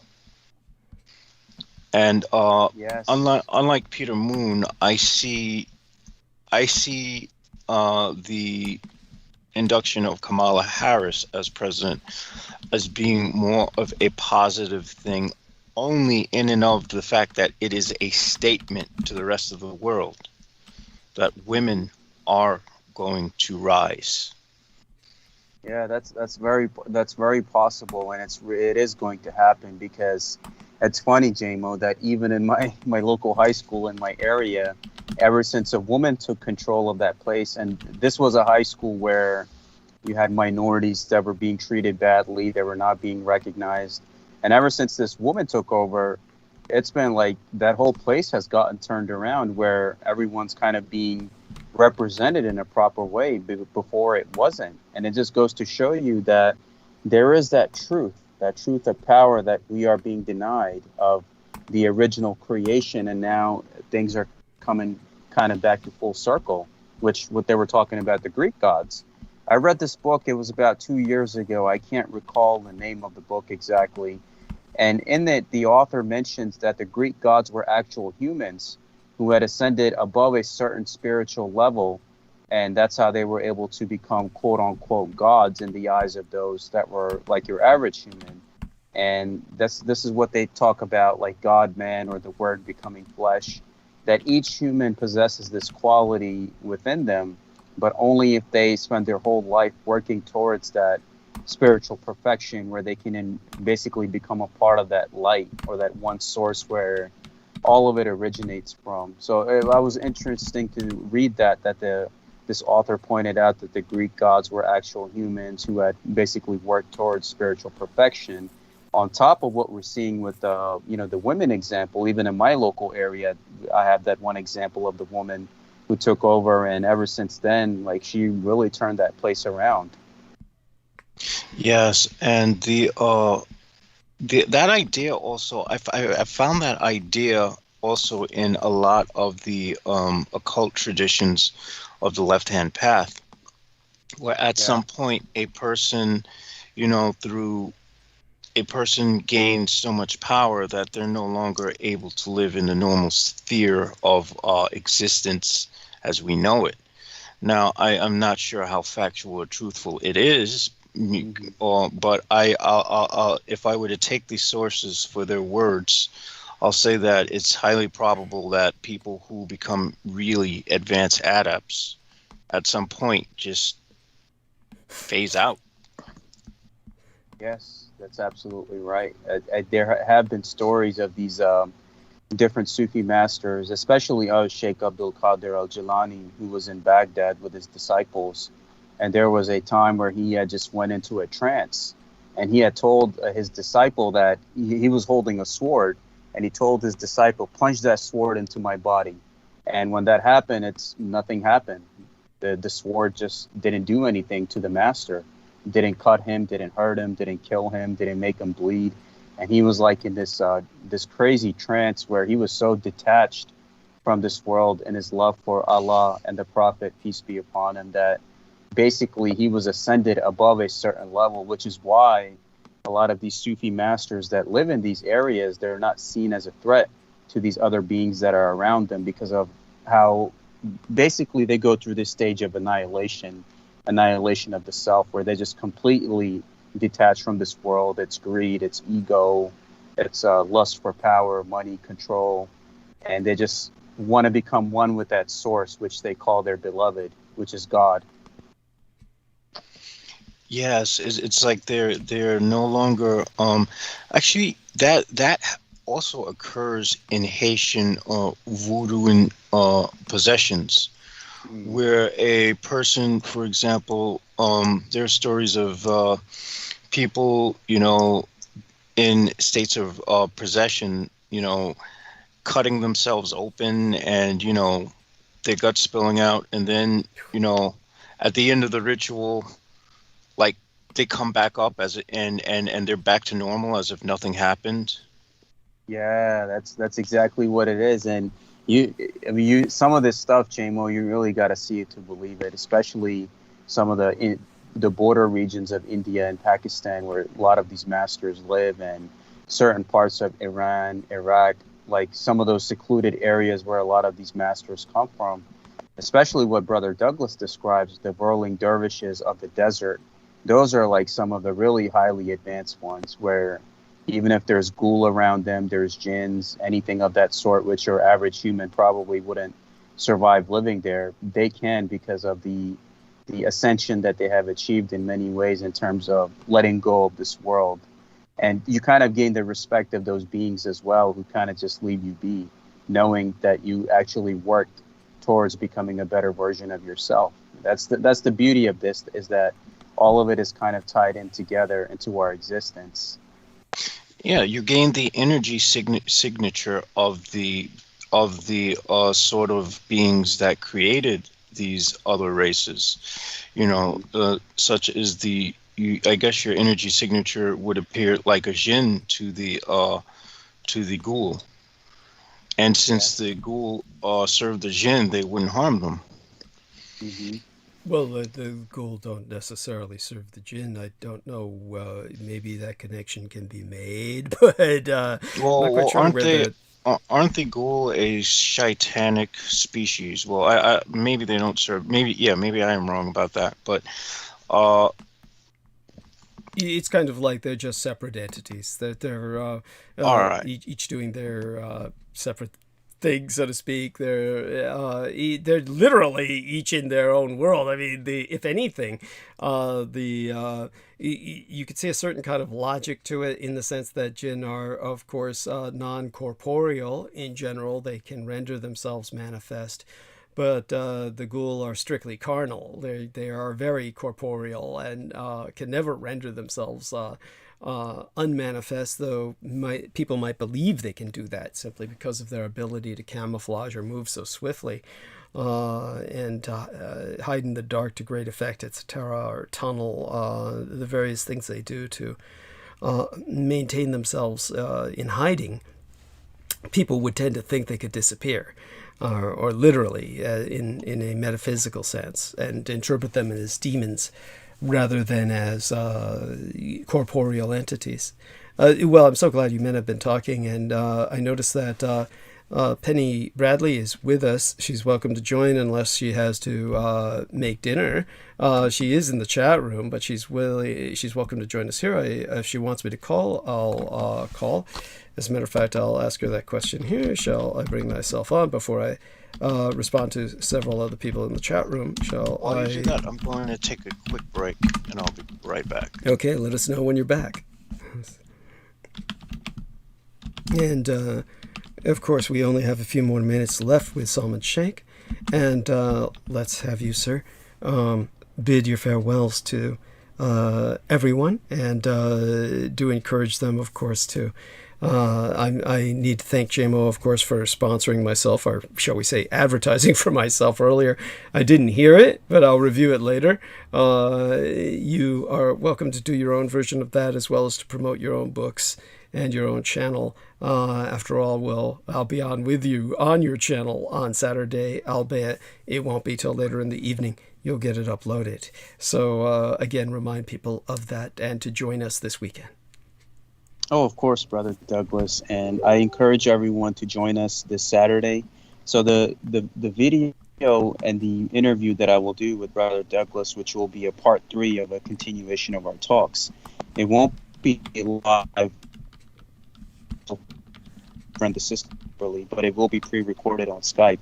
And then on the evening of this Saturday, it shall be uploaded on my channel. And Brother Douglas has permission to put that on his channel as well, along with all of the rest of the stuff that we did, which I'm grateful for John Warrington. He has basically uploaded everything on Odyssey, which is good to have that backup. And I'm glad that Brother Douglas is finding this balance of, because I've been listening to him since 2015, late 2014, 2015, and I have been contributing many years in terms of donations, and I also enjoyed the summer of 2021, these last 4 months, just being on the program and speaking with everyone, learning from them, sharing the laughs, sharing everything. So it's truly an honor and a privilege to be on this platform. And, I'm stating these things in case on Sunday I won't be able to attend. So it's important that I tell everyone how important Douglas Dietrich's work is. You have to support him, buy his books, report the gang stalkers, contribute to him financially, and help him out with your prayers. Whatever you can do in your capacity to help him, just help him, because it's the intention that matters. So with myself, the month of September, I'm going to be in seclusion for my own reasons and traveling. But if my seclusion extends beyond that, there will always be a good reason for that. And, myself with Brother Douglas, he always has my love, support, contributions. And I will continue to do that, just like how I was these past several years, like I normally am. And I just want to thank everyone on Team Dietrich for all of the love, knowledge, and light they provided me. And when that intuition, because I always listen to my intuition and what God puts in my heart and how to follow it the right way. So whenever I get that intuition down the road to basically reconnect on the transmissions, I shall follow that accordingly. But that doesn't mean that I've disconnected from Douglas or I, turned on him in any way. That's not the case. It's just down the road, if the seclusion of mine extends beyond September, just know that I'm still here. I'm still donating to him. I still love him. I still pray for him. And everything goes accordingly. And of course, our part for that, we have let Brother Douglas be at the discretion of deciding the next topic. That will probably be end of October. So that's confirmed, including this Saturday. That is confirmed as well. And I encourage everyone that please just do the right thing. This man has sacrificed a lot in his life, from his parents, from his relationships, from all of the atrocities that he has witnessed and seen in his lifetime. Only he knows what he's been through.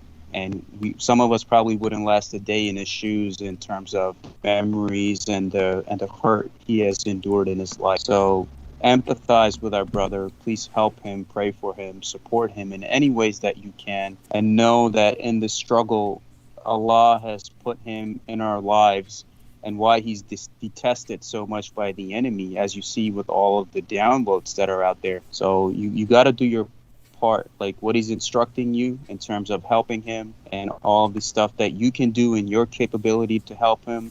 Please, I would encourage you to do so, just like how I have, like how others have been doing. Don't lose this opportunity to help somebody like Douglas Dietrich, especially with the knowledge that he's sharing.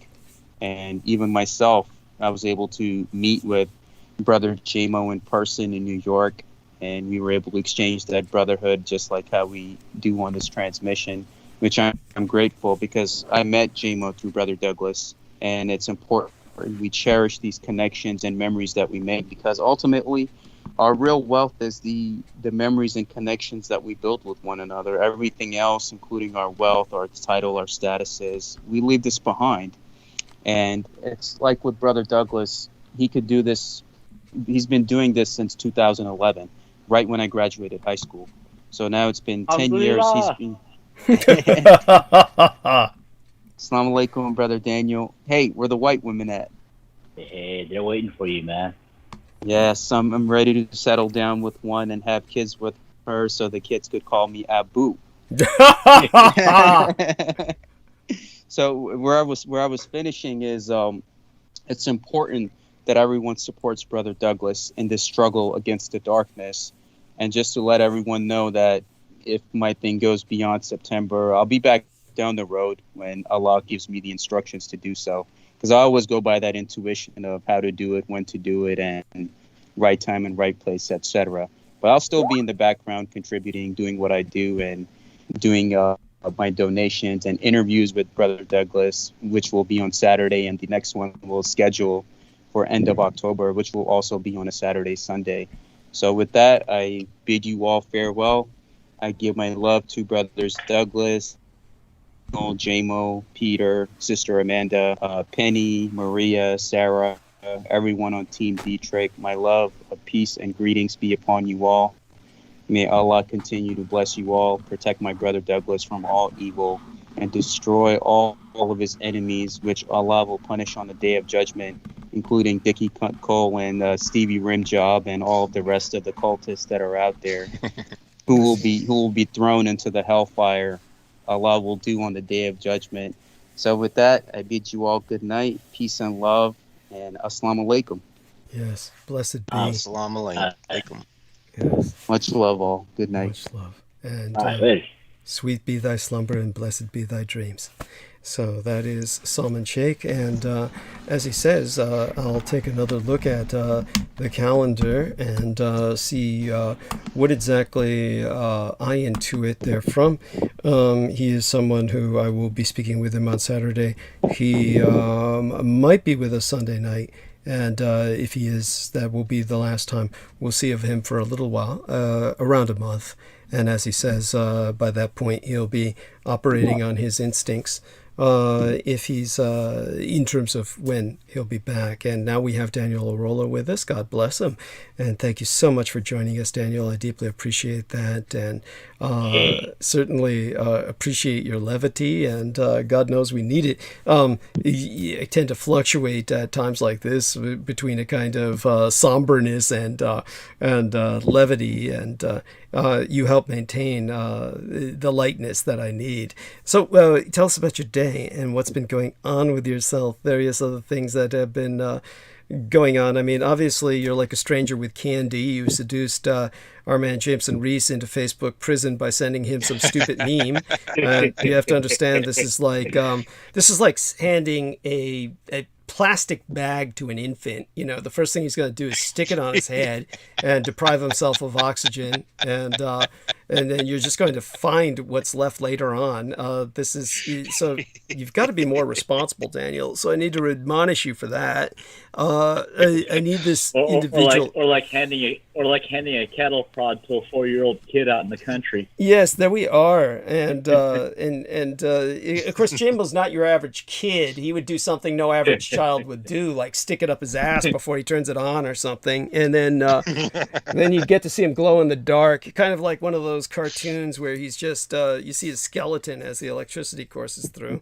So with that being said, I did tell Salman Sheikh I didn't get a chance to hear yourself promote me through your ad, but I will review it later, and I know that however it came out, I know your intention was sincere, and that's what counts. So I'll bear that in mind, and thank you for your energy that you invested into it, which is it's deeply appreciated, and I do owe you something in terms of an illustration or something like that. So that will come sometime now that hopefully by the end of the first week in next month, which will be upon us before we know it, literally days from now, things will stabilize. Well, I have a question. Yeah. I hope it wouldn't be too traumatic, but I am so curious. I have to ask, what if you could illustrate one of the ghoul?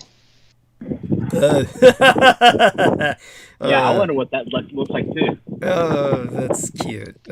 So thank you, the both of you, for bringing up such wonderful memories, like telling everybody to face outwards while they take a crap, since they were so afraid of everything coming at them in the night. Little memories like that just tickle me. So let's move on for a moment, and I'll bear that in mind. It's one of those things you can't get out of your mind once you're reminded of it. So in the interim, as I've recommended before, just along that thought process, maybe you could find a bootleg copy on YouTube or someplace else, but as I said before, a very haunting film and very highly recommended by myself, and one that I did not serve as a consultant for, but people asked me if I did, was the movie Bone Tomahawk. And Bone Tomahawk was a Western that portrayed the rejects of all of the regional Indian tribes who were rejected for unspeakable crimes, who were forced to form their own tribe of outcasts. And they basically communed or gained a kind of connection with the American ghouls.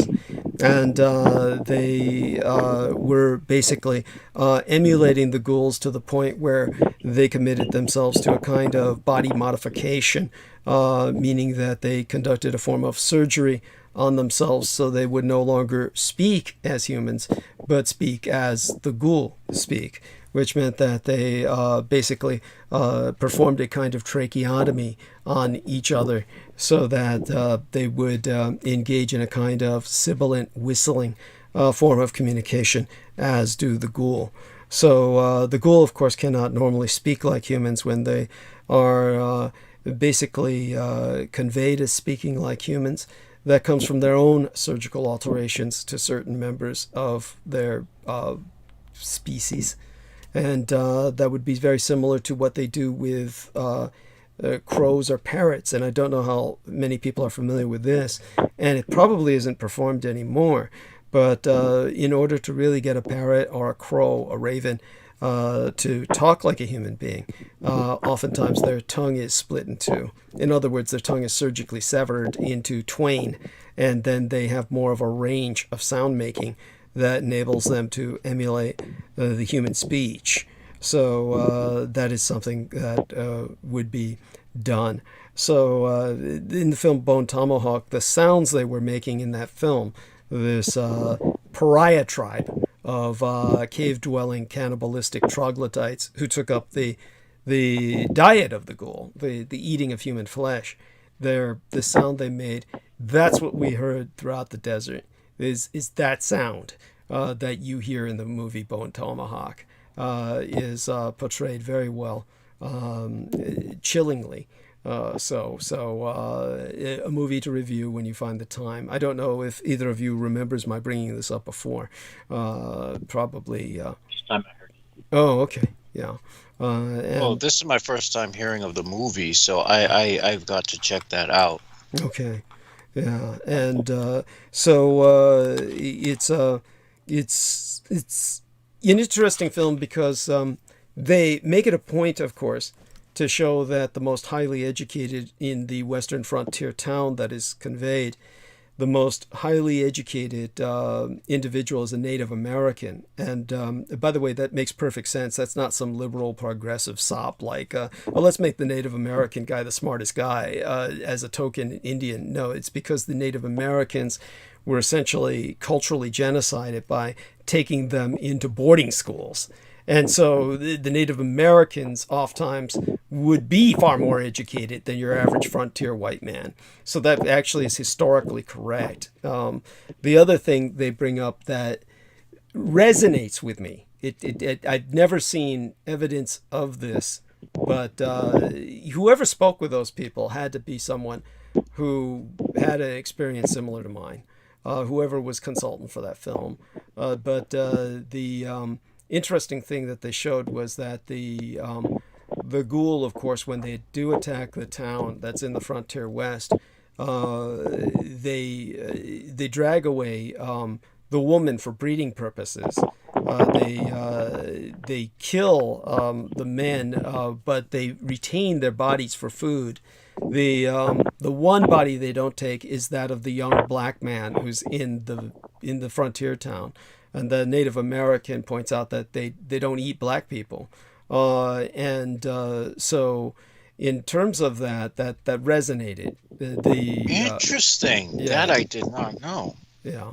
And so Just an interesting fact there. But bear in mind, they were portraying American ghouls as opposed to, or a tribe of Native Americans who had resonated, basically entered into a kind of interspecies.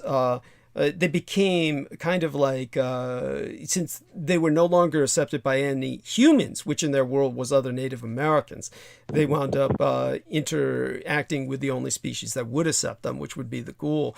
But that would strike me as like an American manifestation of that. After all, in Africa, of course, they do eat black people. And so it's but this would change with region, and but that makes perfect sense because regional species, they're very different. They behave very differently. So a point to bear in mind. And but of course, with that, Daniel, tell us how your day was and how things are going there in Texas, where, of course, I don't know if you heard me the other day. I was talking about Crystal River, and I was telling her about... she was noticing this, actually. She was pointing out how when Salman Sheikh got knocked off the call at that one point, and his video was still on, and it was basically that anyhow she was noticing that at times in the past I would point out, gee, it seems like this guy, maybe something happened, because I did point out at that time, it's almost as if somebody came by and knocked Salman Sheikh on the head and left his camera on pointing up at the ceiling, right? I was pointing that out. And then of course, because I did mention, that camera's eating up bandwidth, it might throw us all off this call. And so Peter Moon was saying, well, knock him off the call, which I couldn't do. I was suddenly deprived of any option to knock him off the call. It was all very strange. The Skype was undergoing, quite a bit of different assaults that night. And so it was finally, I think it was Jameson who was able to get him off the call. But, well, I was telling... I think it was Peter. Was it Peter himself? Okay, Peter was able to knock him off the call. Holy shit. And so when I was talking about that with Crystal, and I said, it's funny because we were so busy with knocking him off the call, I didn't even think consciously to follow up on the thought of calling for a welfare check, calling his police department for a welfare check. And he fortunately came back on very shortly, within a comparatively short period of time. That's when Crystal River told me, for God's sake, if something like that happens while I'm on with you, don't ever call the police to conduct a welfare check on me, because of course she's a pot smoker and has pot paraphernalia around the house. So the last thing she needs to happen in Texas is for the police to drag her away into detention. And so she did warn me about that, which I appreciate, but so I was just curious. I mean, say that were to happen, like the police went to conduct a welfare check, and then, personally, I would never do that because she requested me not to. I would never conduct a welfare check or call the police. I have to second that. Please don't do that to me, because they will shoot me. Yes. I mean, that brings us... They'll just know I'm black, and they'll be like, okay, target practice. Thank you. Thank you. Yes, I mean, that brings us actually, it brings something else up to mind. I was going to ask Daniel, about what he thinks would happen. I mean, personally, I think if the police showed up at her home, I don't think they'd do shit to her. I mean, honestly, she's a girl. She's young. If they even show up. Yeah, thank you. Yeah, good point. Point's well taken. If the police even showed up, if they did show, I don't think they'd do shit to her because she's a young, attractive white girl, right? I mean, what the fuck are they going to... Come on, take this bitch in. Yeah, she's smoking pot. I mean, do you honestly think... She'll more than likely get away with it than I can. Thank you. Well, thank you. She's prettier than I am. Thank you. Yes. I mean, seriously. But theoretically, with your average Joe, if that happened, like asked the police to conduct a welfare check, and then they went to his home and found out that, what would normally happen? I mean, what would they be in for? I mean, how long does a person get for pot? Actually, you can get a ticket for it now, if the cop actually bothers to weigh the shit. Mm-hmm. If it's under 2 ounces, you get a ticket for it now. You don't get arrested for it anymore. Okay, thank God. Yep. Okay, thank you. So Texas is lightening up. They're they're taking baby steps in getting some leniency around it. I'm just being patient about it. Yeah, thank you. Yeah. Thank you. I mean, so now that, all of us are here and we're all pretty much liberal progressive, I mean, and our man James had brought up what he did. Let's get some points out. We've got this DC bomb suspect, a hashtag MAGA terrorist, and there's white privilege exploding around this motherfucker, the domestic terrorist Ray Roseberry. I don't know if either of you gentlemen have heard of this. So tell us what you know. That sucker is the same age as I am, and when I look at him, I mean, he's like twice my age. Yeah, he looks twice your age. I'd assume he would be twice your age. So yeah, and tell us what you know about this son of a bitch.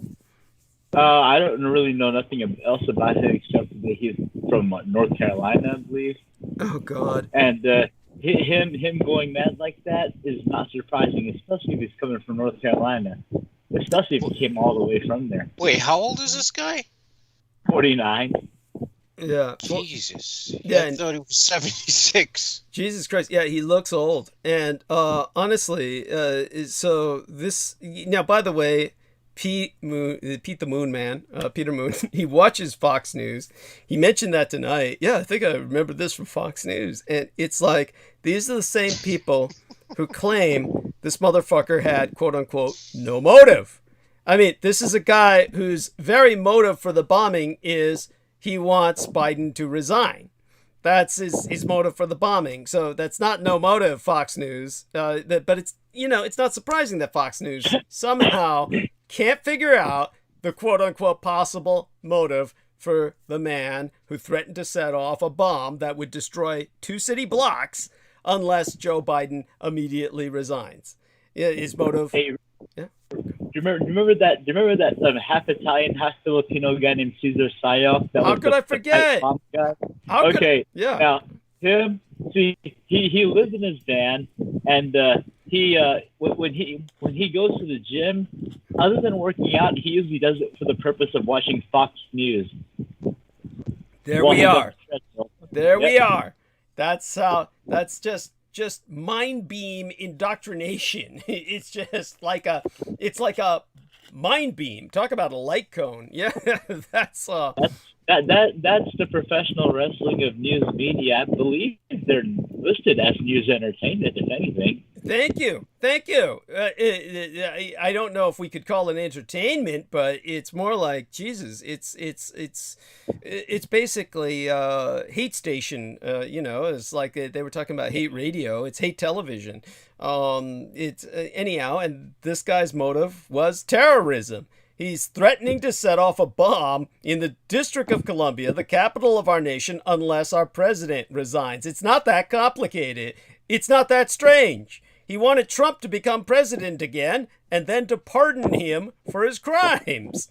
It's not off that Fox failed at this, but then you have the case where CNN announced that the suspect was dealing with personal burdens in his life. I mean, he was what now? I mean, I'm sorry, Are you but fucking serious? Yeah, this is CNN. And then personal burdens. Yeah, personal burdens. What the fuck kind of personal burdens could a piece of shit like that have? Thank you. He's burdened. My wife won't pass me a beer. Yeah. I mean, you always go there. There we are, and it's like Daniel Arola says. The guy looks twice his age at least, and this is, he thinks he's burdened. But I mean, I'm sorry. Did Muhammad Atta have a bad day on September 11th? I'd be mad too. What's that? If I look like him, I'd be mad too. Yeah, there you go. And that's his burden. His burden is he can't get laid. There we are. He has to solicit the prostitute one trailer down. Yeah, and even then he can't get it up, right? Yeah. So this is with that kind of logic, we have to ask about the terrorists on September 11th, like Muhammad Atta. He was burdened too, right? Poor son of a bitch. Or or were any of them on 9/11 dealing with personal issues, struggling with some trauma? You know, need a trip to Burger King or some shit? I mean, the blatant white privilege here is obvious. This guy somehow It's disgusting. Yeah. You know, they definitely don't say Black Lives Matter people are struggling with some burdens. Yeah, thank you. No, they don't. Oh, that's yeah, this guy somehow gets the complete benefit of the doubt. He gets the benefit of sympathy and empathy that was never afforded to Trayvon Martin, who we were told was a violent scissor addict. I mean, you might remember that stupid white detective I was talking to. What was that guy? Daniel, help me out. Oh, the Opperman. Opperman, yeah. Opperman said, hey, you know, Trayvon Martin had, you know, a bottle of drink. He had this cough syrup that he was going to use to make drink. And I was like, how does that make him any threat to anyone? If anything, that would make him a tragedy who was in danger of hurting himself more than hurting anyone else.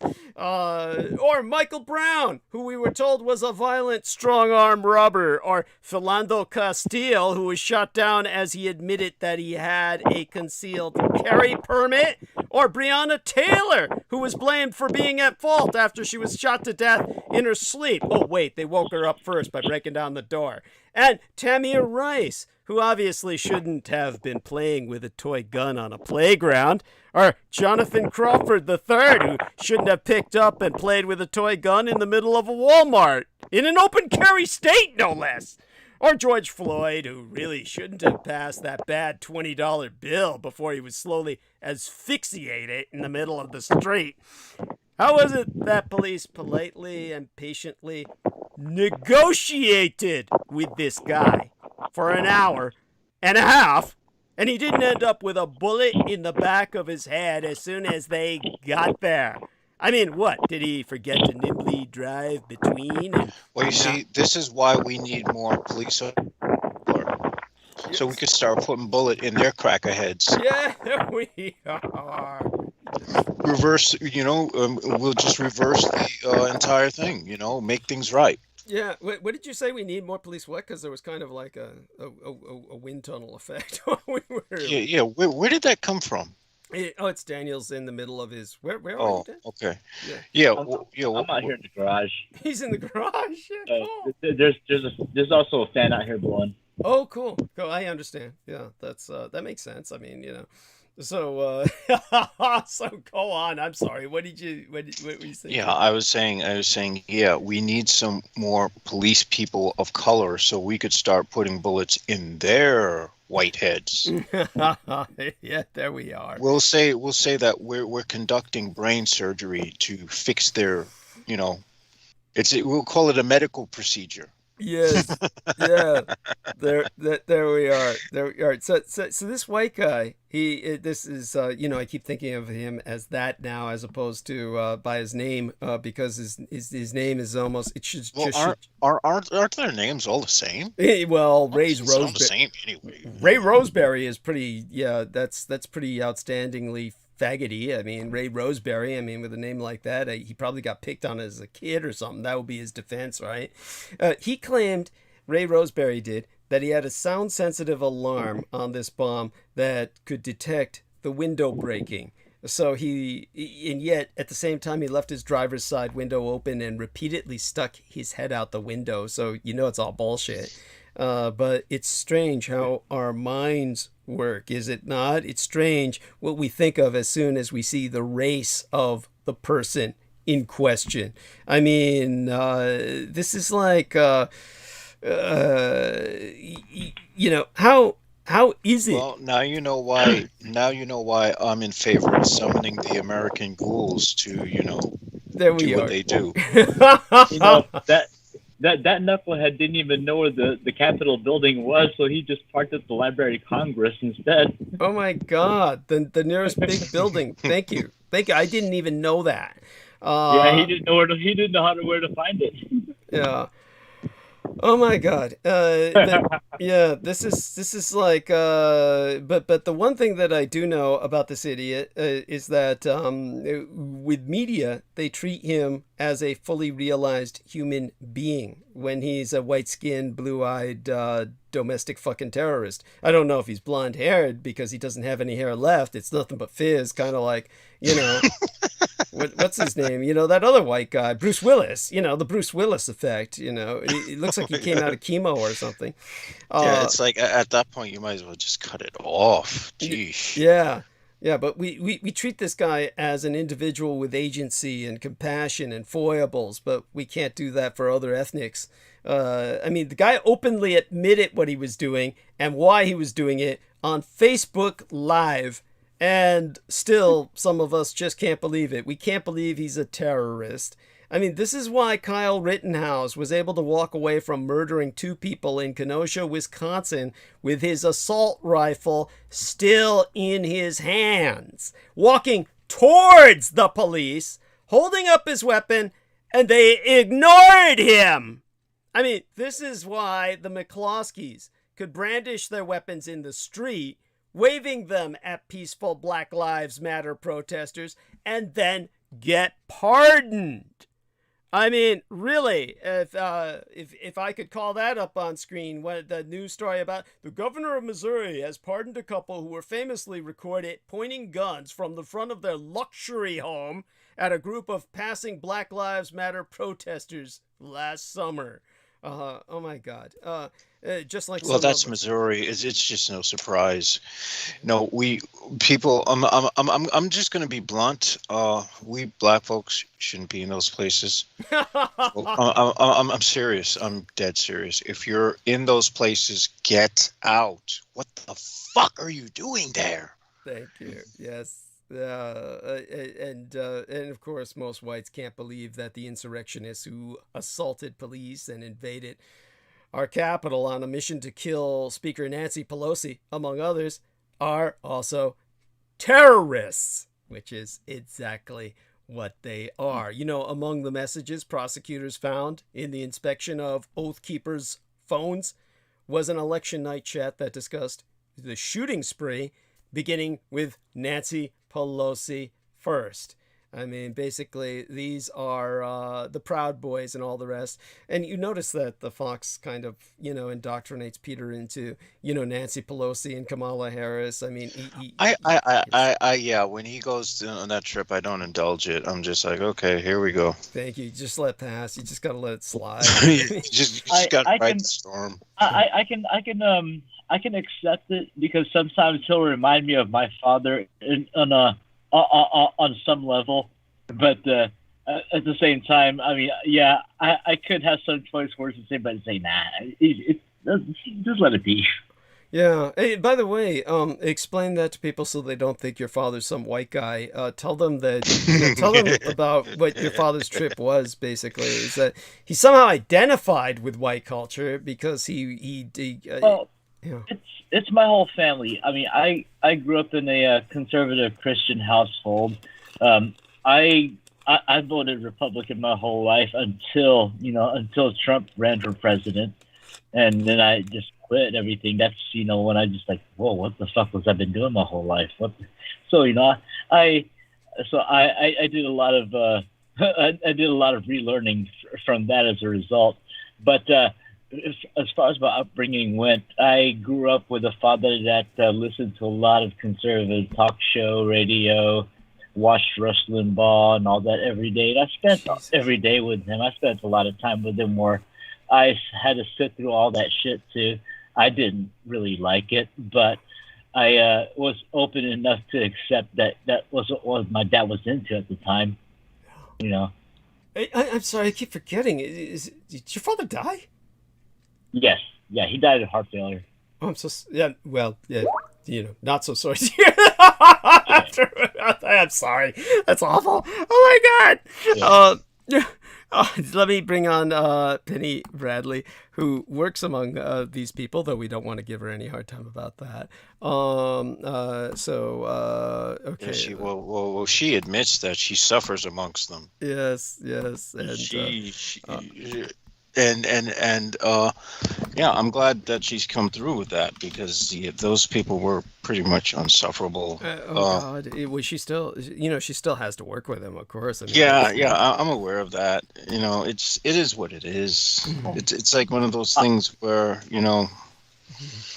I wish the best for her. I couldn't do it. Yeah. Oh, by the way, Penny, welcome. Let Daniel finish his sentence here. Daniel was telling us about his father. So, well, yeah. I was hearing that. Go ahead. Hey, Penny. I was just going to remember that that I do feel relieved that my father did pass away before Trump. A couple of years before Trump. Even thought about. It's like, okay, cool. Thank God. Yeah, that would really suck. Having to see my dad as a Trumpster. Thank you. No, I get it. I totally fucking get it. I hear you. I know what you mean, because I have people I care about who died before Trump came to power, and they would have been Trump cultists. It would have been so sad to see that.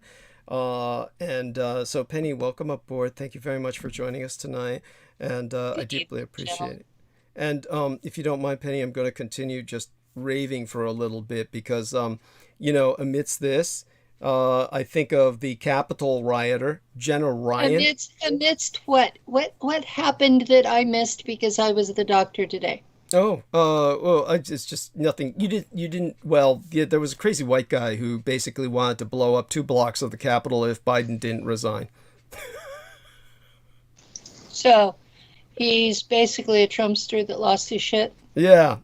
But, well, if he's a Trumpster, he never had it in the first. But some of them keep at least one foot in reality, so and the other foot in the grave. Yeah. And so what happened was, this guy was talked down, and he wasn't shot. He was like, and everybody is kind of like, he's saying what a tough life he must have and shit. I mean, it's just this is what is obvious white privilege exploding all around him. And so what it makes me remember is the Capitol rioter, Jenna Ryan, who took a private plane to the insurrection, proclaimed she was a white woman who wouldn't spend a single night in jail. Yep. I mean, this was back in March. Ryan boasted she was definitely not going to jail. What she said on Twitter was, "Sorry, I have blonde hair, white skin, a great job, a great future, and I'm not going to jail. Sorry to rain on your hater parade. I did nothing wrong." And it turns out she wasn't wrong, though she did wrong. She wasn't wrong. She just pled guilty and received a $500 fine, but no jail time. And justice is supposed to, it's supposed to be blind. Yes? I mean, this is a sickness. Justice is not set up for equality. Justice is set up to keep the elites in power and everyone else suppressed. Haven't you figured that out yet? Honey, I know. Justice doesn't exist, Yeah. honestly speaking. Humans have to make justice, and this is one of the reasons why I am an advocate for the arcane arts. If the justice system doesn't work, there are other ways to take your target down. The arcane arts, most people who, shall I say, resort to them, are people who have attempted to get justice the traditional ways and found out the system fails. Exactly. Yes. Thank you. But just to try and emphasize this from taking into account what Penny said, I mean, this is one thing that I don't want to do, is that I notice a lot of people deflect, not that Penny's doing this, but many people do deflect by turning this into a class issue. In other words, the it's elites. Not a class issue. Yeah, it's a this race is not issue. a class. This is a race issue. Yes, it's blatantly a race issue. If it was a black guy, waving a toothpick saying, "I want to take Biden out," they'd have shot him for having a toothpick. Yes, yes. He was psychotic. He was on drugs. He was on meth. He was going to blow up the world. Yes. It is true. There's a double standard. Thank you. So I'm aware of that. You're Yes. aware of that. Yes. The audience should be by now. Yes. Oh, they are. Yes. We have good audience. We have a good audience. Yes.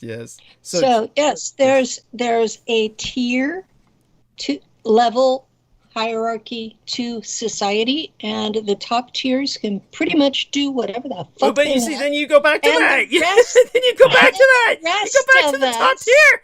This is like so. But just to continue and complete my thought It's a process. racial hierarchy. This is racial, and it has to do not with the top tier. It has to do with the common man. The common man and woman is indoctrinated into racial definition. There's a racial filtration. This is the sickness. This is the infection. This is the plague we desperately need to cure, which unfortunately is the hardest thing to achieve because it takes courage. Courage to challenge our own deepest and darkest fears and worries. Courage to take the risk that the person that scares you might not be all that bad. That even though we've had previous bad experiences, even though we know nothing about them, even though You're missing the point. Well, let me finish, honey. All of those Let me people finish, that honey. you Let me took- finish. Let me finish. Let me finish. Even though we've been systematically taught by the media through decades of overwhelmingly white, overwhelmingly male representation on screen, that even if we have an atavistic terror that non-white and or other gendered people are scary and dangerous, we have to swallow that nervous ball in the pit of our stomach and treat them like a human being, just like we did this MAGA bomber. We have to be willing to accept that even things we think we generally know about each other, things we've been methodically trained and indoctrinated with, just might be completely wrong in any specific case. We have to learn to live without fear. We have to forget what we think we know and learn what we don't. We have to live with courage and with grace. And we have to treat everyone as if they're Ray Roseberry and Jenna Ryan. That's the point that needs to be made. So with that, of course. So my question is, did you want the perps with lighter skin to be shot down in the street, or did you want everybody to be treated with that same kind of respect? Well, you just heard me, honey, and therefore your question was answered before you had a chance to voice it. I would say, I would honestly say, I would be happy if he was shot in the street. I feel the same way I personally. would I do feel the same way dancing. personally. Yeah. I would take out a beer and I would just go on vacation.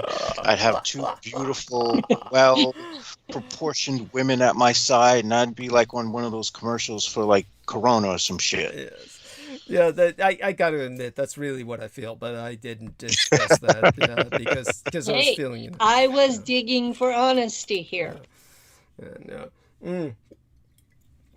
But on that note, with that having been said, I will make the argument that the cop who shot Ashley Babbitt, he definitely kept the insurrection from really getting out of hand. That was something that needed to be done. That was a justifiable killing. And that was actually a contribution to society. Thank you. Because, trash like that doesn't need to survive anyway. And I'll have to defend that, of course. Okay, people are going to take that as they're just going to run with it if I don't qualify it. But basically, when you take into account what happened then, it's basically, of course, today it's August 25th, and I brought up the significance of that. So in case you missed it, Penny, I was talking about today was the day that the American Nazi Party leader, George Lincoln Rockwell, was assassinated. And I bring that up because we bring up the memories of Malcolm X and Martin Luther King Jr., but he was also one of the leaders, along with Richard Oakes, the Mohawk, who was the man who was in charge of the occupation of Alcatraz Island, the Native American. These were all men who were assassinated. I know someone who was there. Thank you. And he's a long-term friend of mine and will remain anonymous because he doesn't want it out that he was one of them. But he was both at Wounded Knee and at Alcatraz. Yeah. And of course, there were some heroes there and some villains. And I knew the villain who was there, Richard Oakes the Mohawk. I never knew personally. He was just someone I saw on TV while I was growing up. But he was assassinated. And so when you have these men, they were all assassinated in the 60s. This was a decade in which they purged all alternative politics in the United States, lethally, terminally. But when it comes to a justifiable killing, we had that at the Capitol when Ashley Babbitt was killed. Now, on Monday, opening this work week, the Capitol Police admitted what the rest of the reality-based world already knew, that the officer who shot the January 6th insurrectionist, Ashley Babbitt, who betrayed her military oath as she was trying to barrel through a broken window in the Capitol building, that he did nothing wrong. Basically, 4 months after the Justice Department decided against prosecuting this law officer, an internal Capitol Police review not only found that the officer did not violate internal policy, but that his actions most certainly saved the lives of many other lawmakers and staffers. We're talking about the people who are our government. And so hours after that decision came down, I would argue, as a security enforcement specialist, as a mercenary, I would argue that by shooting Babbitt, that cop very well kept the insurrection from spiraling completely out of control.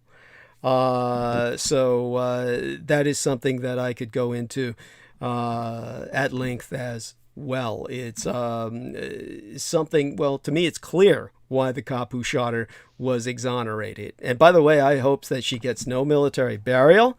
I would make certain her family gets no military benefits. That's the problem with all of these people, is that they're probably being respected as if they were citizens exercising the right to protest. This was far from it. This was an insurrection.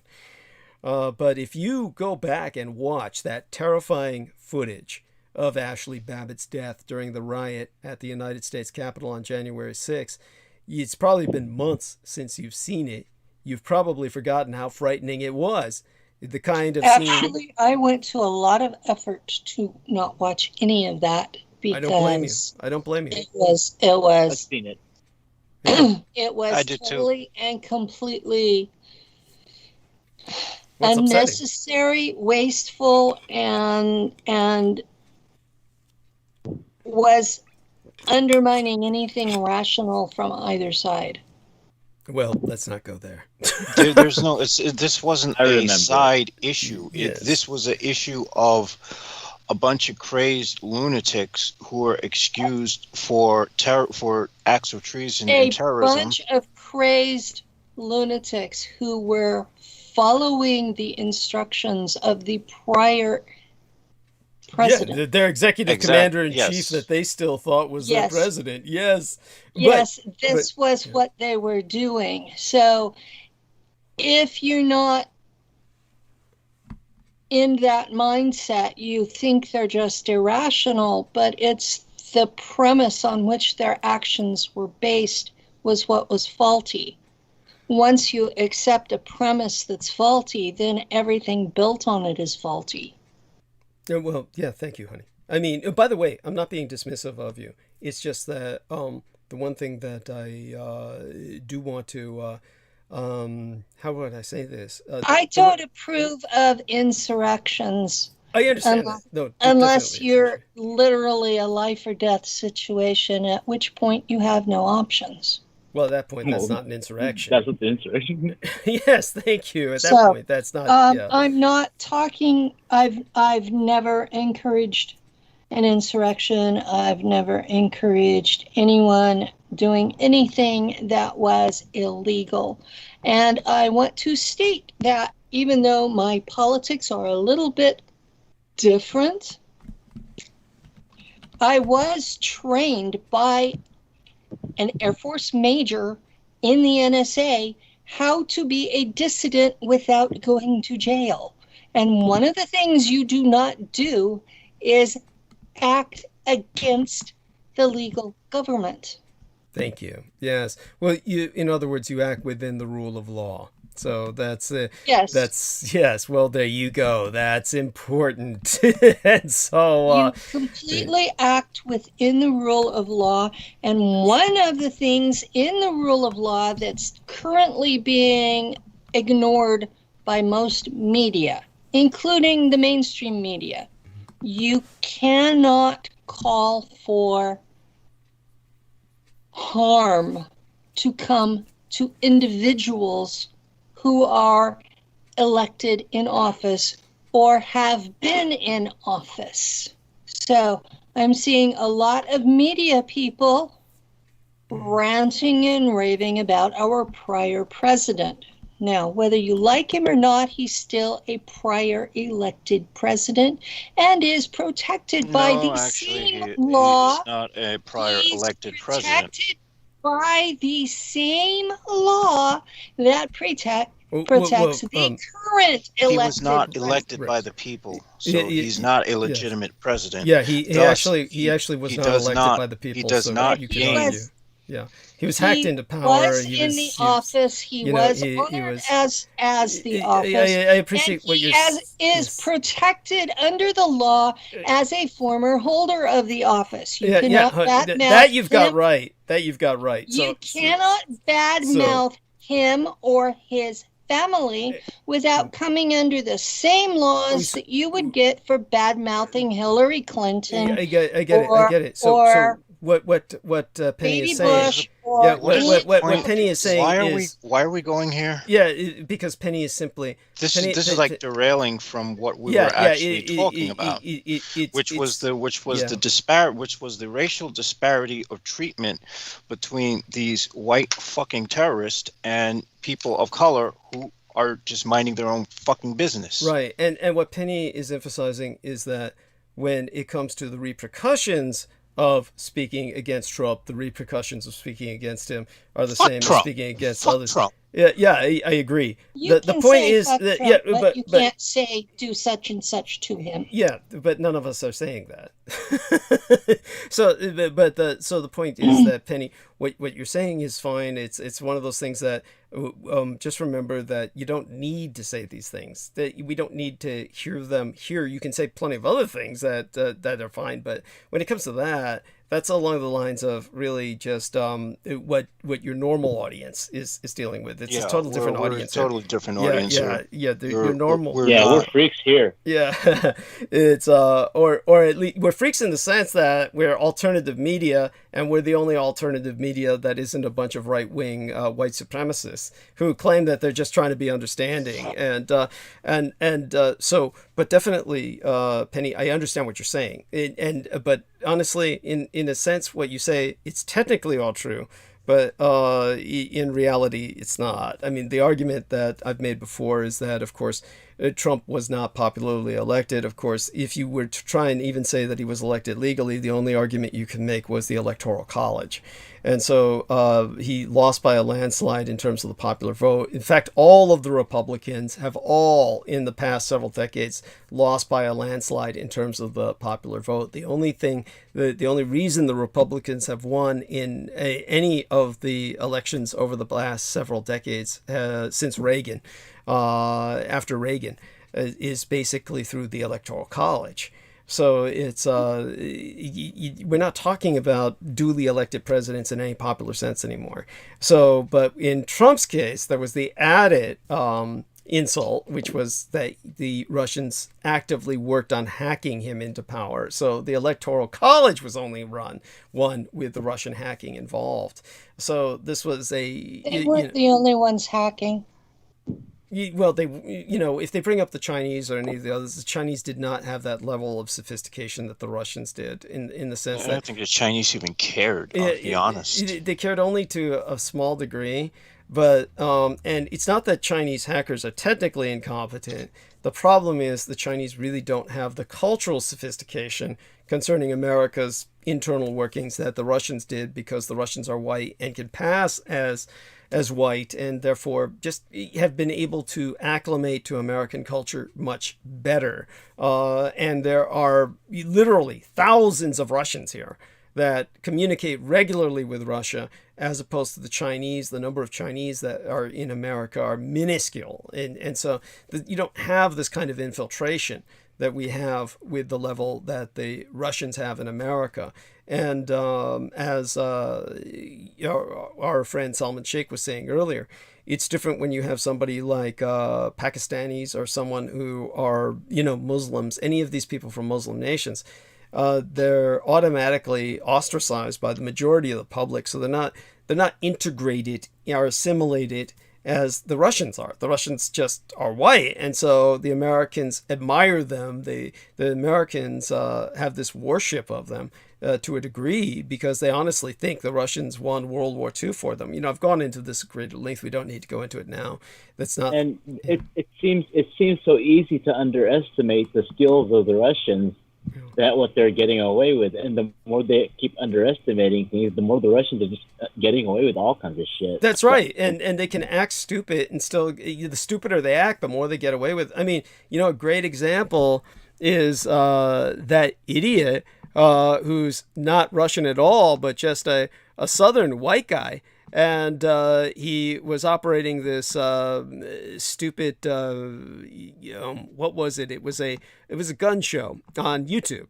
And this guy, unlike my hits on YouTube, this guy was getting millions of hits, and he got millions of dollars. People donated millions of fucking dollars to this son of a bitch. And his name was basically, let me see if I can, he did FPS Russia was what the guy did. So if anybody remembers FPS Russia on YouTube, and if you honestly believe that guy was Russian, you're a fucking idiot. And the guy speaks like a normal Southerner with a Southern twang. His name's Kyle Lamar Myers, now that I remember. I've tried so hard to forget this son of a bitch. And that sounds like a Southern white boy name. Yeah, and Kyle Lamar Myers knew that he had one road to success. All he had to do was pretend he was Russian. And because this motherfucker put on a Russian accent and called himself Dmitri, then he basically made millions of dollars. Now, like a typical Southern white boy. So he was a good actor. He wasn't a good actor. Look, anybody who speaks Russian like I do could tell that the guy didn't speak a word of Russian. He just got out there and just said, I'm Russian, and he puts on a stupid accent. It's not like he was speaking the words like "Do svidaniya" or, "Zdravo, druže," which would mean "hello, comrade." He's not even saying anything like that. The guy can't speak Russian. I didn't know you actually spoke Russian. What's it? Oh, I speak multiple languages. But I knew you spoke multiple languages. I did not know Russian was one of them. Okay, yeah. Well, anyhow, so this son of a bitch, he gets up there and he just, because he's a white boy, he just he talks like a Russian, and then people literally send him money. I mean, this is it, and then the guy just blows up a bunch of stupid cars. And, by the way, the things they would do would be they would set up, and as a person who's been involved with violence all my life, I could tell this immediately. They would set up explosives in his targets. So he would fire multiple rounds at targets, and the targets would explode. By the way, none of that is natural. That's not how it works. You don't fire. I don't care how many rounds you have. Things do not explode just because you're pumping multiple rounds into them. So they would set up all you these. You have to have an actual starter. Thank you. So they would set up these stupid explosives inside of his targets, and then trigger the explosives while he was pumping multiple rounds. Now there's at least one episode I know where the idiots put an explosive in the car so it would blow up when he blew it, and they put the explosive behind the car door. So when he was firing into it and they triggered it, then the car door went flying by him and just missed him by. And I was just thinking, oh God, we could have been free of this son of a bitch if the car door had just hit him. If the car door had just hit him, just went flying right by him, just missed him by seconds, by inches, not even inches, centimeters. And he's there smiling like an idiot, knowing he almost bought it. And, this sort of thing. And then people send him all this money. Did he piss himself? I would hope so. Yeah, anyhow, so this idiot, basically what happened was, eventually, of course, he killed his partner, and, blew his brains out execution style. And he wound up in jail. And then, of course, they let him I go. would hope so. Yeah, well, then they let him go. So, now he's back up and, doing his shit. And he can't do FPS Russia right now because they made it illegal for him to own any firearms. So he's that might be overturned at some point. But you're talking about They don't usually let convicted felons own firearms legally. Thank you. So why isn't he in prison still? They let him go because he's white and because he says he's Russian. It's stupid shit. Because he killed a woman. Is that what it was? Yes. That too. So how did you know about this? I'm not completely ignorant. Oh, I never said you were, but I meant, how'd you know about this idiot? I mean, it strikes me you've got better things to do with your time than watch some idiot like this. I have approximately 1,100 friends currently on my Facebook profile. I had 1,900 on the profile that got permabanned, and approximately 30% of them do nothing but send me videos like that in Messenger every frigging day. I will get, if I get it once, I get it 30 times within a week. So there's lots of shit I've been exposed to that I just don't talk about because it's shit. Thank you. Well, there you go. And but yeah, he's out already because he killed his wife. If he had killed someone else, someone else's wife would have made it at least 5 to 10 years.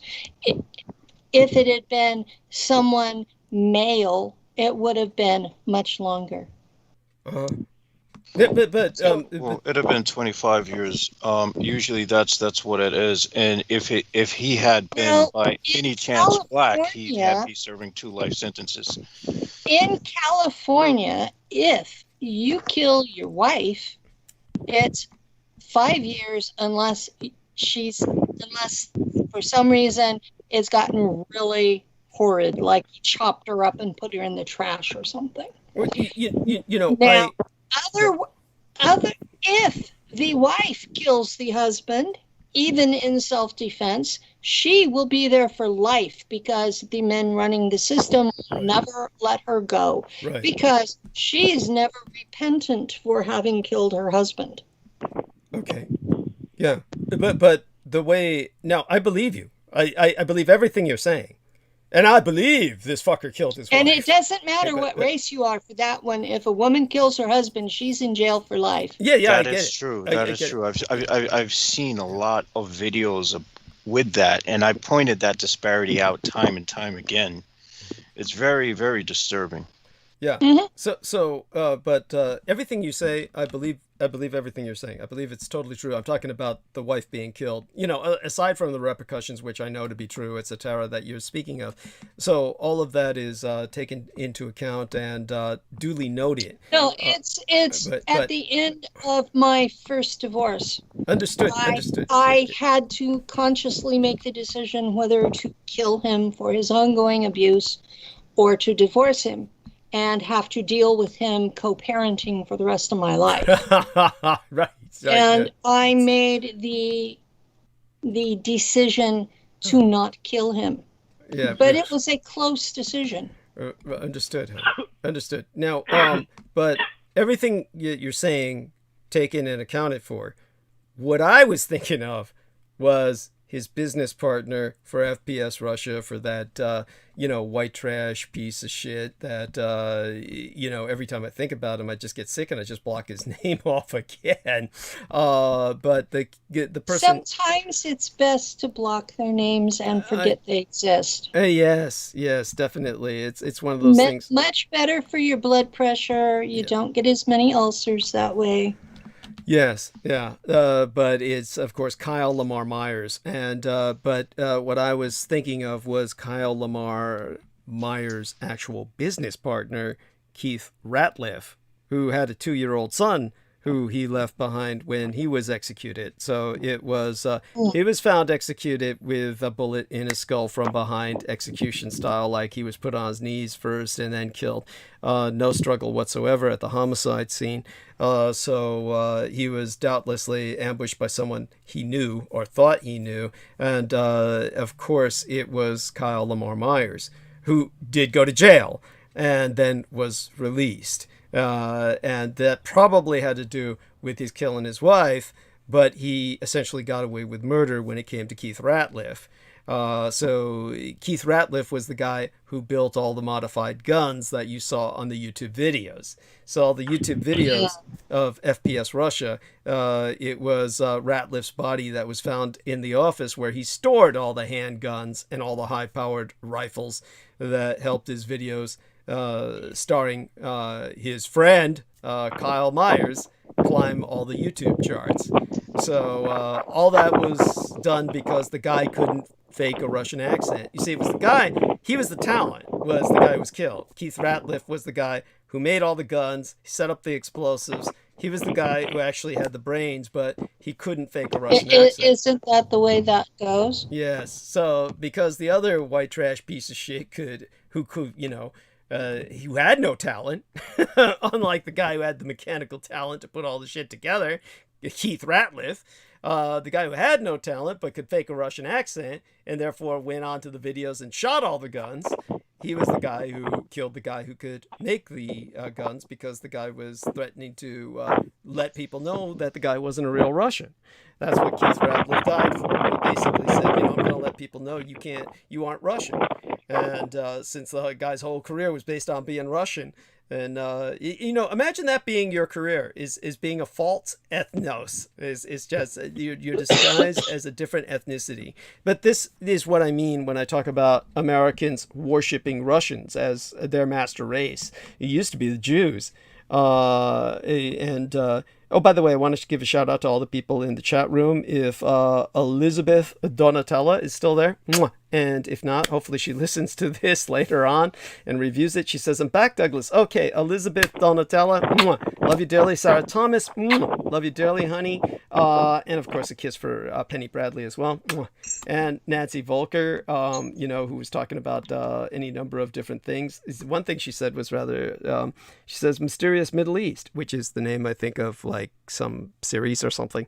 She says some YouTube series probably. Says, has some interesting things on Lovecraft. You may all enjoy his work. He's a native of Syria. Not Lovecraft she's referring to. Oh, yeah, I've actually seen that channel. Oh, okay. Yeah, I saw some things he was going into. Yeah, well, I wonder if that's the fucker who ripped off my audio. I think that was the fucker who ripped off my art. He audio. probably was, because I don't follow him anymore. Yeah, thank you. Yes. And so we have that idiot doing that. But originally, so give me some space here to breathe, Penny. Just saying that because it just mean to just so I can finish my thought process with this. Where we went from was from the racial issue, was to the issue of domestic terrorism and insurrection, and our man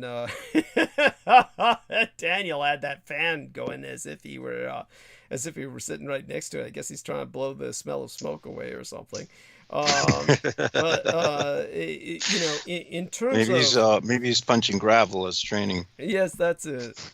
But in terms of what we were talking about with that video, which Penny said she did not review for reasons of, I think it would just be too disturbing to her, because it would probably trigger some flashbacks or the like. But certainly understandable. But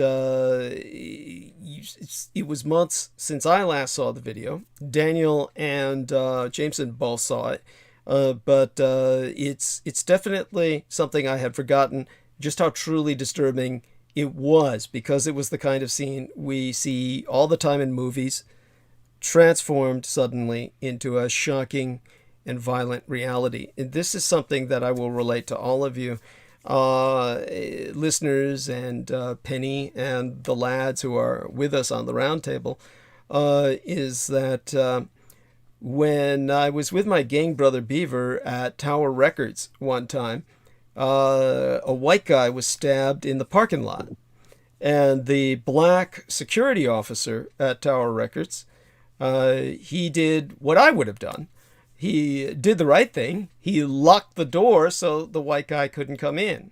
This is because the moment the white guy enters Tower Records with holding his guts in with his hand, that implicates Tower Records completely into whatever's happened. And in order to avoid that, the security guard has to make certain this individual, victim of violence he may be, potentially totally innocent, you can't get him into the store. You have to leave him locked outside, make certain no one in the store leaves. Exactly what the black security guard did. None of you are leaving until the police get here, and and the ambulance. So he called the authorities, the police and the ambulance, the paramedics, the emergency responders, to respond to the man in the parking lot. And so the guy was scratching at the door, leaving blood trails, holding his guts in with his hand, blood trailing out of his mouth. He's coughing up blood.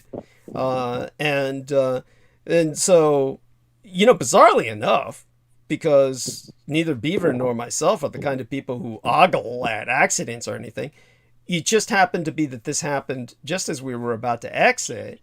So then when we heard the scream, the security guard was very alert and astute, and he did what he did, and he locked the door in front of us and said, no one's leaving now, and went to call the police and the emergency responders. But so Beaver and I were looking out the glass door at this guy who's, zombie fashion, doing his bit and then wandering around in the parking lot, screaming, and until, the authorities show up. It's when Beaver made the observation just casually, it's just like something out of a movie. He says, it's just like in a movie. And it's incredible how real violence seems very staged. And staged violence can seem very real. So anybody who's truly been through violence and has seen violence repeatedly, as I have, one of the most striking things about violence is how unreal it is when you experience it. It doesn't feel as real as it does when you see it on screen. This is why someone like myself, who can usually maintain control under violence or circumstances of violence and life-threatening circumstances, why I personally have such a hard time watching it on screen. This is why you can have combat veterans who walk out of a theater when they show scenes flashing back to Vietnam or something like that. Then, of course, you get other combat veterans who react differently, and they just spend all day watching war films because this is all they can relate to now, is something stupid like that. So, it depends on the individual case-by-case basis how people respond. But I'm definitely one of those people who does not like watching. I don't feel comfortable watching on a screen violence as being portrayed, because it's so much more real to me oftentimes than the violence in front of me. But seeing that footage, it doesn't look real at all when you take a look at Babbitt being killed, Ashley Babbitt. But in the 7 months since she was killed, Babbitt has become a martyr to the far right. And in the twisted revisionist narrative pushed by former President Trump himself and his supporters, she was a peaceful demonstrator who Trump calls an innocent, wonderful, incredible woman who was unjustifiably murdered by the police, even though she posed no danger. That's not what this video shows. Now, as a security enforcement professional, you could claim her death was a tragedy, but in no way was it an unjustified murder. In our first view of Babbitt on the video, she's at the front of an angry mob. She's at the forefront. She's the leader. She's trying to get through to the speaker's lobby, where the members of Congress and staff are holed up. She's screaming at the police. She's demanding entry. The crowd is surging. It's at the doors, and you can hear what they're saying. If you don't remember what they're saying, I will remind you. They're saying, "Fuck the blue." This is all the white people. Obviously, blue lives don't matter when black lives do. And you can hear them say, "Fuck the blue." So much for that blue line across the American flag. And these people are bashing at the glass panels on the doors with sticks and flagpoles, and several police officers are doing their best to hold back an entire horde, but it's a losing battle, obviously. The crowd's yelling, "Break it down." And members of Congress can be seen on the other side of that door. And on the other side of that door is a police lieutenant holding a gun, the only man who's with them. And he's pointing it at the mob in an unmistakable warning to stay back. But Babbitt decides instead, although it may be a little hard for the average non-professional to see this on the video, she climbs through the shattered glass window into the speaker's lobby, past the police barricade, toward a pointed gun. If she's allowed through, that mob would have broken through.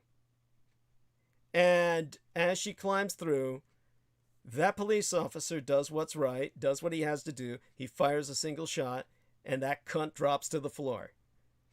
So on Monday, opening this work week, the U.S. Capitol Police declared the shooting lawful, said it would not pursue disciplinary charges against the lieutenant who killed Babbitt.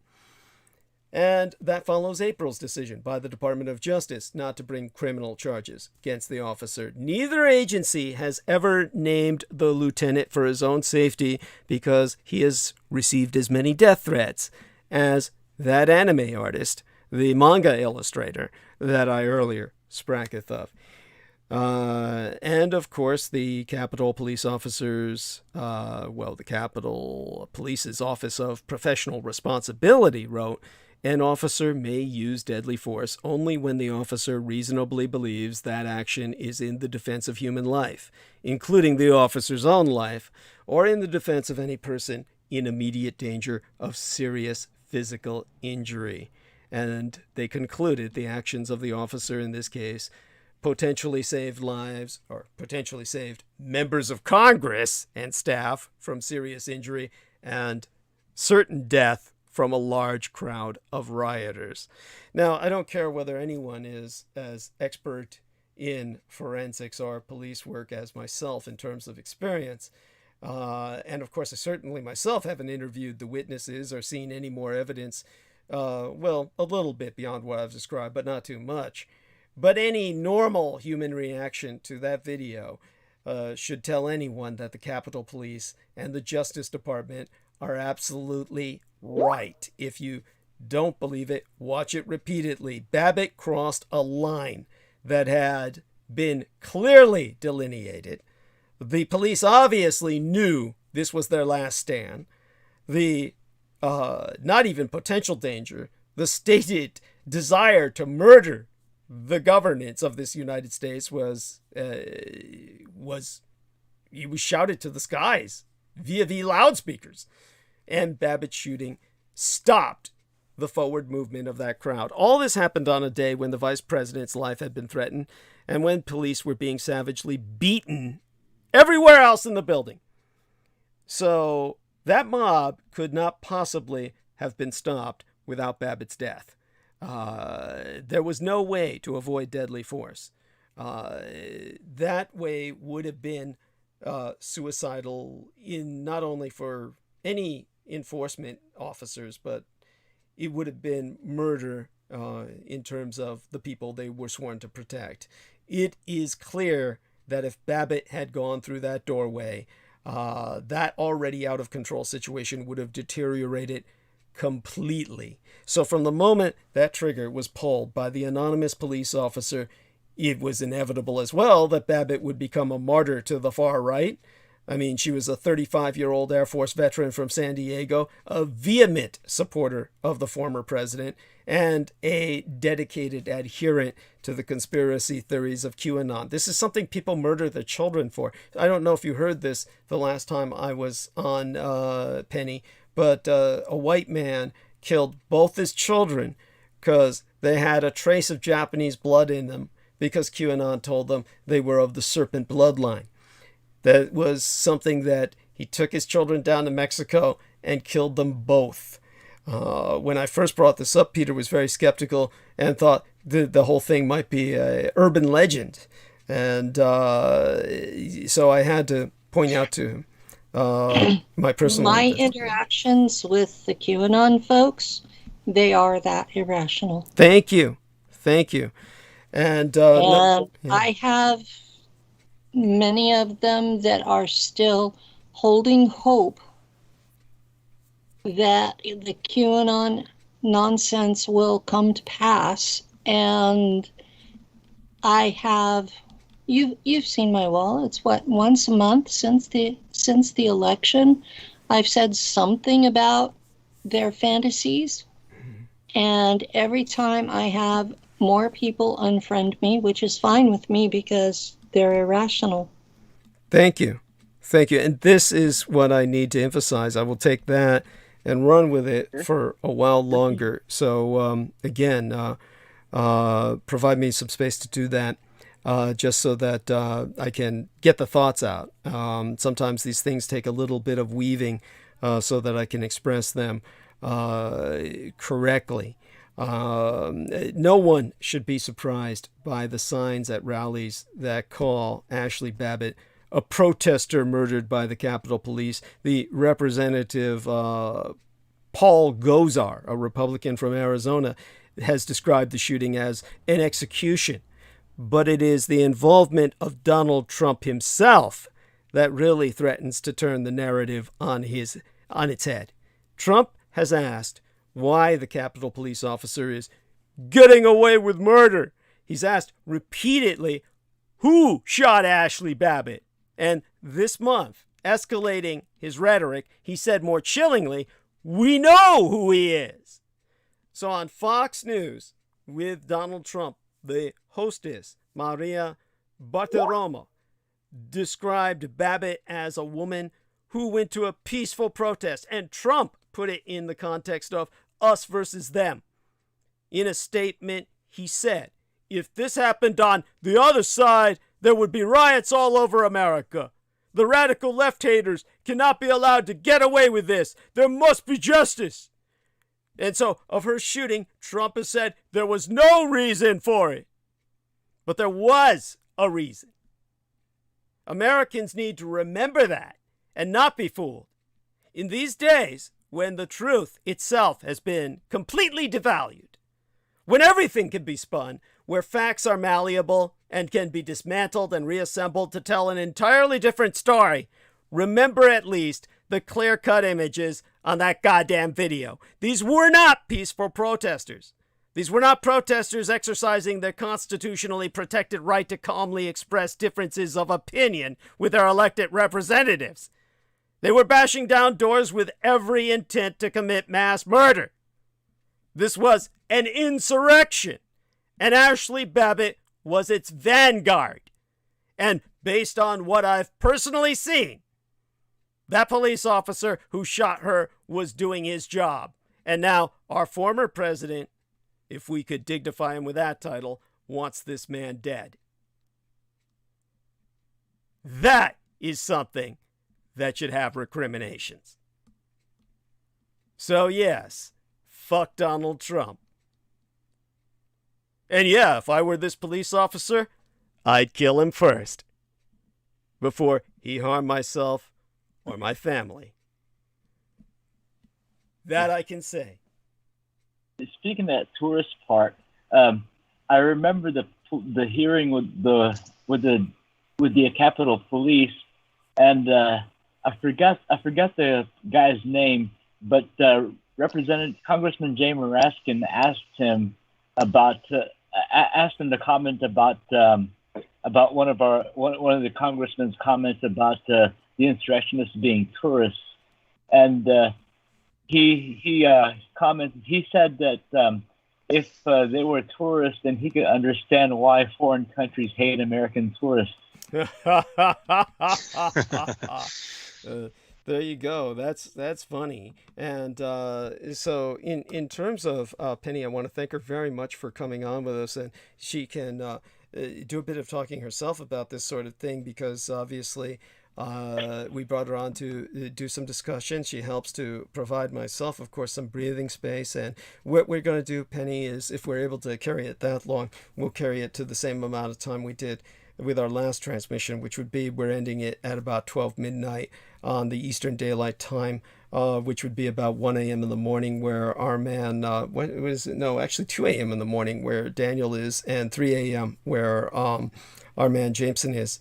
So I definitely know that Penny has an enormous amount of common sense in regards to so much of what we discuss. But do understand, Penny, that you're talking to a totally different audience than the kind that you normally have to deal with. You don't need to qualify everything the way you've been qualifying it, which is almost it's basically because you face these people every day, basically. And also look at where you live. Oh my God, I showed people the photographs of Daniel Arola and Jameson Reese both saw Mr. Whipple and his Bring Back Trump banner over there in Diablo Fire territory, where they're all just the guys sitting Greenville. out picnicking and shit. Yes, Greenville. Yeah, Greenville. Yes, thank you. How do you remember that shit, Daniel? I mean, Jesus Christ, even I forgot that shit. But I followed up on it from time to time,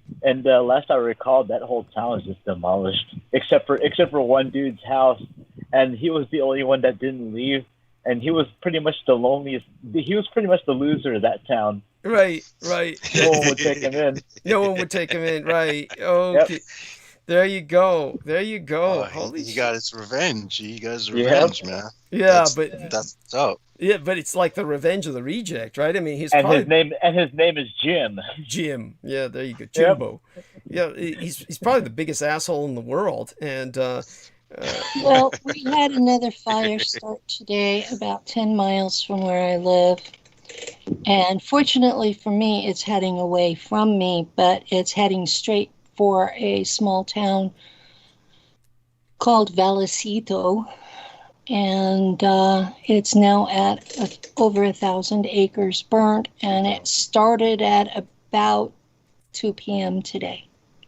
Okay. Yeah, I definitely want to thank you for that. We've got this wonderful young girl who's a friend of mine on Facebook, and her name's Amalia Willard, and Amalia Willard does all these tarot card kind of zodiacal readings, astrology, and you've seen her? I do occasionally look at your wall. Oh, that's cute. Yes. We are Facebook friends, and you do have some really amazing art. Oh, thank you, honey. You're so wonderful. And well, Amalia Willard, she's just kind of disturbing to me, only in the sense that her when she goes into astrology, it's like shit that it's like she goes into obtuse astrology. I mean, it's like she talks about like angles and areas of the chart and all this shit that I just this is not popular astrology at that point. You're talking like academic level. She's like you're talking serious level astrology that an adept like signs and tangents and shit. Yeah, it's hard to describe. I mean, she uses like no, she goes into some of the ephemera and shit. I mean, she goes into like stuff that you'd have to be a professional astrologer to even understand. I mean, this is like terminology your average person isn't going to know. So it's like she was raised with this shit or she's something. Talking about some of the asteroids and their relations towards the larger planets. Yeah. In other words, this is like something that a professional astrologer who has access to multiple like computer programs that take into account the orbits of various asteroids, like Chiron. I had mentioned Chiron, the asteroid, earlier. Chiron is actually pretty standard these days. Yeah, I know. It used to be totally out there. Now it's, yeah, thank you. But still, you know, when she goes into the chirotic influences and these other kinds of asteroidal influences, like, oh, and when they take into account something like GUÍ-YUÈ. GUÍ-YUÈ, of course, is Earth's second moon. It is the moon that's on a highly irregular orbit between the moon and Earth. And GUÍ-YUÈ is the only place where you can stand and see both the moon and Earth with your naked eye, if you were able to stand on it. I know this from astronauts who did. I dealt with the records. But at any rate, cool. Part of the secret space program there, but a little hint of that. But in terms of GUÍ-YUÈ, when she brings up that in terms of its astrological significance, yes, you know, she's going into territory that it takes a professional astronomer combined with an astrology. Yeah, so anyhow, kudos to her. Mind-blowingly detail-oriented, but the little lady was flying over to Nevada, and she talked about how she calls this arson season, understandably, and she said she could see on the plane fires being set in the middle of nowhere throughout California, just from the naked eye, from the plane, and just, you know, there's nothing out there in these places where these fires were starting, so they're obviously arson. You know, there's no place where like a car's backfiring because there's no roads, no place where, you know, there's any electronic lines going through to collapse and start a fire because there's no infrastructure. So this is obviously arson. Yeah, they just start out in the middle of nowhere. And if you track them, they are usually in straight lines. Yeah. North and south, up and down the state. Thank you. And so because I have done that. One of those days that I was so frustrated by how many fires had popped up in such a short period of time, I plotted them on a map, and they were in basically straight lines, almost like someone had flown a plane over them and had hit with either a laser or had dropped Molotov cocktails. Mm-hmm. So it's like this stuff is strategically done. It's not yes natural.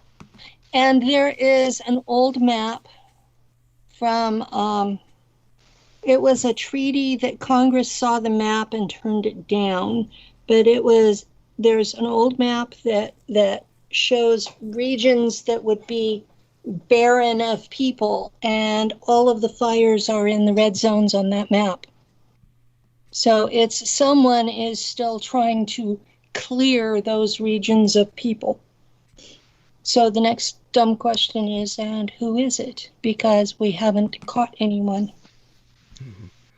And obviously these are red insurgents, red state insurgents, Republican insurgents into deep blue California. The irony is that the only place... It happens in Oregon and Washington and Nevada and Utah and Idaho and Montana and Wyoming too, and even into British Columbia. So it's not just here. It's all over the West Coast and into Canada. Yeah, as a matter of fact, it was the lovely, hold on for a second, you know, our wonderful human being there in the chat room now, Sarah Thomas, who pointed out to me the fire map of Canada, which I showed to Jameson Reese and I believe our friend Mr. Daniel Arola. I'll paste it up again. Let me see if I can dig that out of her. It's really hard for me to find fire maps of other than the United States. Okay, well this is one, and that's if you have a link to a map like that, yeah, that's gold. Okay, yes. So let me get you the link, and maybe you can spread this around a bit. You know, the way these people are the fires. Let me look up Sarah Thomas and her. There we are, Sarah Thomas Lyons. And let me scroll up a bit to get that link for you. Here we are. The fire that started today started at Maloney's Lake. Mm-hmm. Okay. And there we are. So, this is even, now I'll put this in your private messenger box as well as here in the text box. So here we are in the private messenger box. Here we are. There you go. and click onto that and scroll down a little bit to see the fire map. And I'm sure you'll be impressed. And that's calmed down from, what she pointed out to me earlier. It's all, except for the fire that started today, the others had started dying down. Yeah. And but what's her, Amelia Willard, what was it she said? Let me go check out what she said. The problem is I can only see what some of these people say on their stories, quote unquote, and the stories don't come up when you go to their page. So how do you see the stupid stories? You just have to go to your stupid news feed. Okay, now they've got a different way of displaying it. And let me see if I can find Amelia Willard again. She was talking about when she was on that plane, and she was talking about multiple fires. She gave a number, but it's not, if I remember correctly, it was something like almost 10 or something. Like she could see like certainly multiple fires being started. Well, last week there were 11 fires in California that were large. Thank you. And so there we have that, and whether I can find what she says or not is open to question, but at least we've got an idea. All right, so let me get out of there, and let me go back to some footage that I thought could be shared here. Let me take a look at this. Oh, there we are. And this is about a minute and 12 seconds. A minute and 12 seconds. Let me review this a little bit myself before I turn it over to both of you. Now, the funny thing is, this is age restricted, and therefore, you can't casually post this. So the link that I give you, you should be able to watch after pushing a few buttons. But this is the death of Ashley Babbitt, I believe. So this provides some more footage on her passing. And so let's see now. And the funny thing is, you've never seen this in the United States. So here we are. Let me put it into the chat box. Open up the Skype. And there we are. Put this into the chat box. And you should be able to access that. And let me put that into Penny Bradley's private message box as well. If either of you gentlemen want it, I'll give it to you as well. Yeah. Give it to me as well. Okay. So I'm always interested in watching things like that. Okay. And so let's put that into Cookie Monsters. So we're very lucky he still is able to use his messaging, considering the fact that the guy got himself, locked into Facebook jail. So you'll notice this is Latin American. This is in the Espanol, and it's, for some reason, no one has published this in the United States. Yeah, because the United States censors every fucking thing. Yeah, and They do. Madness. So this is the closest thing to raw footage that I've been able to find. It actually comes from España itself. It's from Spain, so it's European.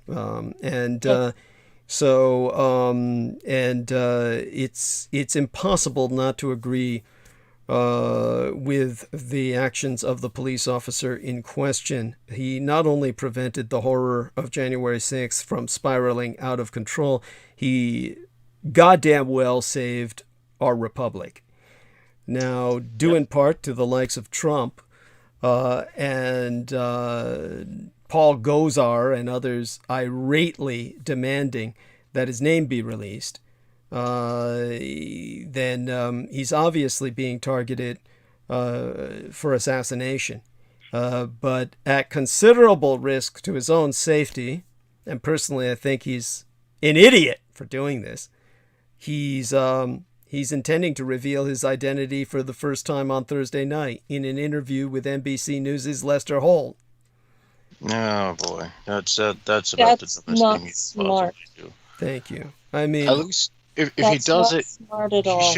He should put on a Ronald McDonald costume and have one of those voice things that say, "Oh, make your voice so weird and stuff." Man, thank you. What? And give them like a bootleg name. Yeah. I mean, seriously, He should definitely have a fake name. This man should not be doing this. I mean, for the sake of his He should family. not be doing it at all. But if he's going to, he should give a fake name. Yeah. You know, when I looked up this footage is when I found that out, and it's disappointing. I'm disappointed in him at this point. This is like well, he's decided to martyr himself, and I guess if he's going to martyr himself, then this means that they're planning a sort of we're going to enter the hot end of the Civil War. Yeah, I mean, we don't need that. We don't need it. It's too hot to have a fucking civil war. But you know, they're so stupid they don't care. Yeah, it's like oh my God. So by the way, while I was looking up this man being driven by whatever motivated him to come out, quote unquote, after, you know, the links have been gone to protect his identity, maybe he's doing it because Trump has already, I don't know if you heard me when I was talking about this, but Trump has been the main mover and shaker behind trying to out this guy. And it's Trump himself who said, "We know who you are." He said that already. Since Trump said that on television, then this guy probably decided to come out because he figures then everybody else should know who I am, because yeah, Trump's a fucking con man. He bluffs all the time. Thank you. Thank you. Why the hell would anyone call his bluff? Thank you. But maybe this guy, you know, maybe it's such that this guy, he's feeling, if he does know who I am, I better come out. And if they do kill me, you know, then at least I've gotten my side of the story out, or something. Maybe something like that. But like you say, I mean, I wouldn't have fallen for that. Yeah, it's disturbing that Trump could impress somebody that much as to, you know, out themselves. I mean, if he's impressed them that much, then chances are he's already flipped sides. Yeah. So I mean, he's probably better off dead. I don't know. I mean, I don't know. I'm just saying. Maybe it's possible. It's certainly who knows? Yeah. And by the way, while I was looking through that, then the New York Times story came up. There's this black woman and some white guy moved into her neighborhood, or is it a black guy? Let me see. Thomas Hawley, longtime owner of Crown Heights. It's a guy, I'm sorry. Crown Heights Brownstone. It's a female reporter. So I'm seeing the female reporter's face and not the guy's face. But Thomas Hawley is this black guy who lives in Crown Heights in New York. And he said a white neighbor moved in. So he says, I went over to strike a conversation with him. And before I could even get a sentence out, he told me he didn't have any money. Oh my God. Crown Heights is where I grew up. Shit! Oh my God. Maybe you're the reason why the guy said that. Yeah. Yeah, last time I was here, there was this punk named Jameson Reese. Yeah, kept asking me for money. Yeah, that's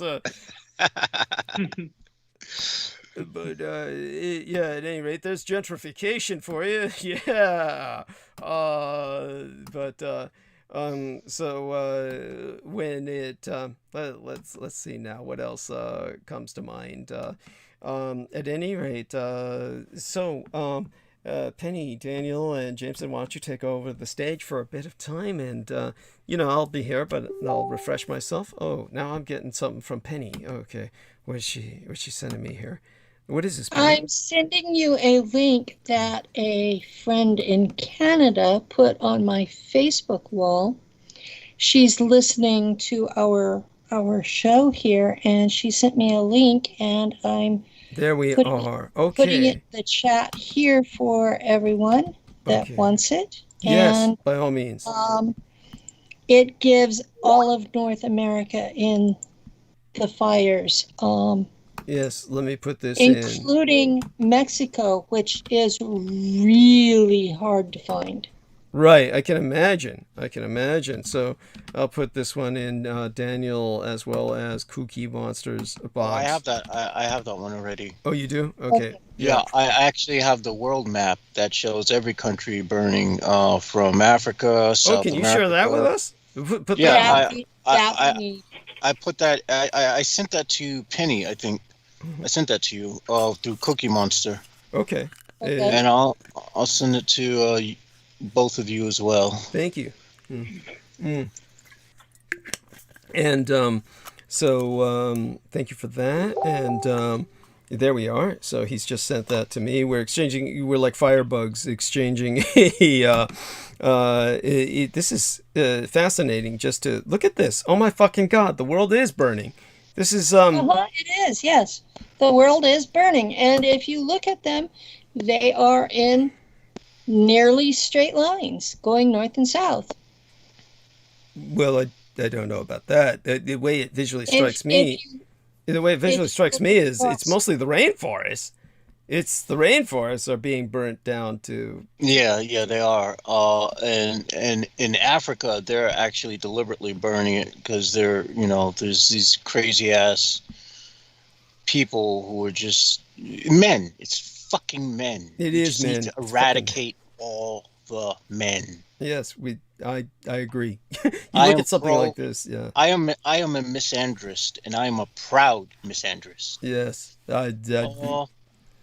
yeah, I'm right there with you. Oh, by the way, Penny, I don't think you were here when I was talking to our friend Jameson and Salman when I was telling him about the other day when, there's this guy I still haven't responded to and probably won't at this point. But he was like saying how he's thinking I'm female. And he's like saying, oh, don't you know how rude it is for you not to reply to people who are, those people. Right. And and like I had said when you were here, I feel tempted to just, let him know first, you do know I'm a boy, right? Before letting him know, as a public figure, I get all kinds of people writing me and I really can't speak to all of them, et cetera, something like that. But I just know, it probably wouldn't go anywhere good. You know what you should do? You should see if you can pretend and milk him for money. The thought does. Okay, I have so many unusual, odd, potentially dangerous people trying to contact me that I have it set up where you have to be a friend of one of my friends to be able to send me a friend request.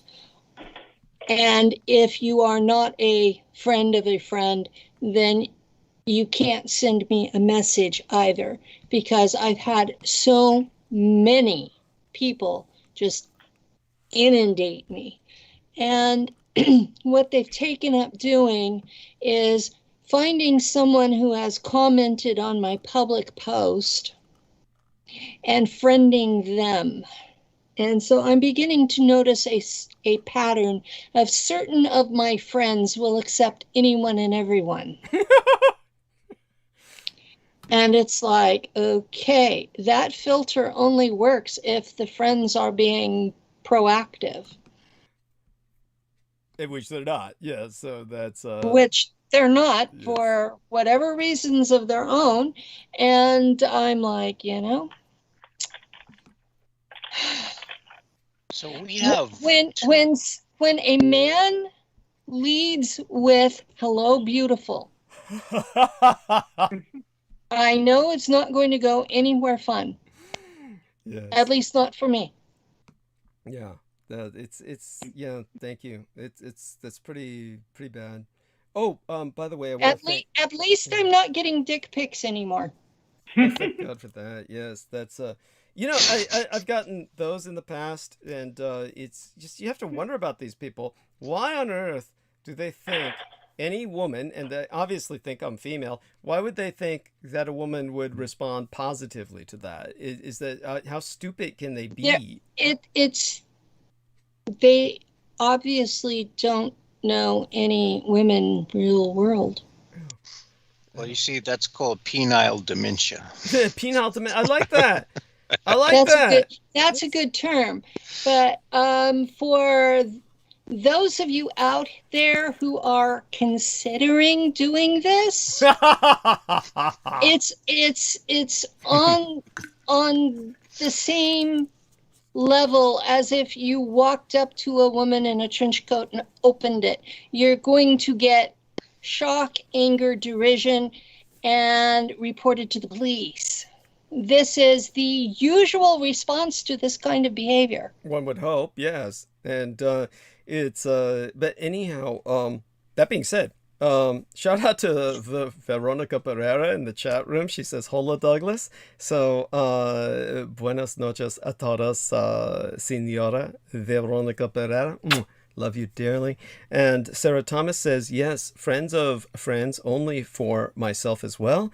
And she says, Douglas's laugh gets my husband every time. Well, like Beaver said, that's not a laugh, it's a cackle. And well, so, it's still contagious. oh, thank you. Yes, in a positive way, I hope. And thank you. And so, by the way, some questions I've received about the photograph embedded in thumbnail of live stream tonight. Just so people understand the context, this was at the same photo shoot, of course, that produced the photo that was embedded in thumbnail of the live stream that was transmitted before tonight's, and that was Sunday night's live stream. And so it's actually the same outfit. And what you'll notice is the wallpapering behind me is made completely of dead person's money. So this is the something that as Asians, my son and I could do without that sense of, shall we say, abuse. I mean, here, I'll share the story with you all. There was this young Jewish American princess, and she was gorgeous. I mean, certainly to me, I loved her, and I just really was madly in love with her. But she opened up this tea shop in my neighborhood, just down a few blocks from myself. And I went down there so often, I came to think of it as downstairs, as like going downstairs, walking 2 blocks down Russian Hill to get there. Deborah Ramez Wagner was her name, and she owned what was called Pure Tea. And of course, she was very tolerant. I'll give her that much, comparatively speaking. And but she Tolerant? considering myself and everything about me, but she went to China and learned the tea ceremony. So she recreated the tea ceremony here in America, but her big mistake was that her and her mother, in their naivete, decided they were going to redefine the beauty of the money for the dead. So they wallpapered the tea house with dead people's money, as you see in this photograph. However, when you do that in a tea shop, you're not going to get any Asian clientele. This is, I don't know if there's any possible parallel to if you are asking to be cursed by millions of angry ancestors, that's the fastest way I can think of to do it. Thank you. And this is how I told her the Asians would take it. They refused to back down. They were going to redefine the beauty of this dead people's money. And as a consequence, they never had any Asian clientele, and ultimately had to shut the store down. But it was amazing it lasted as long as it did, but it was a completely white clientele. Oh my. But it was just the naivete of that. See, someone like me who's been surrounded by death all my life and is not really considered human by many Asians anyway, at the time that I had that total body blood... I'm sorry? Well, at the time, honey, that I had that total body blood transfusion, since it was artificial blood, I literally turned bleach white. And that was, as far as most Asians were concerned, I was the color of the dead. And so Asians would have, only my mother could love me at that point. And, most Asians interpreted me to be a monster for a good, that period of my childhood, for the months and months it took for my body, basically my bone marrow, to ultimately adapt that artificial plasma with enough processing so that hemoglobin and other elements of natural blood were introduced into it, that I became more flesh colored again.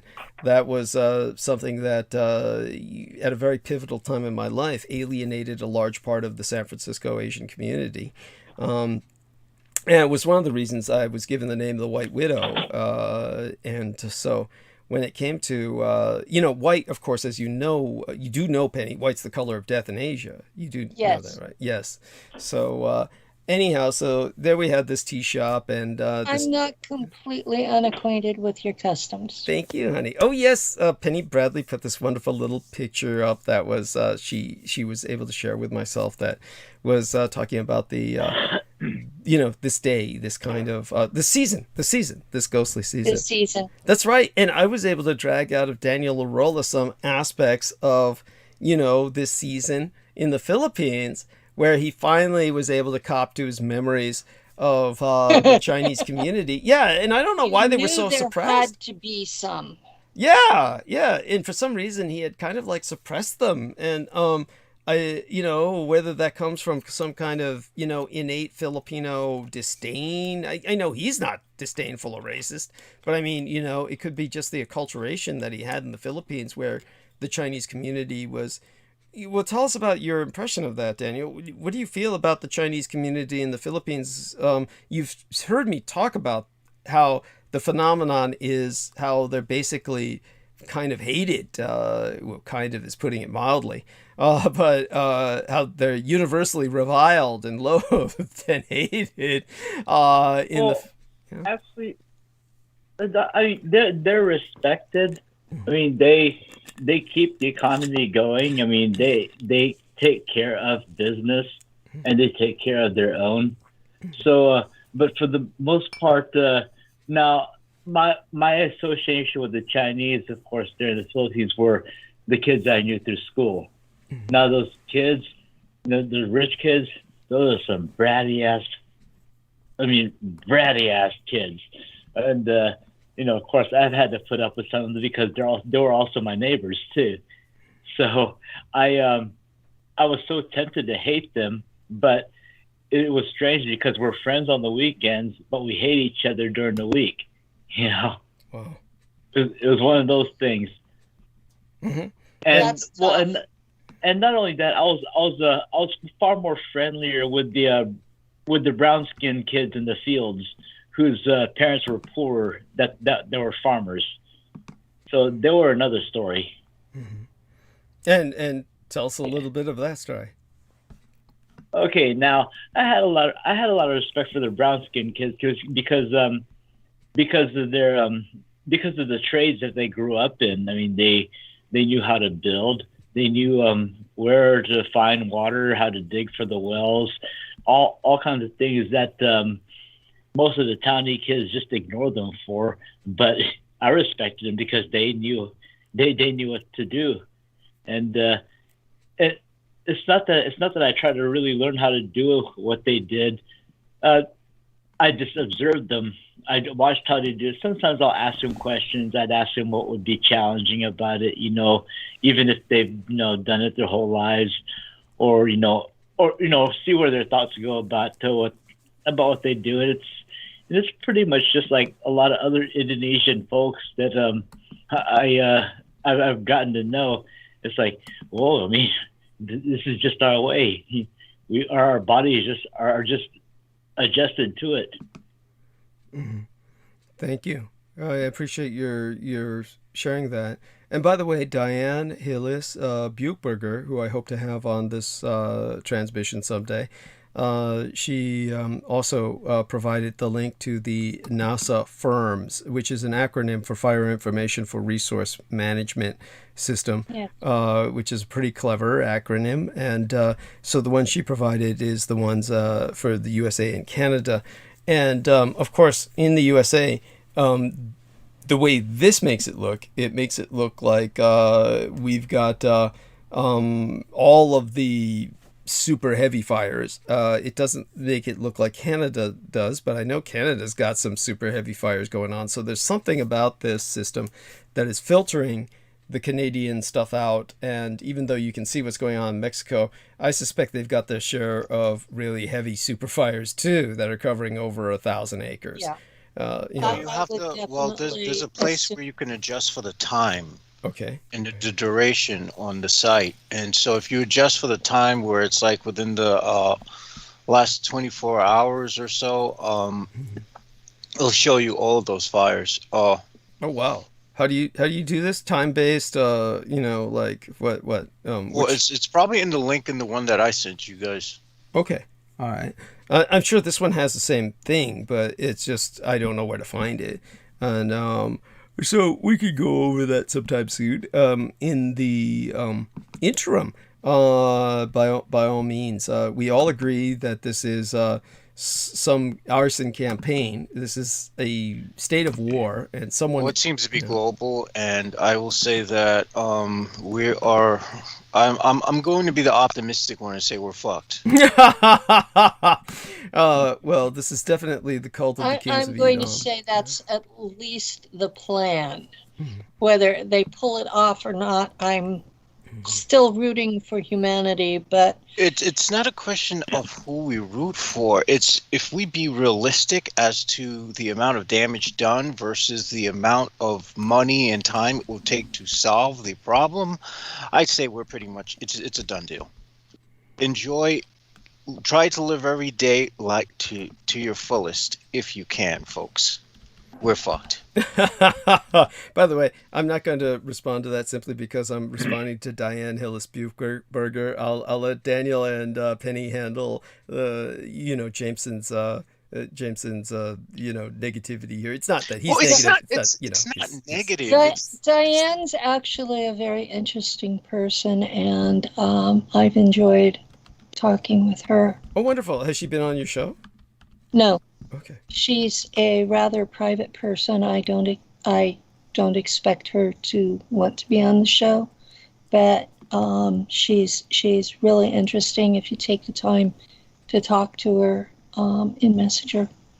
I hope to find the time to speak to her verbally because I hate texting. But they'll wait until maybe the second week of next month when things hopefully stabilize enough for that. In the interim, of course, it's I'll certainly find out what she's able to share. I'm sure there we are. Just selecting a picture to send her way. The problem is, honey, all these pictures I keep of flowers and shit. Sooner or later, the overwhelming majority of my files get polluted with pornography. So I just it can't send that by mistake because it just looks gauche, right? But. And for some reason, half the pictures. Yeah. Somehow that does not shock me a bit. And there we are, and it's just the way it is. And what was it anyhow? There was some funny stuff that I guess I'll describe later. No point in going too public with everything. But the picture I just sent her, it like didn't go through or something. Why is it that these half the photographs I've been trying to send now on the stupid Facebook, they're not going through?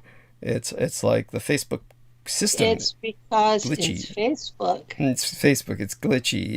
There's no. It's Facebook, and they have an AI running it now, and it has a list of people it doesn't like, such as Daniel and myself.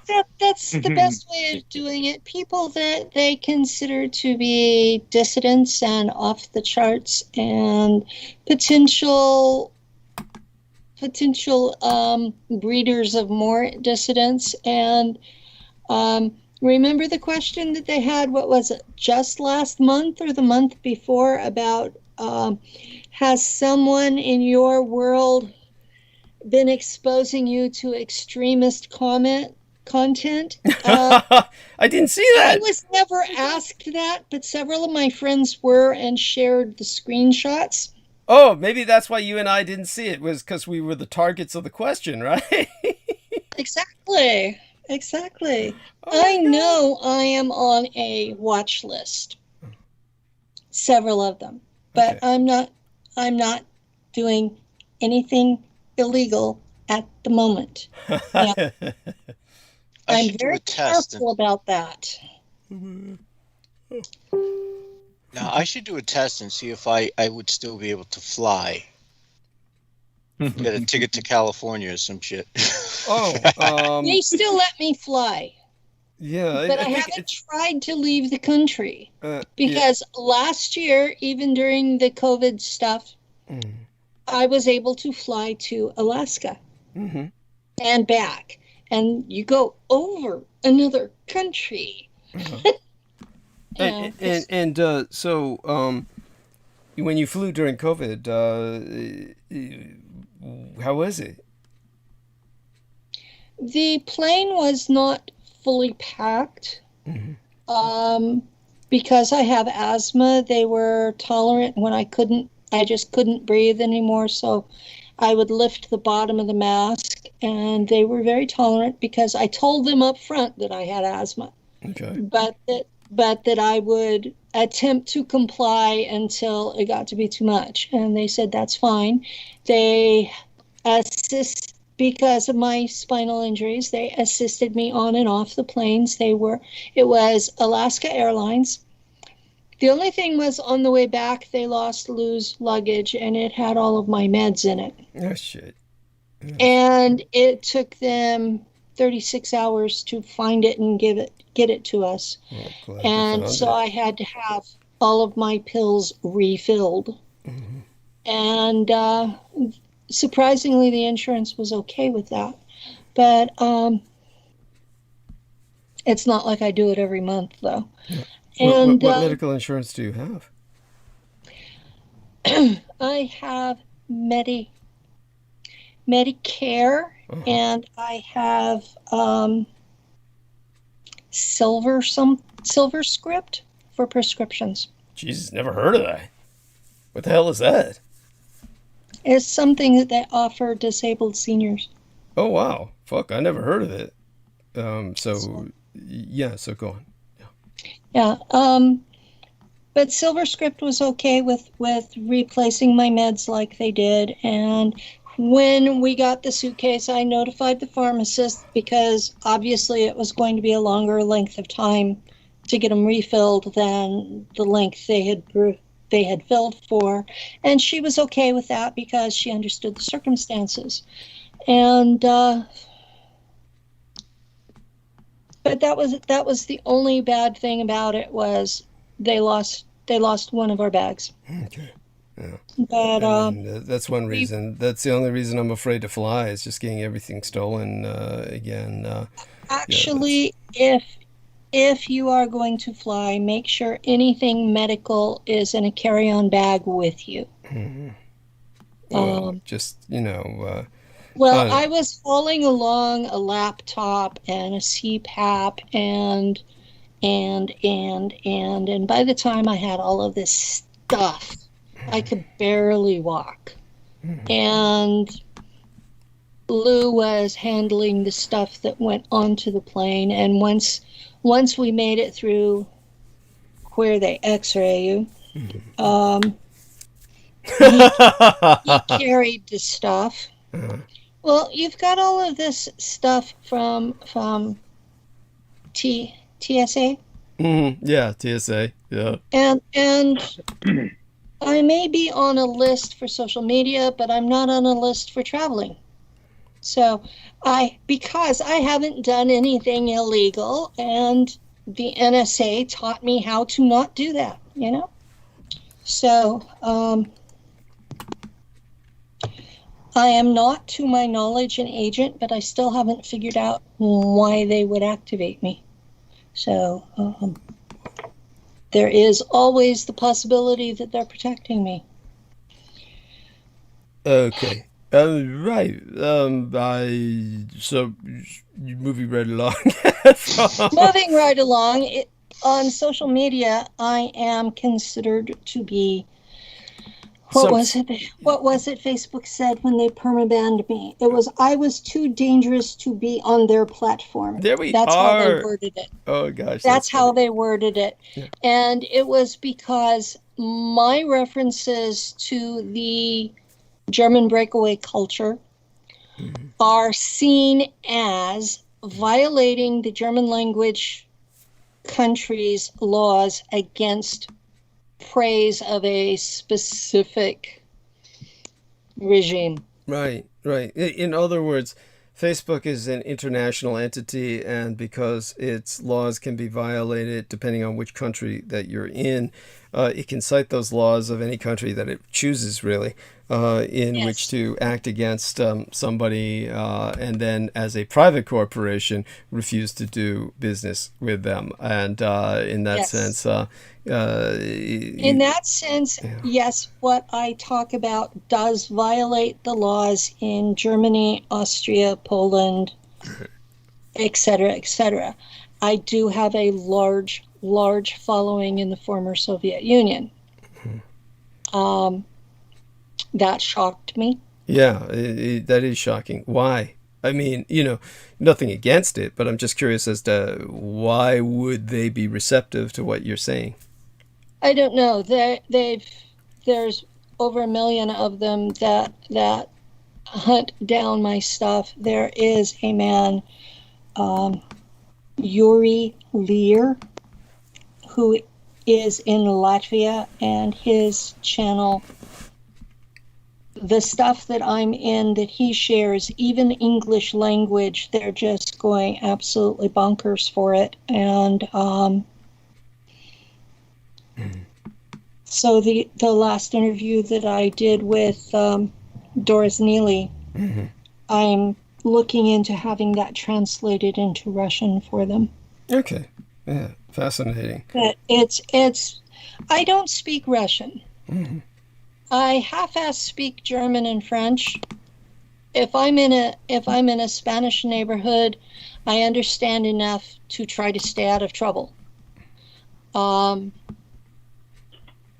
As a child, I could speak Portuguese, but I know what they're saying when I hear it, but I can't speak it. And so I'm able to traverse California neighborhoods. But at the same time, I'm not really multilingual. I'm not fluent at any of them. And so it's like, if I want something where they can understand it, I have one person who has translated my work and done a good job at it. And that would be Alexander Cherkasov, and he actually works for the Russian government.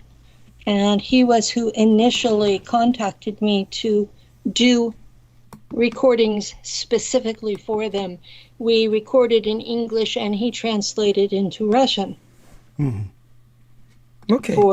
So we had 2 sets of videos, and Yuri ended up posting most of them onto YouTube, the Russian language ones. Okay.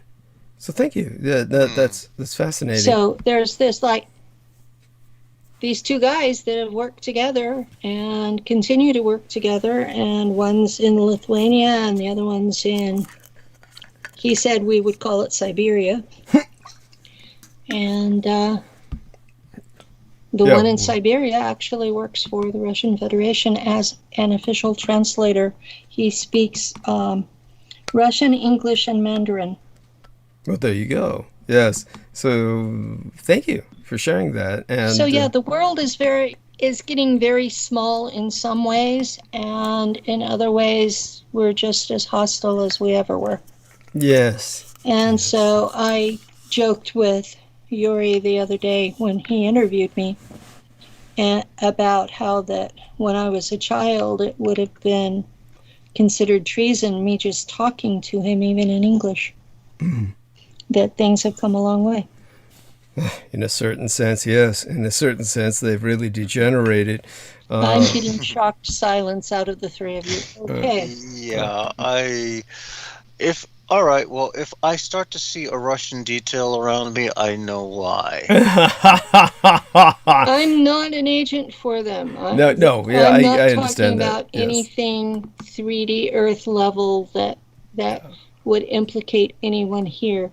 I'm still talking about the same SSP stuff that I talk about here. Mm-hmm. And it has currently been translated into Indonesian, French, German, and Russian. Mm-hmm. At least one video in each of those languages. Okay. Yeah. Thank you. So, and I'm a lot more popular than you thought. Yes. Well, I always knew that. No, there's nothing wrong with popularity. Yeah. Peter Moon had told me Yeah, that it you've got is. quite There a... is, because people show up at your door uninvited. Okay, well... So far, they've been nice people. Yeah. And I'm thankful for that. Yeah. Even the what ones... What these people said? Yeah, you know what they said. They came up to her and told her that they were planning to kill, the majority of the population and shit. Their memories of similar abductions. Yes, there we are. That too. When they're not telling her that they're planning to kill off most of the human race. Yes, it's a shared experience.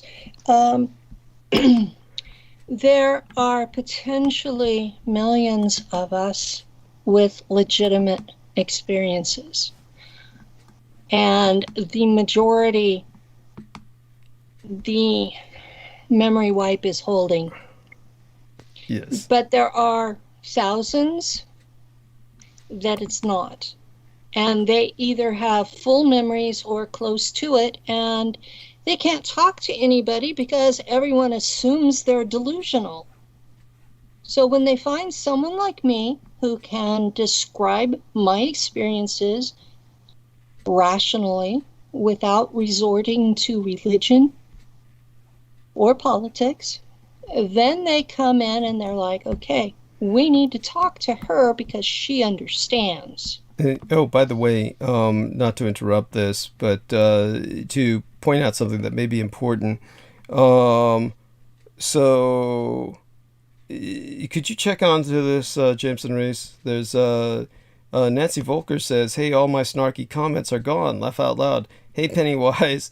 Her comments are all there as far as I can see. We've done nothing to block her comments. However, there is someone whose comment needs to be blocked. Well, this individual needs to be banned. Sacco Vanzetti. He's just talking shit. So, I mean, literally just talking. Taken care of. Yes, thank you. Our fecal file is gone. Yes, there we are. Yes. What do they call it? Caprophilia, I think, is the medical term for somebody who's obsessed with fecal matter. I forget the exact term for that. What was that, Daniel? Oh, no, nothing. Oh, okay. I had the PC on here and I just turned it off. Oh, okay. Yeah.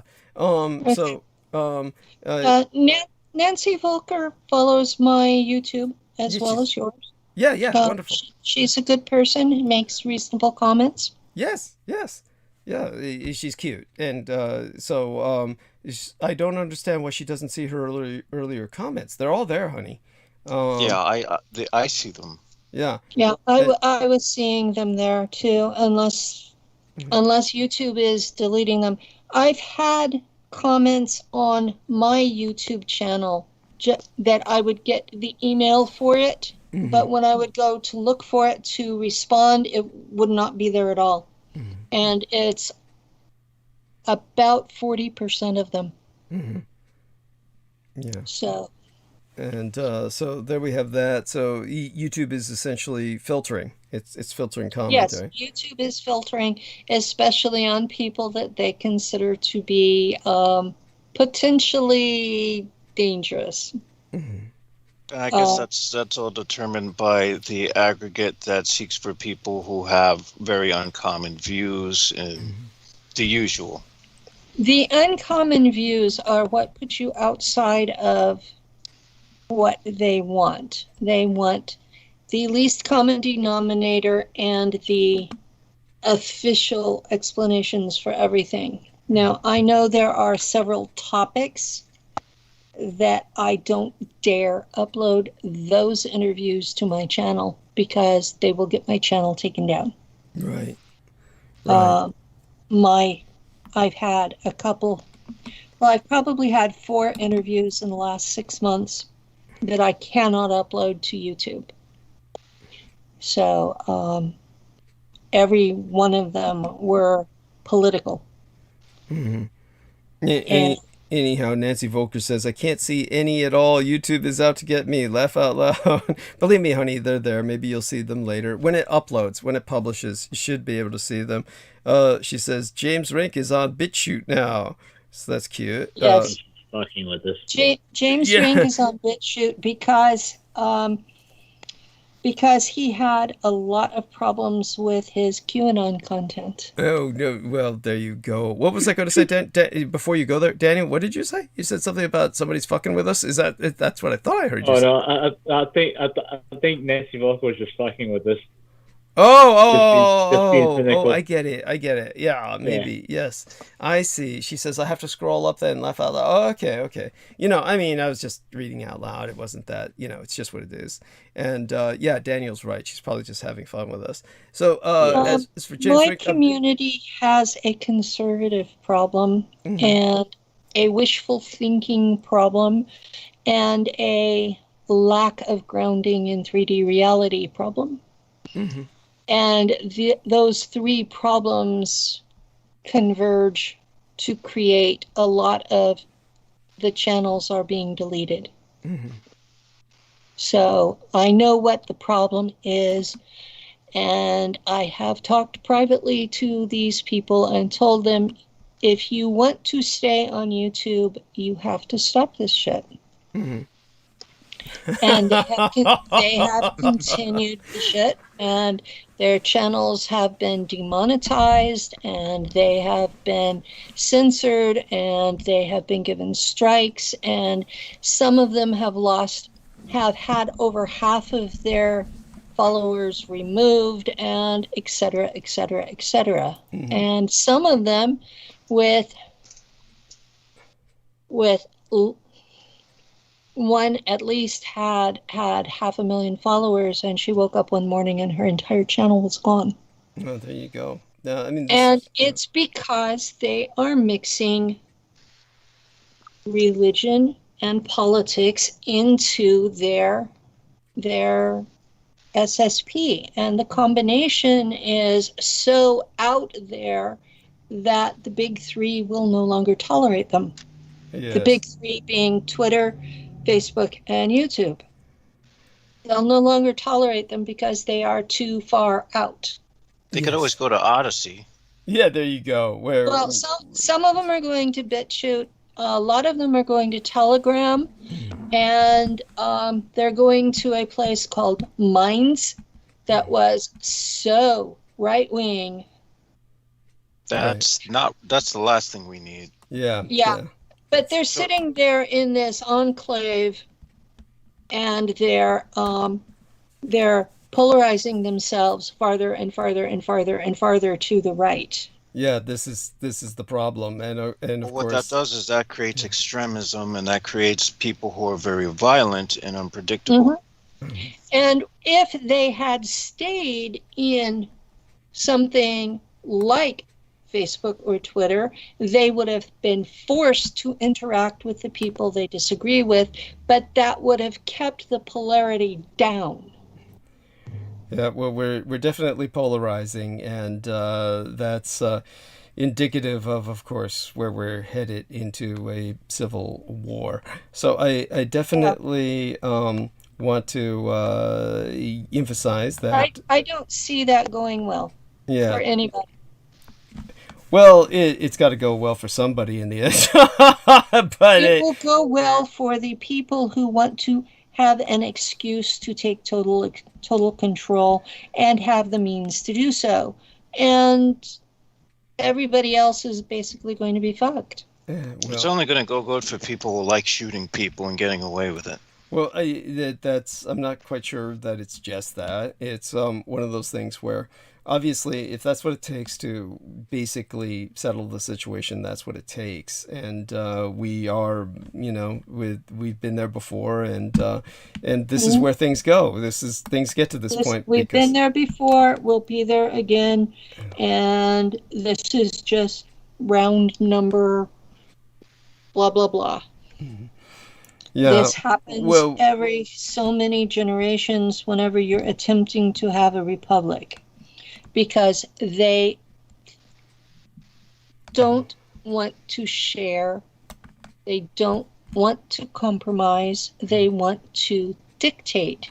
And if they cannot win the Civil War, then they will do like they did the last one, and they will shoot the leader of the winning side. So, it is what it is. It's going to happen whether we want it to or not. Just make sure your powder's dry. This time shot Ashley. Well, I'll be what in was that, Japan Daniel? by About then. yes. Except the winning side this time shot Ashley Babbitt.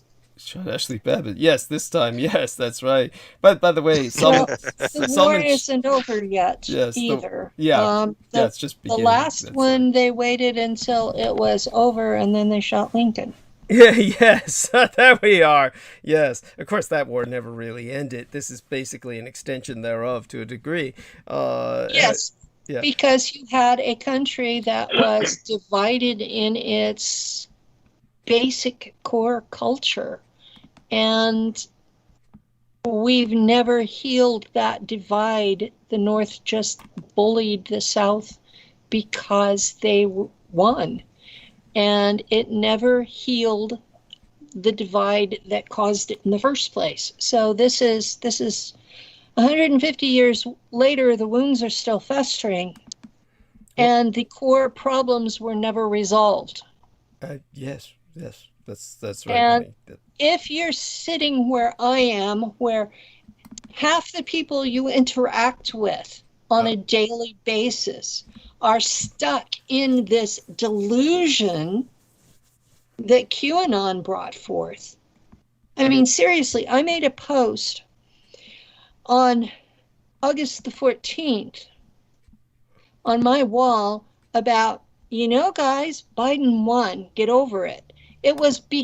That post was because for weeks ahead of that, I had been being told that on Friday the 13th in August, that Trump was going to be put back into the presidency. This was their thing that they were whispering about, like an insurrection. Mm-hmm. Yes. So the whisper campaigns are still ongoing, and they're being fed in these little splinter enclaves. Yes. And the mainstream is totally oblivious. Yes. And they have no idea this is going on. But you've got millions of people on Telegram and Minds and BitChute and Rumble and. Okay. So you've got lots of people that are stuck in that mindset, and they're not going to go away just because you laugh at them. August 13th was also National Kool-Aid Day. Yeah, well, that's fitting. Yes. That's why I believe that COVID-19 is a blessing. It'll take them out. Well, hopefully so. Or hopefully it'll take enough of them out to, The Hog-Dinger change. Yes. Precisely. Hasteliak has done his duty yet again. Well, I'll receives my blessing. Yeah, I'll kind of take over from here because I did want to get some stuff out on not because I'm afraid of what Jameson is going to say. Yeah, I gotta get going. I'm sorry. Go on, Daniel. I gotta get going. I love you dearly, Daniel. Say goodnight to all our listeners. All right, guys. All right, Penny. All right, Daniel. All right, goodbye. Good night, Daniel. Yeah, thank you so much for participating, Daniel. I really appreciate it. Thank you. And I need to express my gratitude to Mr. Jonathan Warrington, without whom there would really be no hope. Jonathan Warrington has done so much to preserve my legacy, and we certainly owe him everything. Honestly, everybody support him by going to Odysee, and that's spelled ODYSEE. I'm going to try and look for the exact address of Odysee, which our man uses, and of course I'll go into the solicitation for Mr. Banastenius as well. And now we've got about a half an hour till midnight, which we've been on for, according to Livestream, about 6.5 hours, almost 6 hours 25 minutes. So we were planning on going about 8 hours tonight. So if I take about an hour and a half to kind of finish things up with some of the monologue. Sarah Thomas mentions that many people are also going out to Rumble as well as this other platform, and so these are all, of course, like you would well imagine, basically the enemy, and this is makes them at least easier to identify. And so when it comes to I guess I'll start with the Maggot Man, or just so people understand, So Jonathan. what? Oh, Jonathan Warrington. He's British, or rather, more correctly, he's English. And there's a difference between someone who considers themselves an Englishman and someone who considers themselves British. Yes, there is.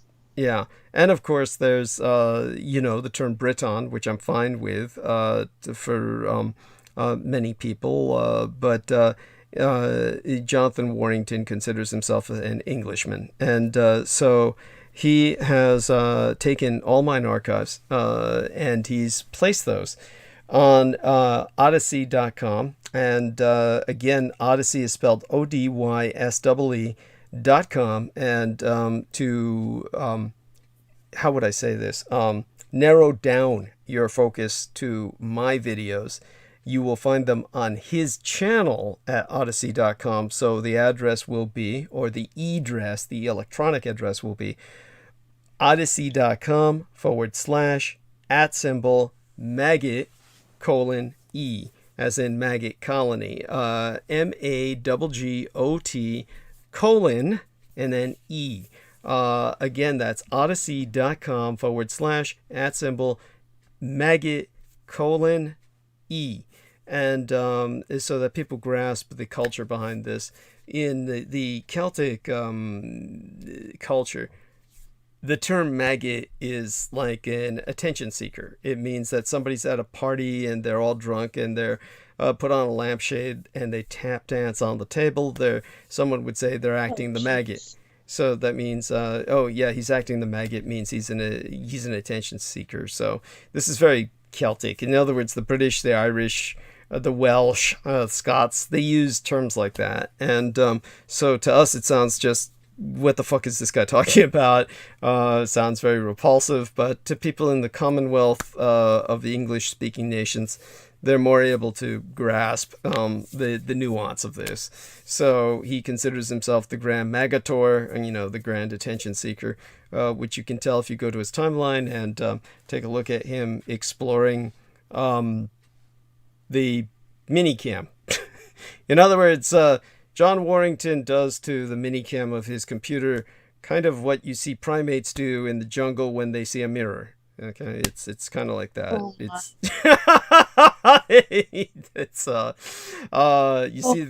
You see the great ape and the an Englishman doing that. Oh my. Yes. Oh my. Yes. And anyhow, people understand this. Go to his channel and search for Douglas Dietrich at Odysee.com/maggot:*E. It will boost his credits, which allows him to upload more shows. So far as I know, he hasn't spent a bean on this, but that's, you get what you pay for. And the user interface, per his own statement on Odysee, is completely retarded, but Odysee has no censorship. The price you pay for freedom. Make certain, of course, that if you're having problems accessing these videos, do message him and let him know what your problem is, what the technical problem is that you're experiencing. He may be able to help. So if you want to know how to contact him, then understand that he is available at his own Facebook timeline. And it's worth it to set up a Facebook timeline just so you can take a look at the promotional banners that I publish, because they usually give you a prelude to the theme of the show that's being promoted, of tonight's transmission, so to speak, each and every night that I put up the promotional banner, which is on basically the nights, well, usually the early morning or just minutes before I transmit on Sundays and Wednesdays. But anyhow, where our man the maggot is, he's at Facebook. What was his address again? John. Well, no, that's not it. Why don't you put the address in the chat room? Oh, facebook.com/John.War. That's where he's at. Facebook.com/John.War. And that's right. Why don't I put the address in the chat room? Yes, Jameson. This is something that I'll encourage you to do as well in the future. So here, let's do this. And because I don't remember these things, honey, you know, I get into doing these things and I forget. And so here we are. Here's Odyssey at Maggot. Welcome to being human. Yes, and oftentimes I just don't think of these things. So that being said, it's in there now, and people will be able to see it when they're, reviewing this live stream once it's published. And so the haters have put up 17 thumbs down, and that's and it looks like they're sticking. So this is the most hated episode of Don Juan. I haven't even said shit tonight. This is pretty incredible. Oh well, I think it's because we took a shit on the right. You know, they just can't stand that. But these were essentially the same 17 that were put up at the beginning of the show. Really, they just they're the same, and they're the same ones that are going to vanish. Mm-hmm. At least 10 of them are going to vanish. We'll see what happens. That would be interesting. And that's a positive thought. We'll see how far positive thoughts carry us. As you said, if the art elect is involved, it depends on your own caprice and whim. And with that, let me see. I should do the solicitation and then kind of do a monologue. So what I'll do, honey, is you're going to take a break or what? While I do solicitation. I was thinking of, I might. What I might as well do is get out of this seated position so my legs don't cramp and I don't get, the rhabdomyolysis before tomorrow's thing. Okay. And I'll probably lie down and listen and chime in once in a while from the depths of the dreams of war and despair. That's so cute.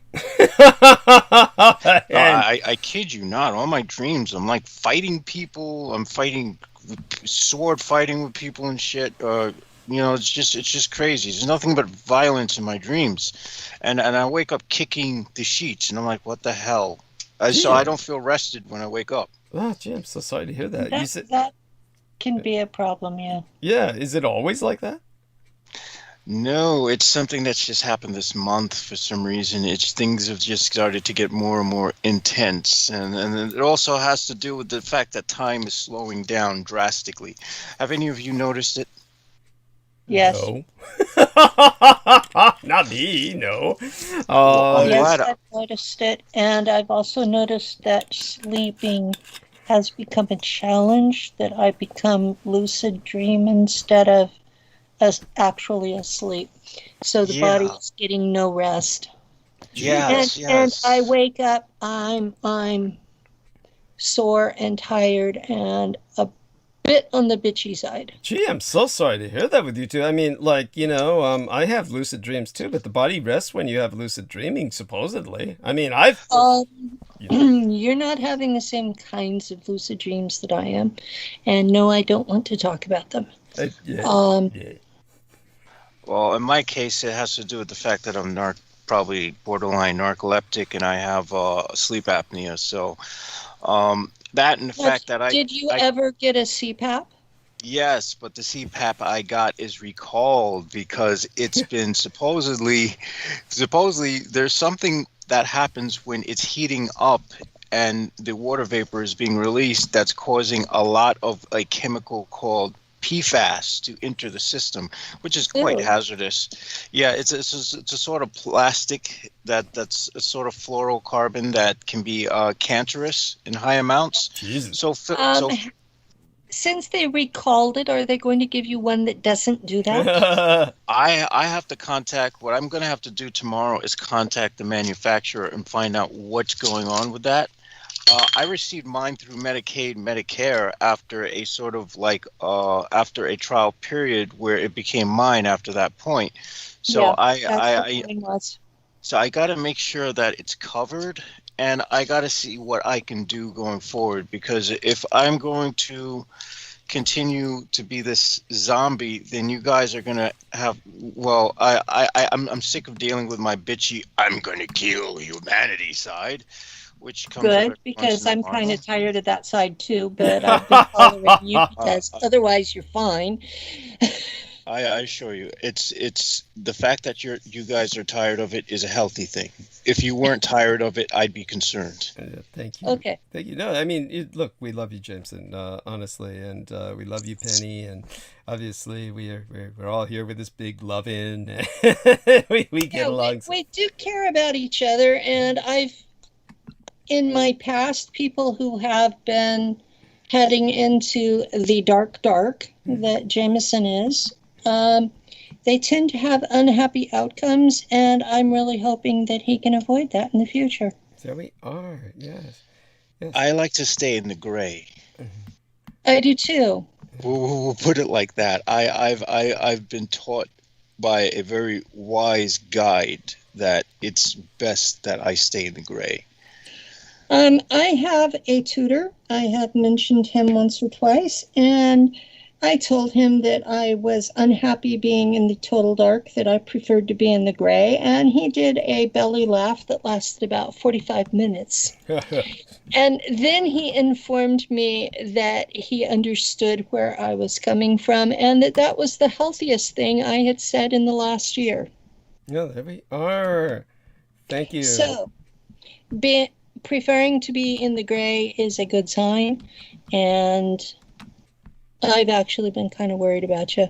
So I hope you get your CPAP exchanged for one that functions and doesn't make you more sick.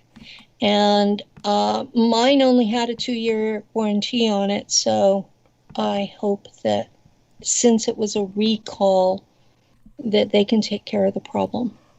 I hope so too, because if not, I'm kind of going to have to go through this process all over again. Well, I had to go through it all over again after 5 years because mine decided to start squealing.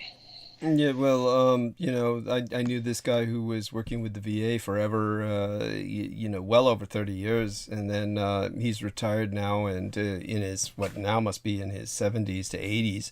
But his doctors gave him a CPAP, but he expressed the fact that, like everyone else, his is left in the corner of the room because every time he's tried to use it in the past, it blows forth what he calls gale force winds that throw his tongue way back down his throat, and he wakes up gagging on his own tongue.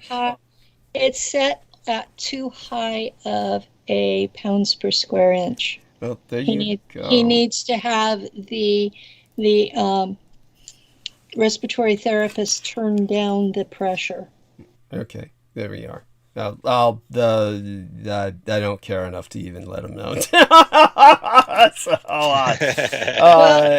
the audience, anyone out there that your CPAP is blowing your tongue down your throat, it's set on too high of a pressure, and you need to turn it down. Well, I really wonder if this is just some kind of industry that they're exploiting people, because I knew that... I'm starting to think so. Yeah, that idiot, David J. West, the freak, He like had his ex-wife, that wonderful person who he treated like shit, Debbie Meadows West.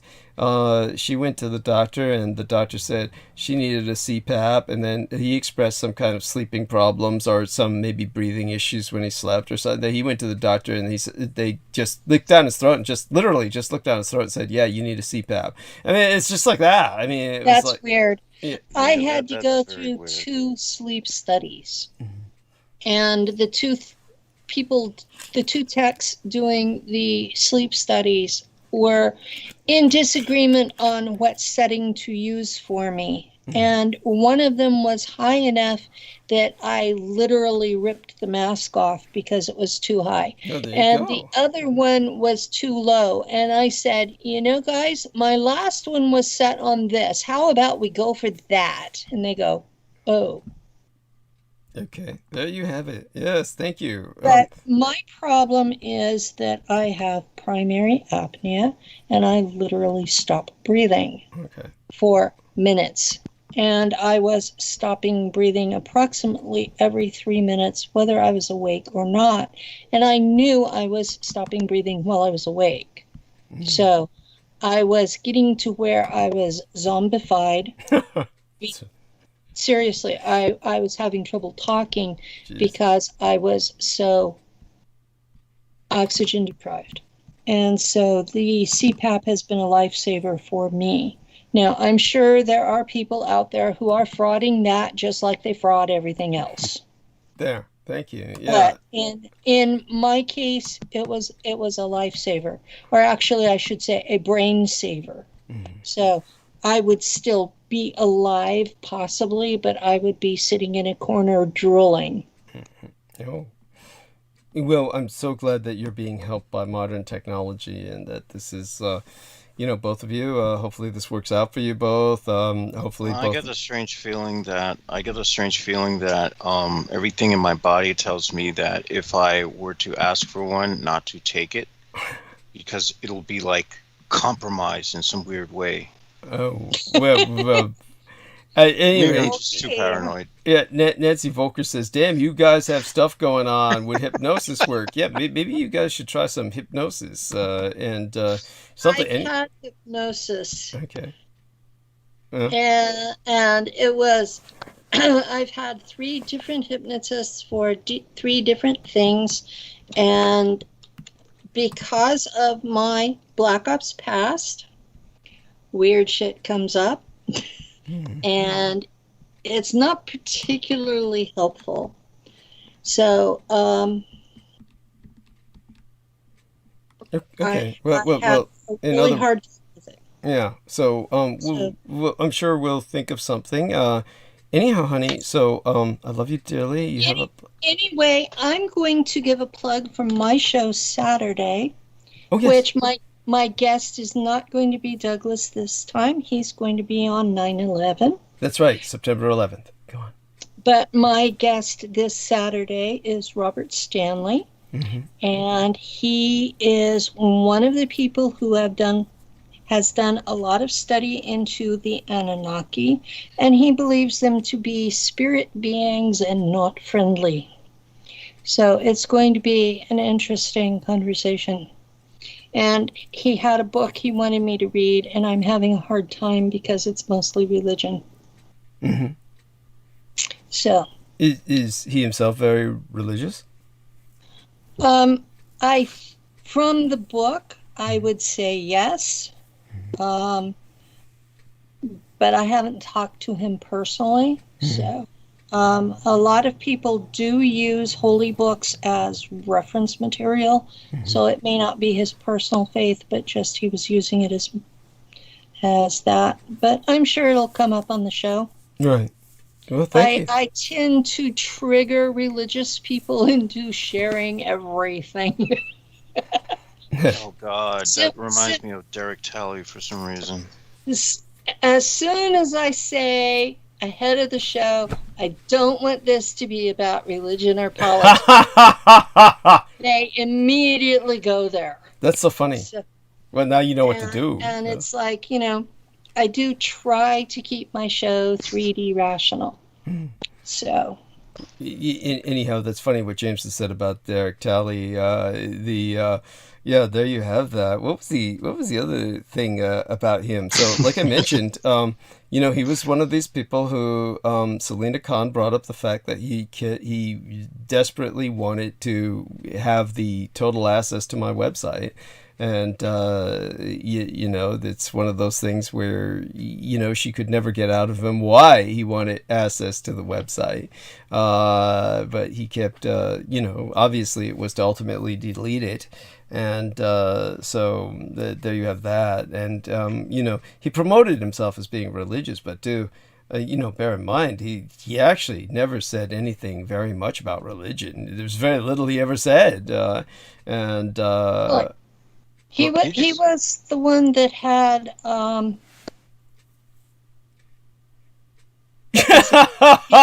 yeah, that good, huh? Yeah, that's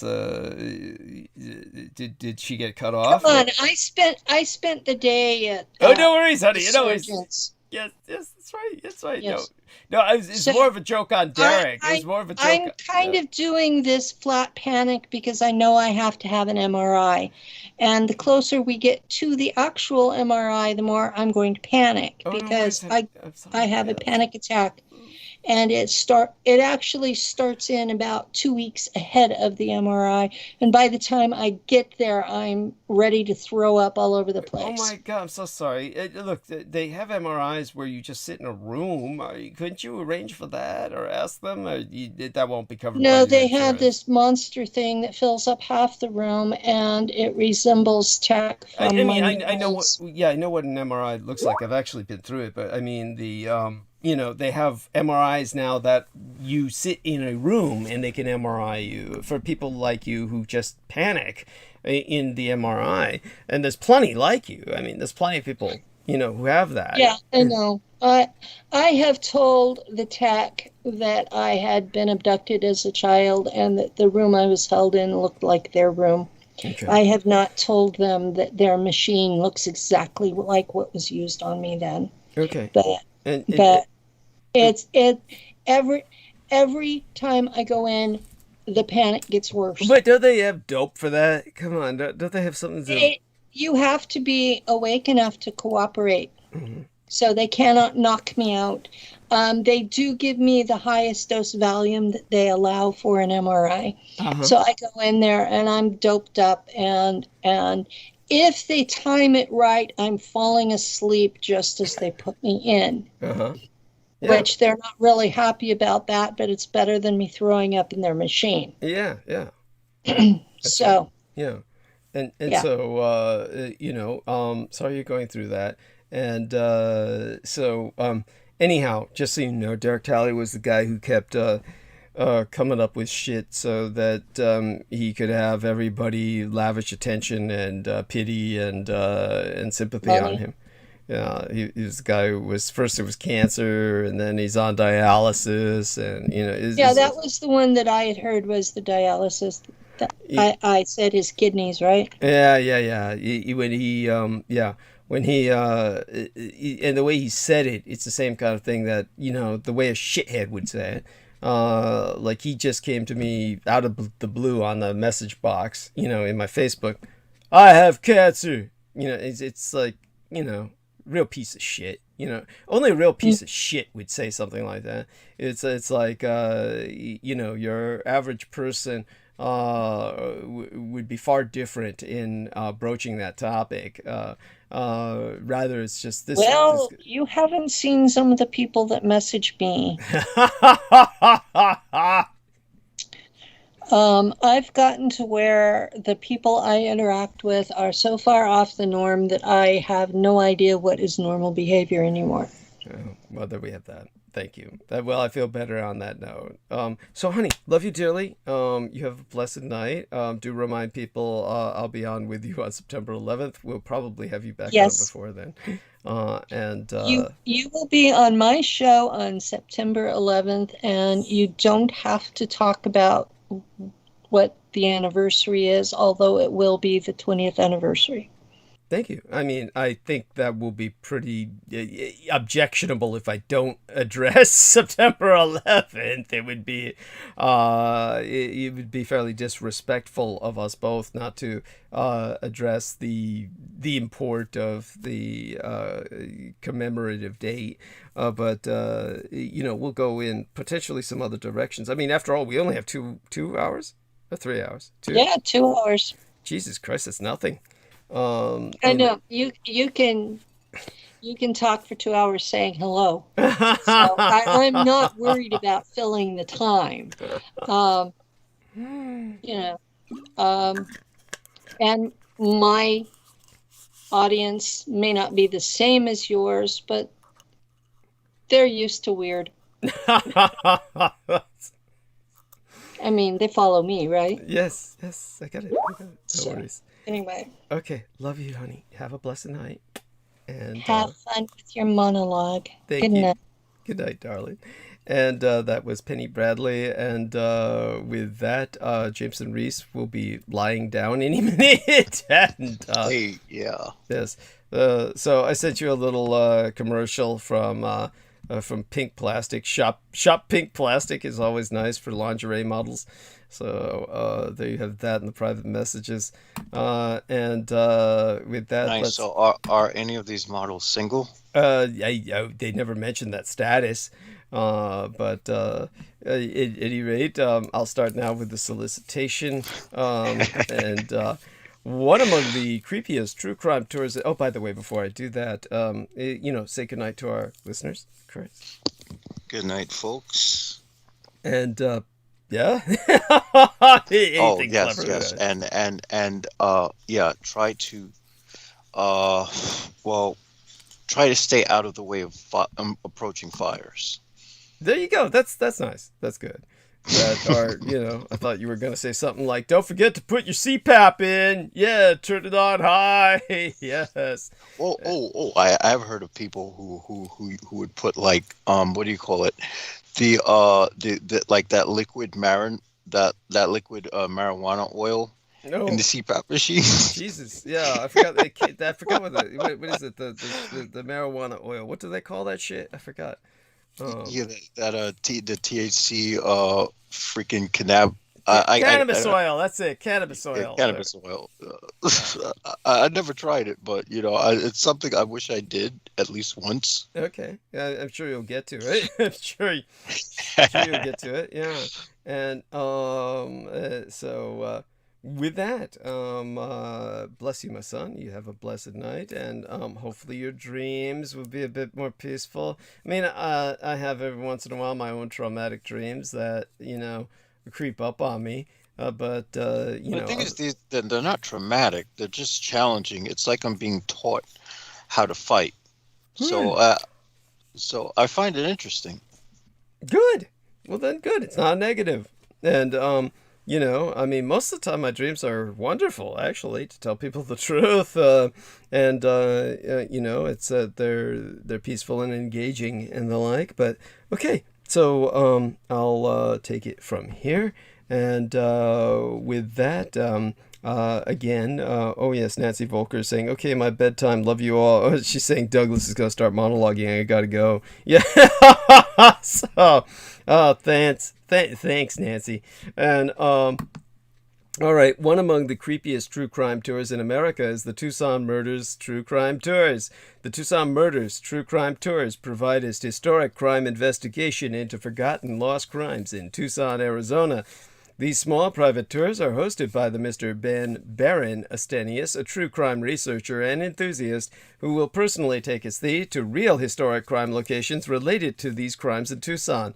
Relive these events and hear the untold stories behind the stories. The Baron Ben specializes in the seemingly ever-developing case of the late serial rape killer Charles Howard Smitty Schmid Jr., alias the Pied Piper of Tucson. An aftermath tour. See theunfinishedman.com to review excerpts from his yet-to-be-published book of that very title, The Unfinished Man, and review as well scenes from his cinematic documentaries currently in production at theunfinishedman.com, but other cases such as The Strange Case of Morris Brady, the Dr. George Marvin Tejeardine case, and The Red Rapist are also within his repertoire, as in fact are all the crimes that shocked the Southwest throughout the 1960s, the very decade I myself entered this vale of tears. These devastating crimes stained a city so deeply they may never be removed. For tour information, contact thetucsonmurders.com. Spell Tucson as Tucson, Tucson. Put the word "the" in front of it, thetucsonmurders.com, or telephone the Baron Ben himself privately to personally guide your tour at 1-520-4/323-3406. That's 1520-323-3406. Now, I notice a lot of people try to emulate myself and use that term Vale of Tears, and they will write it out, and when they write it out, they will write VEIL of tears, as in veil, as in a woman's facial veil. Okay, veil implies this world. It can also mean farewell. Kind of has several meanings, but it's spelled VALE, the one that's used in this sense, as in this veil of tears. Most of you would have known that if you had been, if your education in public funded school had taught Shakespeare, which that term is used in oft times, and so it appears oft times in Shakespeare. So how would I say this? I appreciate people using these terms, but just so they know the difference in spelling, and then that way your words have meaning. All right, so let me start monologuing on what's going down. Obviously, one of the things that I do want to emphasize is that both Salman Sheikh and Jameson Rees were quite correct when they initially broached the topic of COVID-19. The coronavirus is here forever. COVID-19 is not going away. The virus that causes it is on track to become endemic, like the ones that cause the common cold, because of all these motherfuckers who refuse to take their goddamn shots or mask up. You'll probably encounter it at some point if you have not yet. That doesn't mean you should stop taking precautions, of course. We can still buy ourselves time to vaccinate more people and avoid deadly hospital surges. But the virus will be part of our lives in the long term. We need to prepare people that the current wave of cases is not going to come down to zero. The virus itself could still get worse as well. Delta could continue to ratchet up its rate of spread, or it could be ousted by another super infectious variant. There is no playbook for evolution. And, global inequities could worsen as the virus transitions to endemicity. The human and economic costs of new diseases are borne by all, but unequally. But eventually, the coronavirus will become a less worrisome part of life. When everyone has some immunity, a COVID-19 diagnosis becomes as routine as a diagnosis of streptococcus, strep throat, or influenza, the flu. If you're looking for practical advice on how to manage your risk in light of the Delta variant, well, if you're vaccinated, your risk of a symptomatic breakthrough case remains very low. Just 0.01 to 0.29% of fully vaccinated people will experience one, according to estimates that I have sourced. And if you do get COVID-19, your immunosystem is better prepared to handle an infection than it would have been without the vaccine. Now, the CDC, of course, the United States Center for Disease Control, recommends fully vaccinated people wear masks in public indoor settings in communities with substantial or high transmission. That's all of the fucking country right now, thanks to the goddamn Reds, it est the Republican anti-vaxxers. So, at any rate, it's up to those of us who are sane enough, educated enough to get vaccinated, to do what we can to protect ourselves.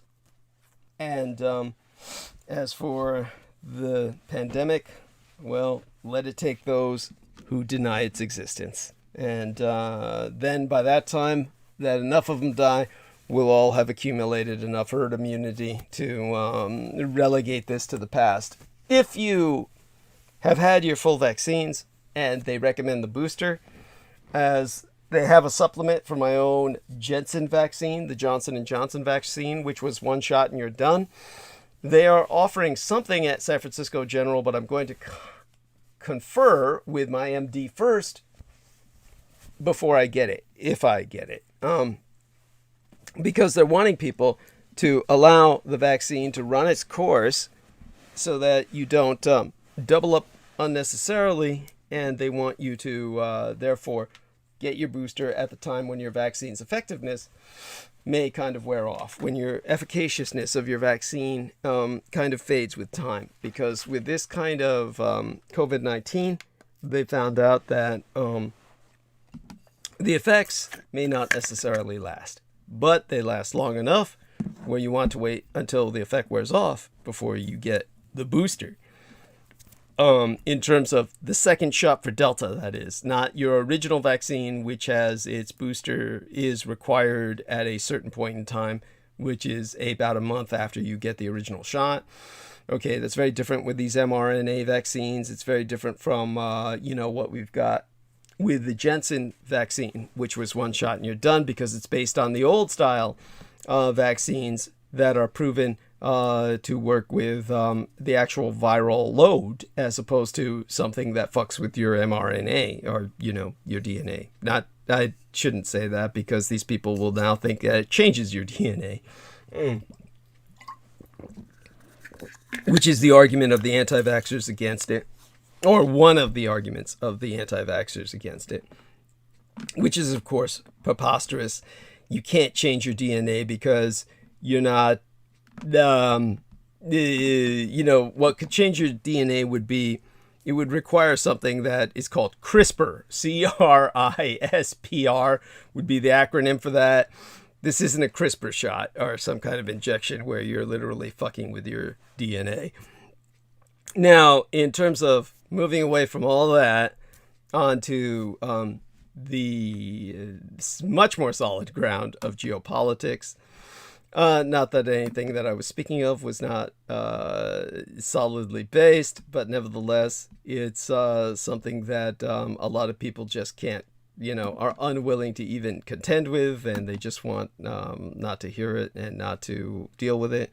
These are the people who hopefully will be taken by the virus and leave us all a better world with a lot cleaner space to breathe in, a lot more space that they'll not be taken up, and they won't be taking up all our valuable oxygen, CPAPs or not. So let's get back to something that is more easy to grasp, geopolitics, for your average person. And this involves, of course, what we heard Peter Moon speaking about earlier concerning the government basically proposing some extraction from the Fed, meaning they're going to print a lot more money to boost our economy. And this is overall going to be a positive, as even Peter Moon said. But of course, it does beg the question, as he said, that if they can just print more money, why do they need to tax us? Well, of course, that way they don't start printing more money to the point where they push us into inflation, is by taxing us. That's the logic, and it holds. But for now, 1,500 Americans remain in Afghanistan as the United States enters the final days of evacuations from that country. The airport in Kabul has become a chaotic way station, seething with scenes of pathos. And after 2 decades of war, Congress now has 34 members who served in Afghanistan and Iraq, including 9 Democrats and 100 Republicans, about 25 of them. They all want answers about what went wrong. President Joe Biden himself has appeared unwilling to bend to pressure yesterday, including from European allies, to extend the evacuation effort, planning for now to stick to his end-of-month deadline for troop withdrawal, or certainly by September 11th. Now, Biden has shown us that his promises are worthless. The Democrats, who continue to hitch their wagon to the president going forward, cannot say that they were not warned. A few weeks from now, Joe Biden will stand before the American people and make his case for adding another $3.5 trillion United States dollars in spending to the $1.9 trillion US dollars the federal government spent in March, and the $550 billion United States dollars more it hopes to spend by the end of the summer. As is now customary, the president's presentation will be chock full of performatively dropped G's, of sigh-laden appeals to the folks, of labored, down-home cliches, of emphatically whispered entreaties, of absurd strawmen, and, if he encounters even the slightest resistance, of brash assurances that none of the objections that have been raised could possibly come to fruition. Now, those of us who have lived through the last 2 weeks should refuse to be fooled again. Joe Biden ran for president promising, "I'll always tell you the truth," but the debacle in Afghanistan has put an end to all that.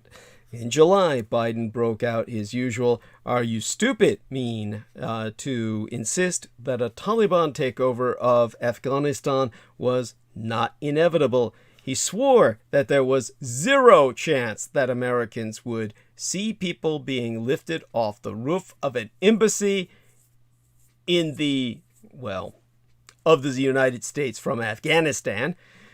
And he assured the nation that the Taliban was not even close in terms of their capacity to the training and capacity of the ANSF, the Afghan National Security Forces, and the training of the Afghan Federal Police. Given what we know now, there are only 2 possible explanations for why Biden said all of this. The first is that he was lying. The second is that he's a fool.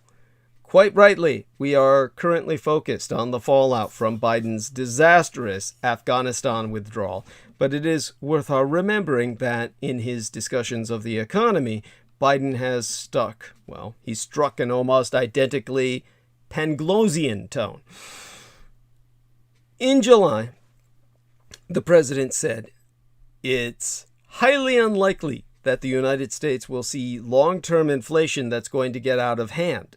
In fact," Biden added, "if your primary concern right now is inflation, what you really need to do is consent to plans to spend another $3.5 trillion United States dollars, which he predicted not only won't increase inflation, but will actually take the pressure off of inflation."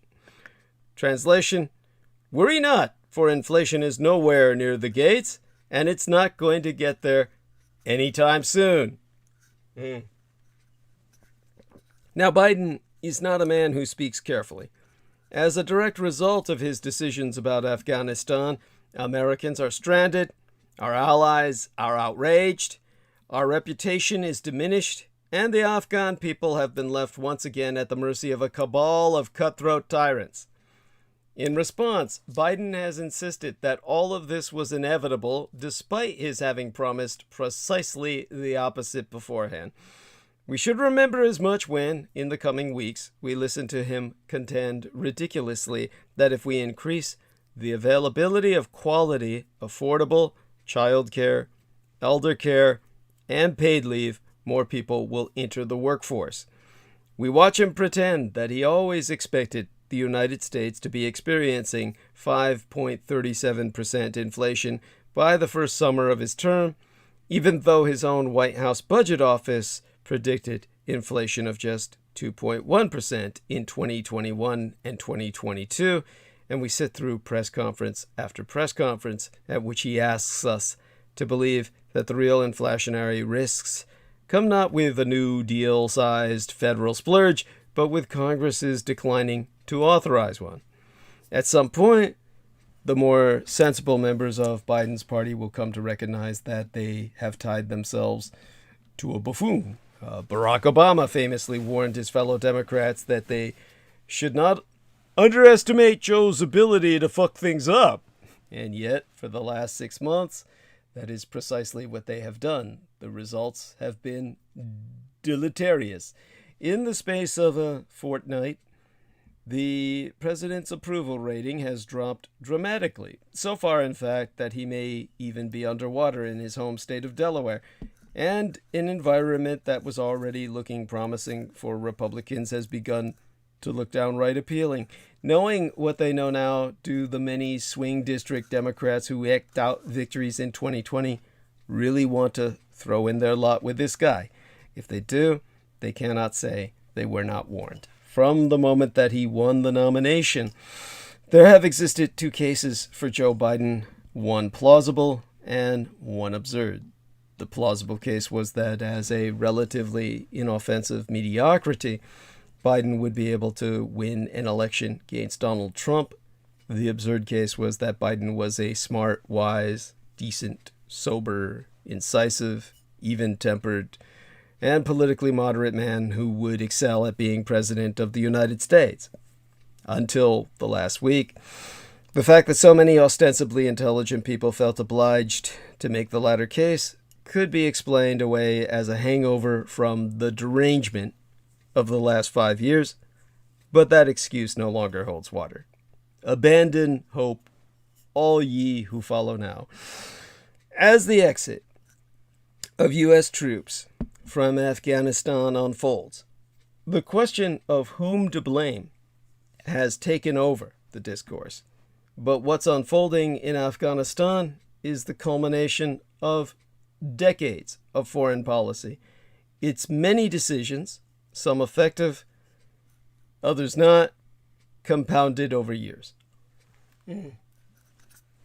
For now, the fallout of a lost war and an international tragedy of this scale begs for context. When the dust finally settles, there will be plenty of blame to go around. President Biden is but the current favorite target. He did, after all, oversee the exit. But rewind to 2019, when the Washington Post published its investigation entitled The Afghanistan Papers, a thorough catalog of military mismanagement in Afghanistan akin to the Pentagon Papers of the Vietnam War. Those documents implicate officials from the George W. Bush, President Barack Obama, and Donald Trump administrations. 4 presidential administrations led to this moment. The decision to withdraw was punted from one president to the next. But to understand the events of this month, it's perhaps helpful to go back much further than April 2021 or even 2001. This isn't the first time a foreign government invaded Afghanistan with disastrous consequences, nor is it the United States' first attempt to disentangle itself. The Soviet Union withdrew its troops from Afghanistan in the late 1980s, under pressure from the Reagan administration. That brings us to the first withdrawal.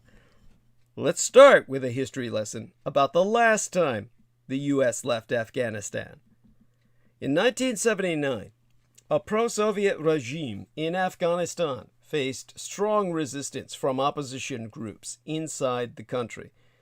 The Soviet Union hoped to keep Afghanistan on its side of the Cold War and sent troops to suppress the uprising. It was ultimately a costly move. The invasion ballooned into a decades-long occupation without clear objectives and with disastrous consequences for all involved. 2 years into the military intervention, 2.5 million Afghans had fled into Pakistan, and thousands of Soviet soldiers had been killed, according to conservative tabulations. The conflict was made more complicated by the United States' involvement. President Reagan took great interest in the conflict, accusing the Soviet Union of barbaric methods of waging war. In 1980, a Los Angeles Times story quotes then-candidate Reagan as calling for the U.S. to funnel weapons to the anti-Soviet rebel groups. The Reagan administration would make good on these promises, flooding rebel groups with arms and cash, plus enacting embargoes that required the Soviet Union to ship food into Afghanistan. Circa 1986, Reagan said, "The Soviets must be made to understand that they will continue to pay a higher and higher price until they accept the necessity for a political solution." By the mid-1980s, the Soviet Union had begun the back-and-forth dance the U.S. now knows well, promising to leave, pulling out troops, then backtracking. Publicly, Soviet officials blamed the U.S. armed groups for holding up their withdrawal and creating dangerous conditions as their troops attempted to leave. And the U.S. had been sucked in too. A 1988 Los Angeles Times story reported that the Reagan administration was confronting a new series of questions about how involved it should be in the future of Afghanistan. The last Soviet soldiers left in 1989. The American government, too, urged its remaining citizens to leave Afghanistan, citing deteriorating security conditions that would later break out in civil war. The legacy of this episode remains complicated. By 1995, both governments were criticized for their roles in the conflict and their abrupt exits, leaving displaced refugees with little support. The Afghan resistance, with CIA backing, sapped Moscow's finances and morale. Indeed, it's seen as one of the factors that hastened the downfall of the Soviet Union. That brings us to the 2021 withdrawal, which may be a factor that hastens the downfall of the United States. Our prospective exit also has been years in the works. Obama promised to scale back U.S. involvement, but first he sent a surge of troops. Trump vowed several times to withdraw all troops, making chaotic progress that stopped short of full exit. Biden is now the third president to make a similar commitment. On the 14th day in April this year, Biden formally announced a September 11th deadline to end military involvement in Afghanistan. He argued that the 2001 terrorist attacks that led Bush to launch the American invasion can no longer justify prolonging an unwinnable war. There are a lot of different reasons for the fall of Afghanistan, and plenty of blame to go around, but the end result was not preordained. If you've read the plethora of postmortem reports on Afghanistan, there are plenty of enemies to go around, from corruption to incompetent leadership to 20 years of rosy assessments from our own defense establishment. But for I myself, there be a single day that Afghanistan died, and it was the 16th day on the Ides of June this year. That was the day Afghanistan died, in the 2021st year of our Lord. I have spent my entire life, by circumstance and experience, studying insurgency and terrorism, sometimes with books and research, other times from the barrel of a gun. And because of it, I have learned Napoleon's ultimate truth: in warfare, the morale is to the physical as 3:1. Insurgency as a form of warfare is based on faith and belief that one will win. Why else would a peasant take up a rifle and fight against an entrenched government with every bit of that physical capability against him, if not for the belief that he or she would eventually win? It is the single form of warfare where perception can actually become reality. And that is exactly what happened in Afghanistan on the 16th day in June, this 2021st year of the Christian calendar. The Afghanistan Commandos are the only force in the ANA, the Afghanistan National Army, that actually fight and win.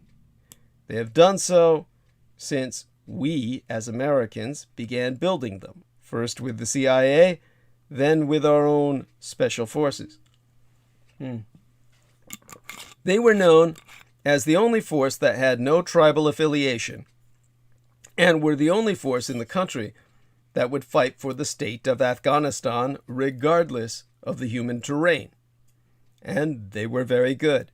At one point, toward the end, they were conducting upwards of 90% of all combat actions in country, strained to the breaking point, but succeeding with the support of the United States. And then we pulled the support. There was a nationwide plan for commando deployment, which, put simply, was that they would insert and clear out Taliban influence and then would be replaced with regular ANA components to keep the area secure and out of Taliban control. To this, they had been very successful. On that fateful day in June, everything changed. The commandos assaulted a village called Daulat-Abad and routed the Taliban. They called in the ANA to take over, and the ANA refused to enter, afraid of the Taliban. The Taliban regrouped and surrounded the village, pounding it with mortar fire and conducting a siege until the small contingent of commandos had no recourse but to surrender. Calls for air support went unheeded because America had pulled the maintenance capability of the very aircraft that would have responded. There was no help coming. 22 commandos surrendered to the Taliban. All 22 were summarily executed. On video, one of the men killed was a soldier named Sohrab Azimi. He was himself the son of an ANA general, trained in the United States, and engaged to be married to a U.S. citizen. He could have done anything with his life, but he chose to lead the commandos. He was the best and brightest of Afghanistan, and he was killed on the street with a bullet to the back of his head because his pleas for air support went unheeded. The news of that 16th day in June of this year did not even create a blip in these United States. Nobody cared, but make us no mistake, the average soldier or civilian in the Afghanistan hierarchy did. Sohrab Azimi was a national hero in Afghanistan. He was like a cross between Captain America and Saladin. I read his story and felt horrible at the loss. When I thought about it pragmatically, the only thought that entered my mind was, this is the end. And that was 3 months, 60 days before the fall of Kabul. Perception in insurgency has a sway all its own. It becomest reality, and when the action happened, I saw the reality. Why would any small-time regular soldier of the ANA stand against the Taliban when the vaunted commandos tried to do so and were unceremoniously executed on the street? When the man who represented them as the future of Afghanistan itself died in a puddle of blood on his knees? Regardless of the failure from the cowards of the ANA, the signal was sent by our lack of support that nobody is coming to help. If you stand against the Taliban, you will die. Even your brothers will refuse to help. And that perception began to grow with every village that capitulated. It began to take on a life of its own until it was a foregone conclusion. General Scotty Miller, the last commander of Afghanistan, said as much on his way out the door a month before the fall.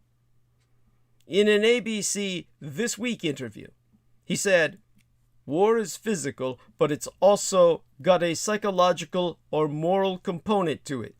And hope actually matters. And so, as you watch the Taliban moving across the country, what you don't want to have happen is that the people lose hope and they believe they now have a foregone conclusion presented to them. Civil war is certainly a path that could be visualized. That should be a concern for the world." At that point, he didn't believe it was a foregone conclusion, but it was. All hope was lost. The signal sent by our lack of support was precisely the perception that the Taliban wanted. You are all going to die. And the people in positions of authority, both low and high, took that to heart. Afghanistan was done on that date. What is tragic to myself is that we held the country together with only 2,500 troops. Why did we leave? Strategically, Bagram Air Base was the single thorn in the side of everyone in the neighborhood.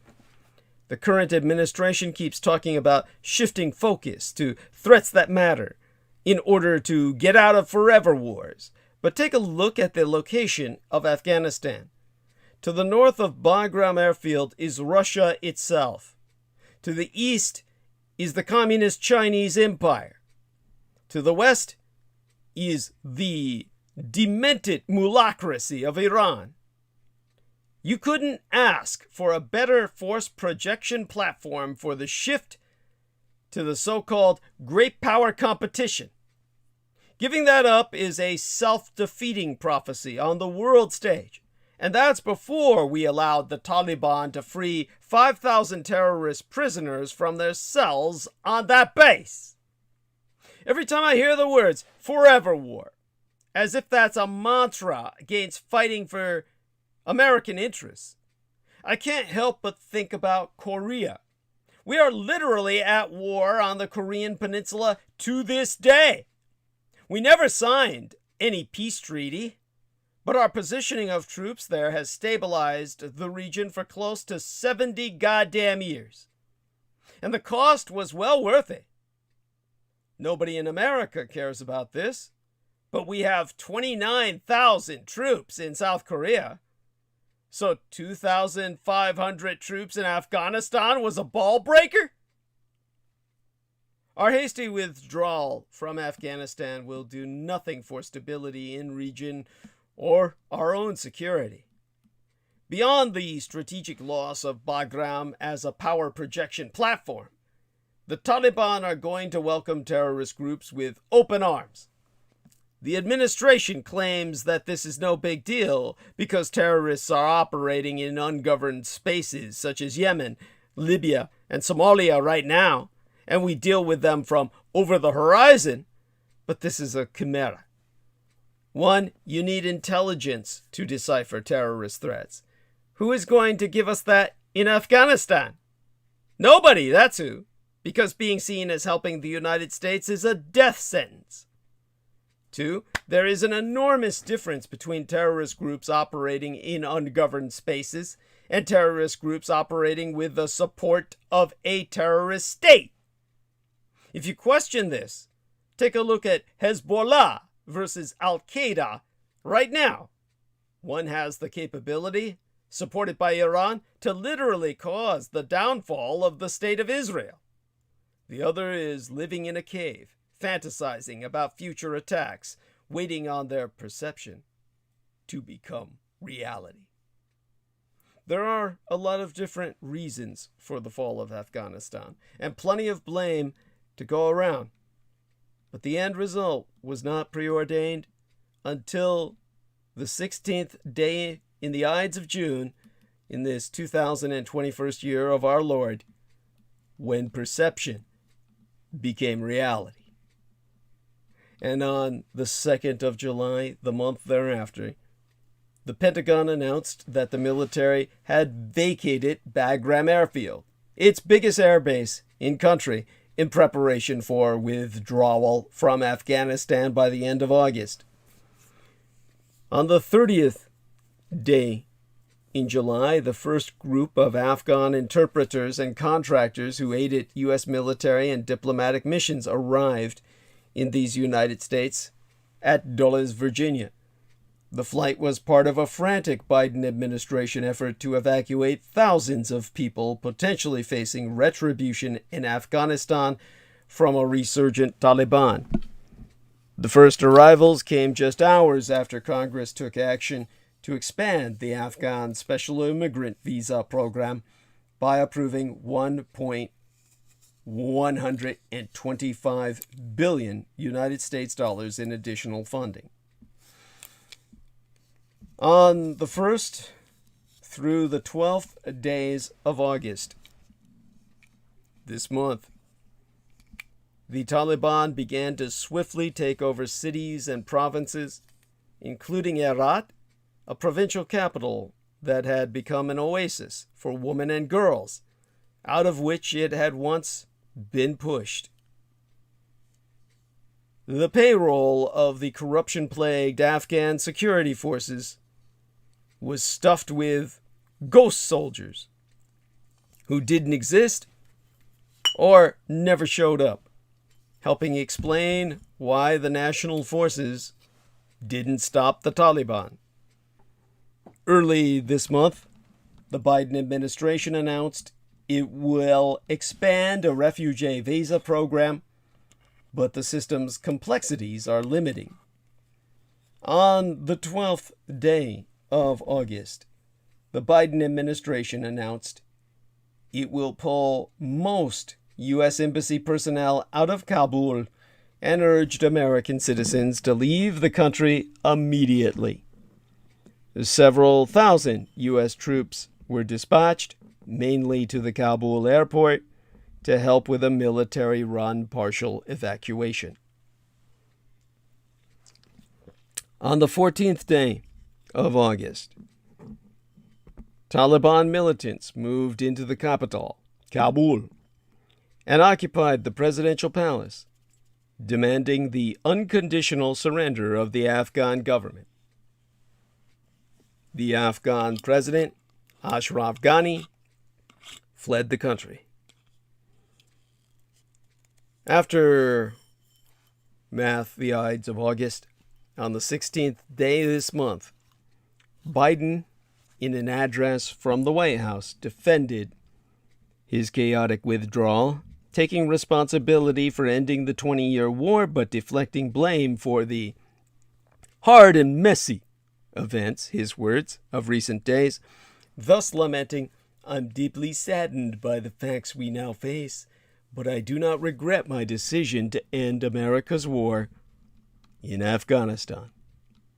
And from August 16th to this moment now, trois main narratives have taken over news coverage. First, the evacuations, desperation growing at the airport in Kabul, images of chaos emergent as crowds try to get the airport, with reports of violence.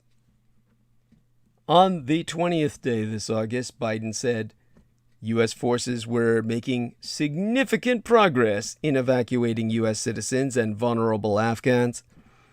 This week, the U.S. military said it pulled off its biggest day of evacuation flights with about 21,600 people flown safely out in a 24-hour period.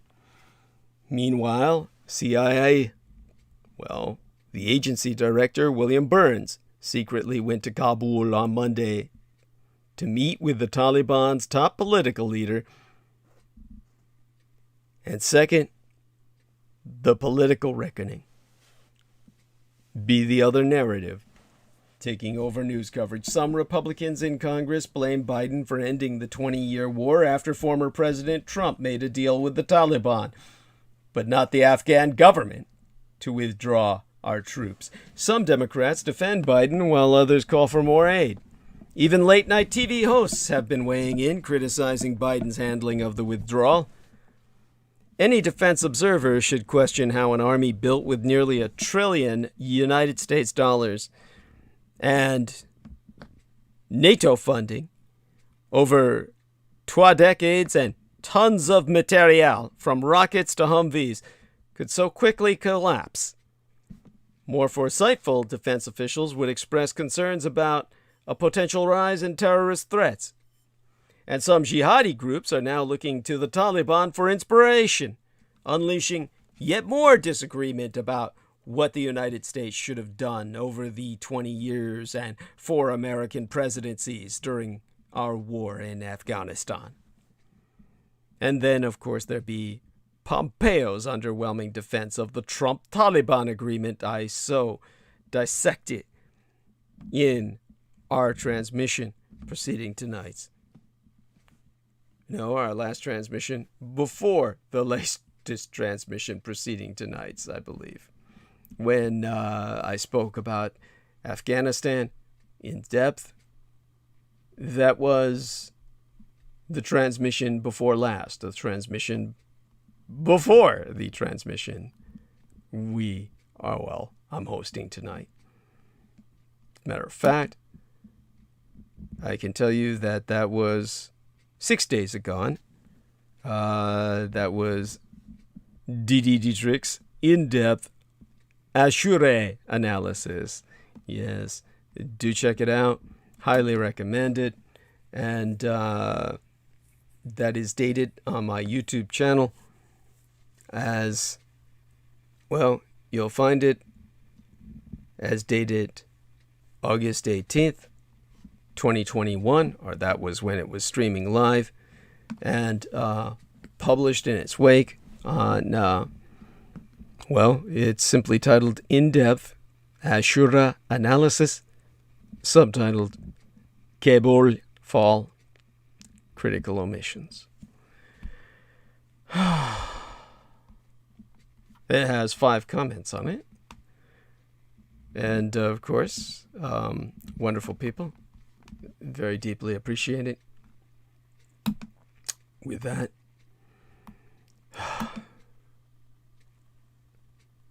turning back towards the task at hand.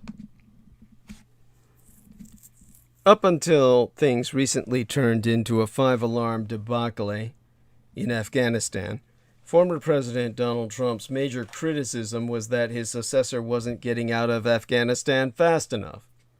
He derided President Biden for extending the withdrawal deadline.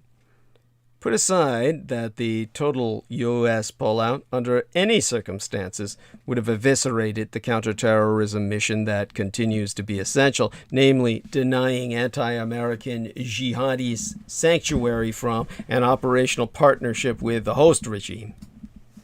As we now see, the May 1st date on which Trump agreed in a formal February 2020 agreement with the Taliban would have been even more reckless than Biden's September 11th deadline, which has effectively become the 31st day this month of August. It is next week.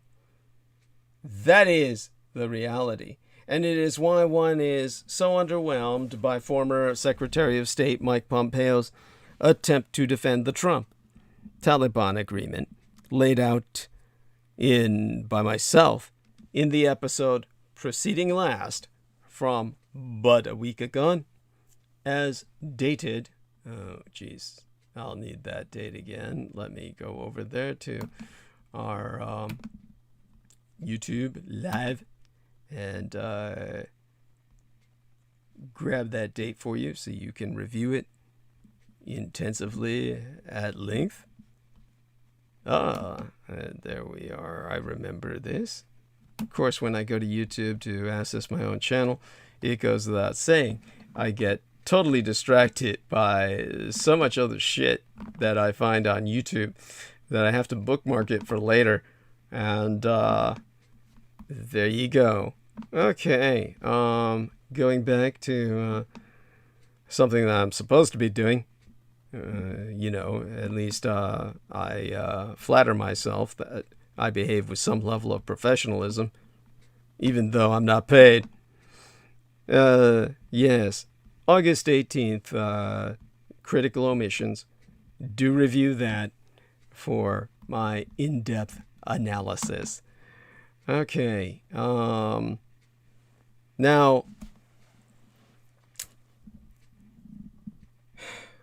when it comes to Trump's complete and total recklessness, that is the reality. And it is why one is so underwhelmed by the former Secretary of State Mike Pompeo's attempt to defend this Trump-Taliban agreement. And the former Secretary's bottom line is that the agreement was a starting point, a single step in a millennial project, the 1,000-year project. That sounds like something anyone would want to embark in, right?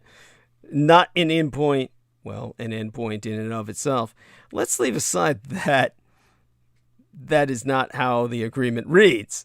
The main problem, of course, is that even if Pompeo saw things that way, his commander-in-chief did not. Trump wanted out. He wasn't concerned about conditions on the ground.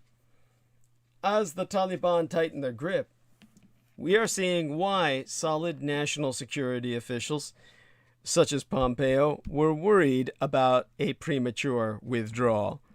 They were wedged, however, between the boss's populist forever wars nonsense and their own better judgment. Pompeo does not even attempt to defend some of the worst aspects of the agreement, which I have previously detailed in the transmission that I've just articulated, entitled Ashura Analysis, or In-Depth Ashura Analysis, subtitled Kabul for Critical Omissions, as dated the 18th day of August of this year. Wednesday, 08/18/21. Look it up and review it at length. No.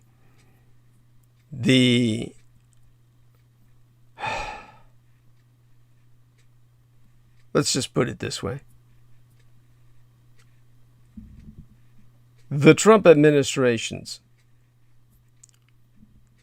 cutting the U.S.-backed Afghan government out while negotiating directly with the Taliban, the enemy. Pompeo does not even attempt to defend some of the worst aspects of the agreement, which I have detailed in the video I've just dated for you. And the U.S. concession to refer to the Taliban as their title, by their title, the Islamic Emirate of Afghanistan, which reflected their self-identification as a Sharia regime in waiting. The State Department's lip service about not recognizing this emirate while repeatedly indulging the Taliban's insistence on being referred to that way is very weak. And the astonishing American acquiescence in the Taliban's demand that 5,000 prisoners be released, when we knew that many of the jihadists thus sprung would inevitably return to the battle being waged by the Taliban and its terrorist allies to defeat U.S.-backed Afghan forces and take over the country. Pompeo claims that the agreement provided for a conditions-based withdrawal, and that if the Taliban violated the agreement, the U.S. withdrawal would not have happened under Trump. but this is defied by the facts. The former secretary does not dispute that the Taliban repeatedly violated this agreement. Yet, while that was happening, the Trump administration responded with a dramatic drawdown. Our force level plummeted from over 13,000 in February of 2020, when the agreement was signed, to around 8,000 by that summer, and then down to 2,500, perhaps 3,500 based on an estimate of troops supporting classified operations by the end of the Trump administration. Pompeo argues that in some specific instances, when the Taliban violated the agreement, they were subjected to fierce U.S. military attacks led by General Scott Miller. Yes, but if we're going to assess how much of a deterrent this was, we must weigh it against what the Taliban were to glean from our stark force reductions, even as the Taliban prosecuted their offensive throughout the country. Regardless of what aggressive action the Taliban took, the United States pulled out thousands of our troops. And throughout the drawdown, the commander-in-chief publicly chided his own advisors that our troops should not be there at all. As the Taliban persisted in their military campaign, President Trump insisted in his political campaign that U.S. forces were being pulled out even faster than they actually were. Does it seem to you like the Taliban were deterred? Pompeo's emphasis on the agreement's purported conditions-based U.S. withdrawal suffers from another deep flaw. There were no metrics on Taliban compliance with their illusory promises to break with and suppress al-Qaeda. In fact, the government did not even specify a Taliban commitment not to attack U.S. forces. That grudging condition was apparently tucked away in non-public annexes to the agreement, as the Trump-appointed chairman of the Joint Chiefs of Staff, General Mark Milley, told the Senate in March of yesteryear. You can see it for yourself on the Congressional Research Service Report, page 1. I think that was paragraph number 4. Having previously been director of the Central Intelligence Agency, Secretary Pompeo, as he himself explains, was extraordinarily well informed about the Taliban and its fellow jihadist allies, al-Qaeda and the Haqqani group.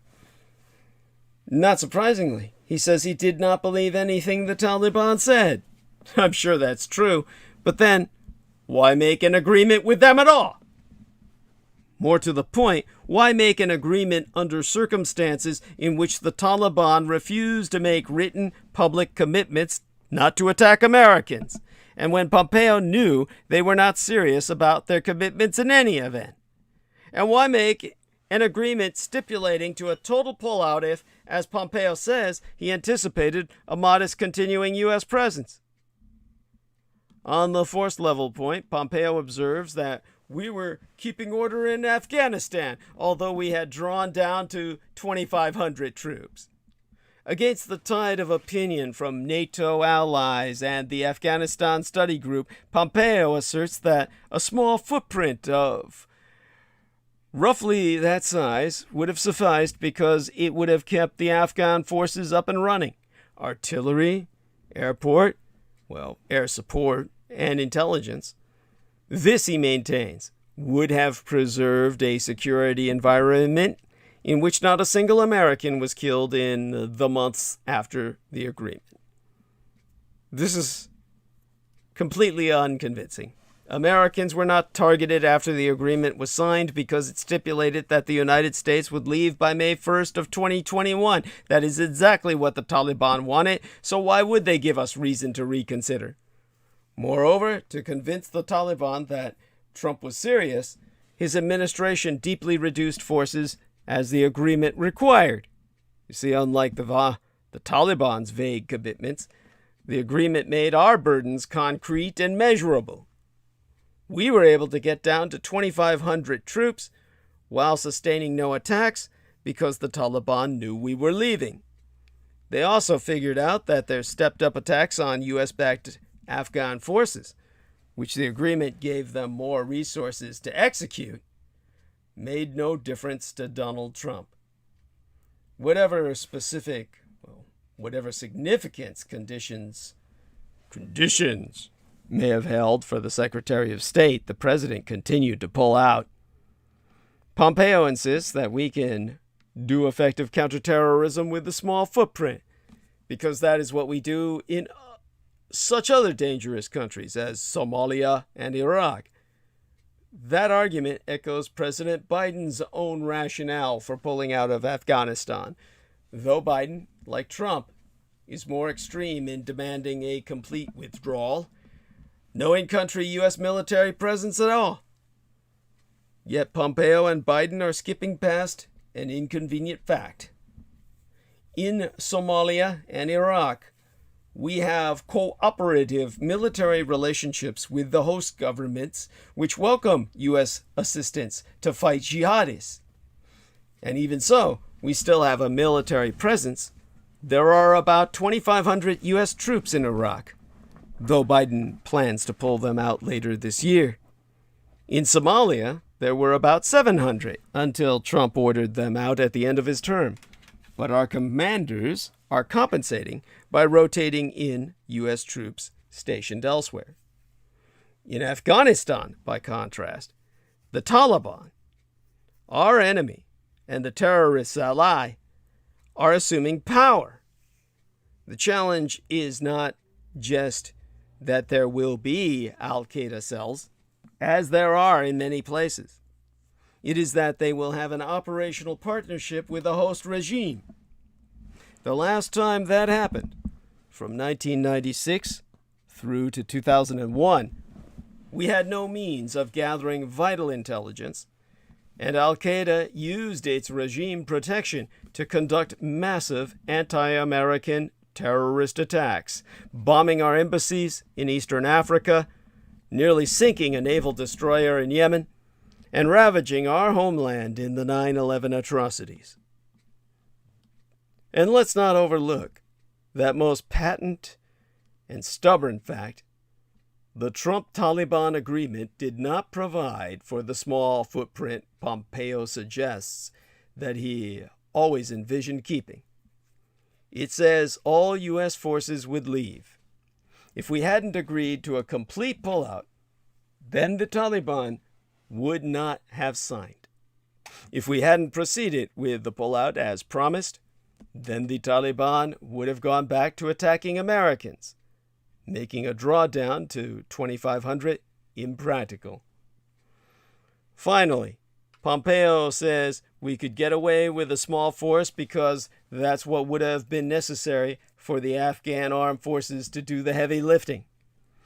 But note what his agreement, Trump's agreement, sayest. The United States is committed to withdraw from Afghanistan all military forces of the United States, its allies, and coalition partners, including all non-diplomatic civilian personnel, private security contractors, trainers, advisors, and supporting services personnel within 14 months following announcement of this agreement. It is by the 1st of May, 2021. The civilians to which this provision refers, in particular, the trainers, advisors, and supporting services personnel, are exactly what the Afghan armed forces needed in order to continue even operating. As I observed, on Monday, opening this week, Sunday night into Monday morning, based on extensive Wall Street Journal reporting I was sourcing at the time, when Biden decided to follow through on withdrawing our remaining forces, among the most quickly removed were air support, intelligence, and contractors servicing Afghanistan's planes and helicopters.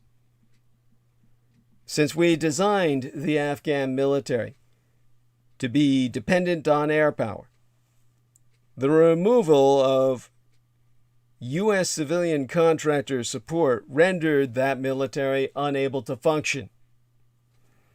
That's why the Taliban's final offensive succeeded so rapidly. So, if the objective was to have a continuing American counterintelligence mission carried out by Afghan forces that are dependent on American civilian contractors providing technical support that the Afghans are unable to provide for themselves, then why would Pompeo's State Department sign an agreement that called for the complete removal of the American civilian contractors? Because it wasn't Pompeo's State Department. It was Trump's. Left to his own devices, I have no doubt that the secretary would not have signed the agreement. Alas, it wasn't his call. It was the president's. Trump did not support the counterterrorism mission that Pompeo knows is essential. The agreement reflects Trump's deeply flawed position. That is why it be so indefensible. That is also why the best spin Pompeo can now put on it is that a re-elected Trump would have abandoned it. Now, in terms of everything that we've been dealing with to this point, it really pales to the one thing that truly pisses me off. That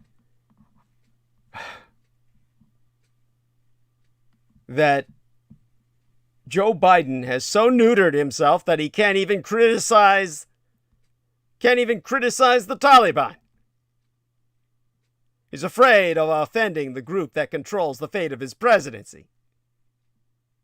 I mean, Joe Biden has done many things in his statements about Afghanistan over the last week, from his speech last Monday to his brief press conference this last Sunday afternoon. He's critiqued Afghan leaders, blamed Donald Trump, denied he could have known what would happen, and painted rosy scenarios about the situation on the ground at the Kabul airport. The one thing he's never done, however, is criticize the Taliban. And that pisses me off more than anything to this point. The United States has been humiliated by Islamic radicals who have killed and maimed Americans for 20 years toward the end of restoring their medieval rule to Afghanistan, and the president of these United States can't even call them out because he's so dependent on them. Biden needs the Taliban right now.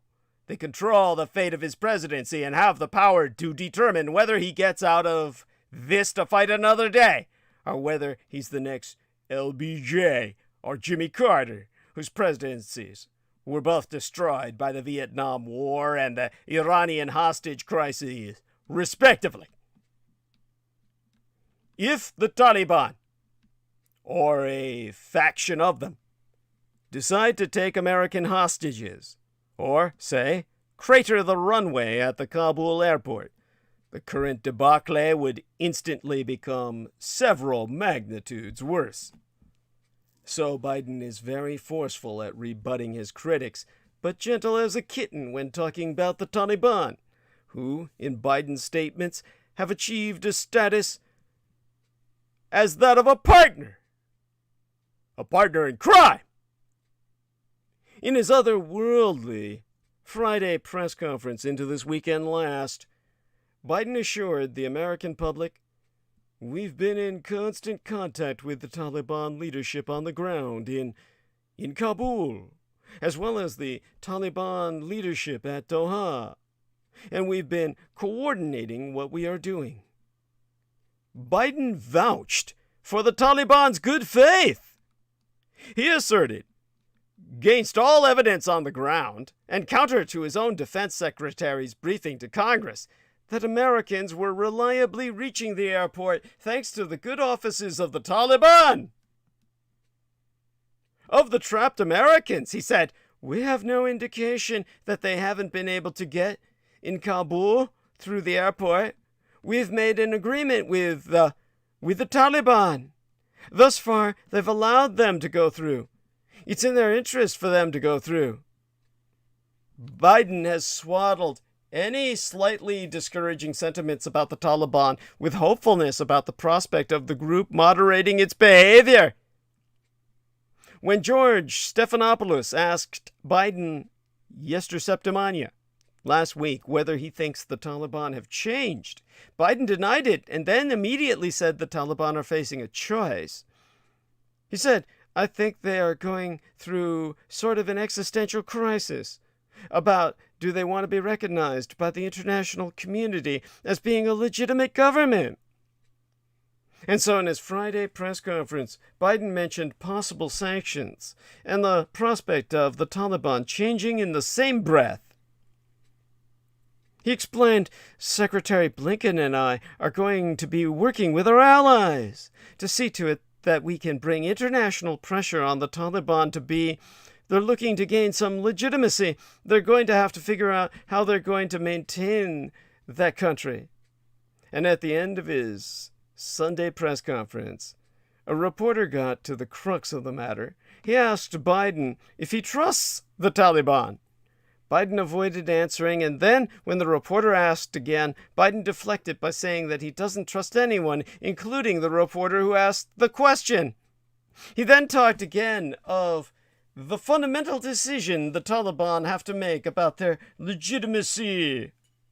So here was a president of the United States, commander-in-chief of our armed forces, the man responsible for our national security, incapable of saying he doesn't trust a sworn enemy of these United States that swept to power in Afghanistan while making blatantly false assurances to us as part of a bogus peace process. Biden's new theme in defending his withdrawal is to say that there is no way it could have ended otherwise. In other words, it was inevitable that the 20-year war would end with our becoming totally dependent on the enemy, the terrorist Taliban, to complete our withdrawal and afraid to criticize them. This is an appalling state of affairs. But Biden cannot admit that there be anything wrong lest he offend the new masters of both Afghanistan and the United States.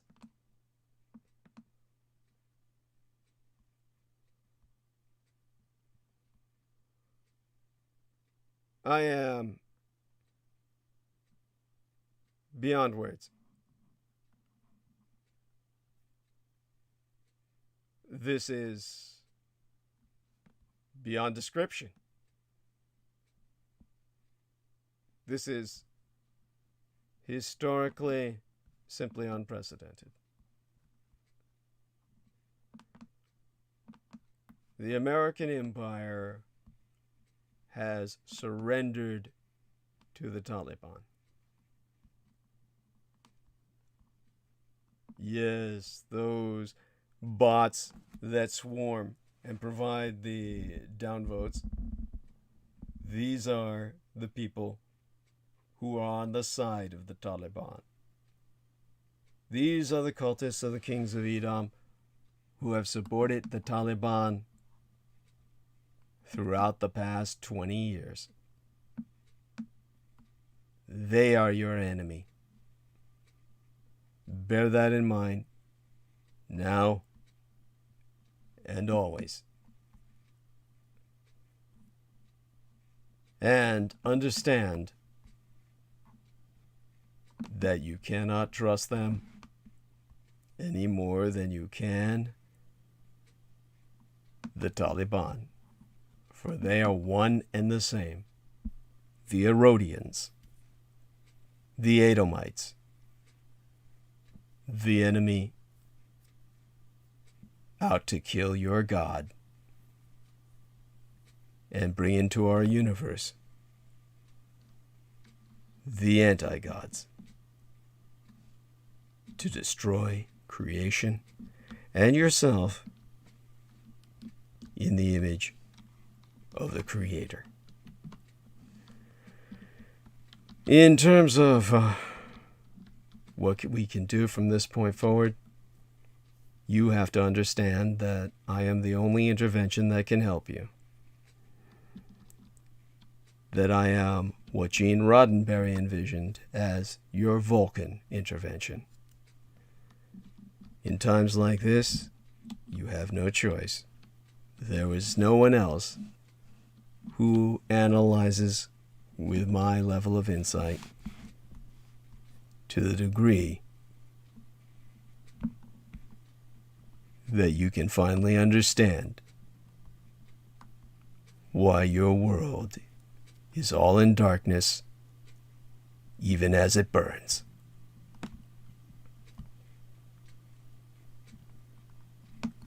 This is all manifest in Biden's appalling trust in the Taliban. The president has been resigned for years to the Taliban's takeover of Afghanistan. It is becoming increasingly difficult to draw any conclusion other than that President Biden knowingly and willfully surrendered Afghanistan to the Taliban, and in effect surrendered the United States. Because as I drew the parallel before, in the era of Vietnam, it was said, if we cease fighting them on the Mekong, we'll be fighting them on the Mississippi. And that's what happened with the destructive generation of communists that brought in the situation we face today. To be clear, this is different from concluding that Biden committed to a recklessly premature date for withdrawing all U.S. forces, which, practically speaking, would necessitate NATO's departure too, while being aware that the Taliban were capturing territory and that the Afghan security forces might be unable to hold them off over the ensuing months. That would be bad, but not nearly as damning as what I am deducing. I now know Biden long ago reasoned that the Taliban were going to take over the country inevitably and decided to treat them as the de facto government.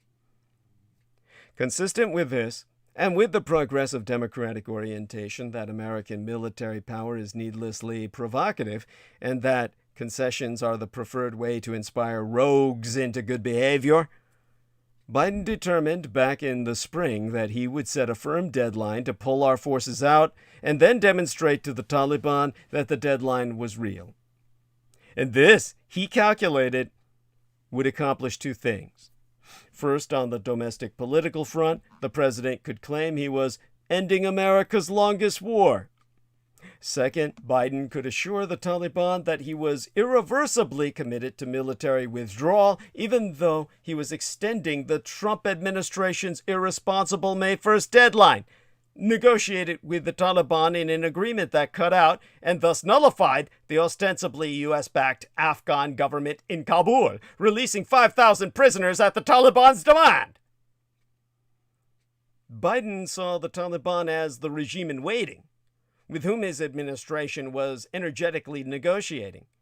If he proved to the Taliban that the U.S. really was leaving no matter what, then he figured the Taliban would allow, even facilitate, the evacuation of thousands of American civilian workers, contractors, and diplomatic personnel.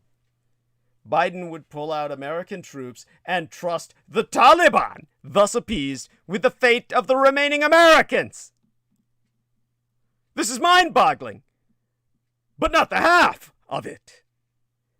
Biden was also effectively administering the coup de grace to the Afghan government, and not only by elevating the Taliban to the sole Afghan party with which his administration would negotiate the terms of the United States departure. Biden would also pull out in a manner that undermined the Afghan security forces' capacity to fight the Taliban.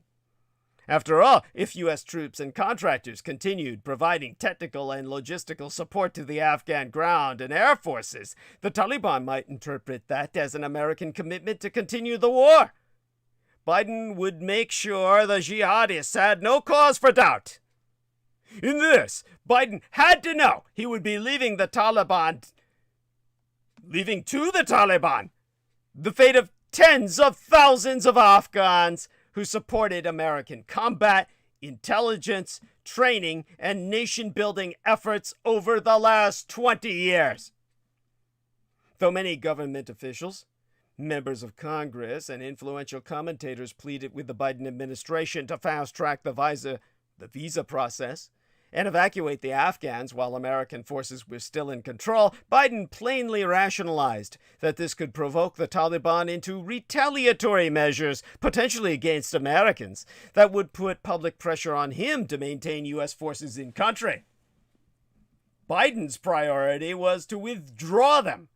Ergo, the Taliban, yes, that Taliban, would be trusted to deal benignly with America's Afghan allies. What leads myself to these conclusions? I can think of at least 10 points to count off on the fingers of each of my hands. 1. As Vice President, Biden was an active participant in Obama's foreign policy decisions.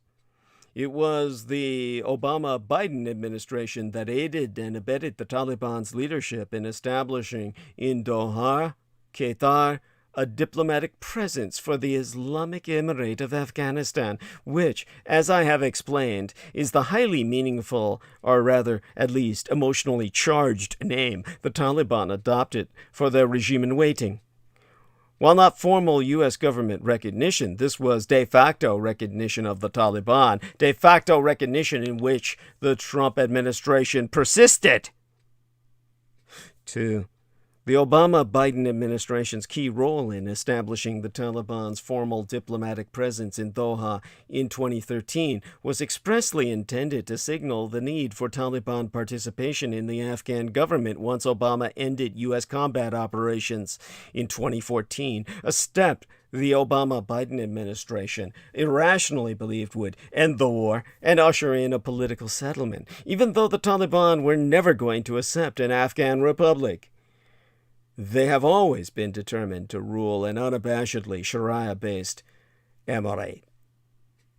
3. Notwithstanding the Taliban's enduring alliances with virulently anti-American jihadist organizations, it is Al-Qaeda, the Haqqani group, and the supposedly separate Pakistani Taliban, and the Taliban's manifest intention to persevere in combat operation against Afghan government forces, along with their American trainers and technicians.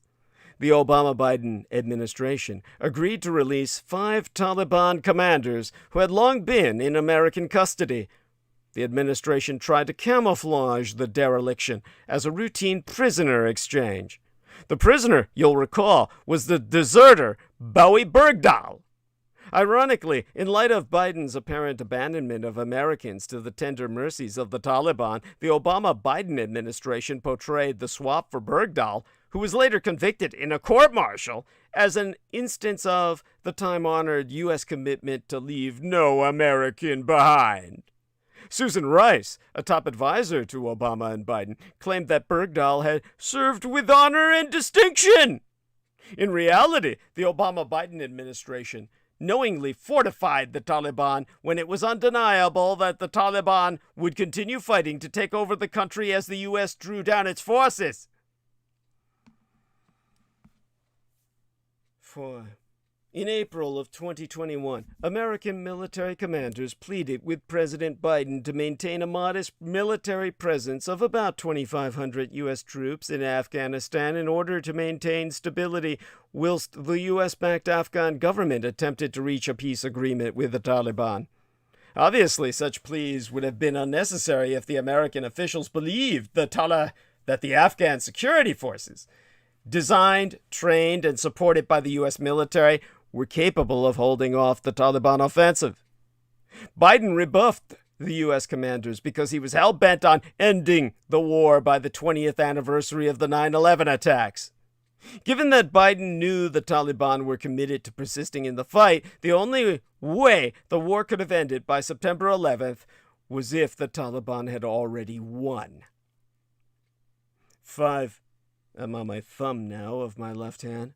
As the Wall Street Journal has reported, in the wake of President Biden's withdrawal decision, the United States pulled its air support, intelligence, and contractors servicing Afghanistan's planes and helicopters. That meant the Afghan military simply couldn't operate anymore.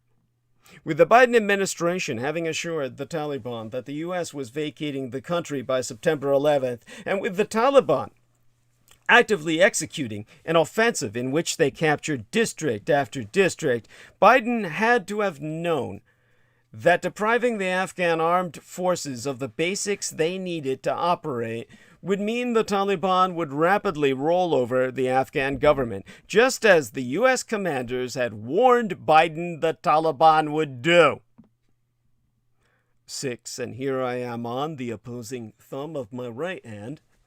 The hub of the U.S. military enterprise in Afghanistan since 2002 has been sprawling Bagram Air Base. In early July, the Biden administration had the dwindling American forces evacuate Bagram in the dead of night, giving no notice to the Afghan security forces to whom the base should have been formally transferred, thus enabling looters to scavenge the compound for hours before the Afghan forces could even get there. There was a bounty for the looters because, in their haste to bug out, the U.S. forces had left millions of dollars of materials behind, including thousands of vehicles and rounds of ammunition. Alarming, but just a fraction of the U.S. arsenal now in Taliban hands. Rather than alert the Afghan troops with whom they had partnered for years, the American forces cut the electricity as they abandoned the compound, all the signal the looters needed to descend. The message was clear. The Afghan forces would not be capable of holding and exploiting Bagram. Biden had resigned himself to an inevitable Taliban takeover. Resigned himself? He was the mastermind! 7. On the pointer finger of my right hand now, the Bagram bug-out was not merely a shameful episode. It was, for Biden, a tactical retreat. The Taliban were surging. The Afghan military forces were collapsing, and Biden knew that U.S. commanders wanted to keep a force presence and continue supporting the Afghan government. If there were to be any thought of reversing course, maintaining control of Bagram would have been essential. By not just slashing the in-country troop presence, but effectively surrendering Bagram to the enemy, and in a consciously chaotic and, shall I say, sneaky, the best way to say it would be treacherous manner that deprived the Afghan forces an orderly transfer at a time when they were under siege and steadily losing their U.S.-dependent capacity to function, the Biden administration guaranteed that there would be no turning back from the decision to pull out. No matter how bad things got, U.S. commanders would have no military options. Besides having surrendered their fortress, they would be down to just 600 troops. Not even enough to secure the airport in Kabul and U.S. diplomatic personnel in a real crisis. 8. And by now I'm on the fuck you finger of my right hand. The Wall Street Journal reports that on July 13th, in a secret State Department cable, 23 American diplomats in Afghanistan warned Secretary of State Antony Blinken and Biden Policy Planning Director Salman Ahmed that the Afghan government could not hold Kabul and it would fall to the Taliban. The diplomats exhorted the Biden administration to accelerate the process of registering Afghans who qualified for U.S. visas due to the assistance they'd provided our government. Many of these Afghans were trapped or in imminent danger of being trapped in districts that the Taliban were seizing.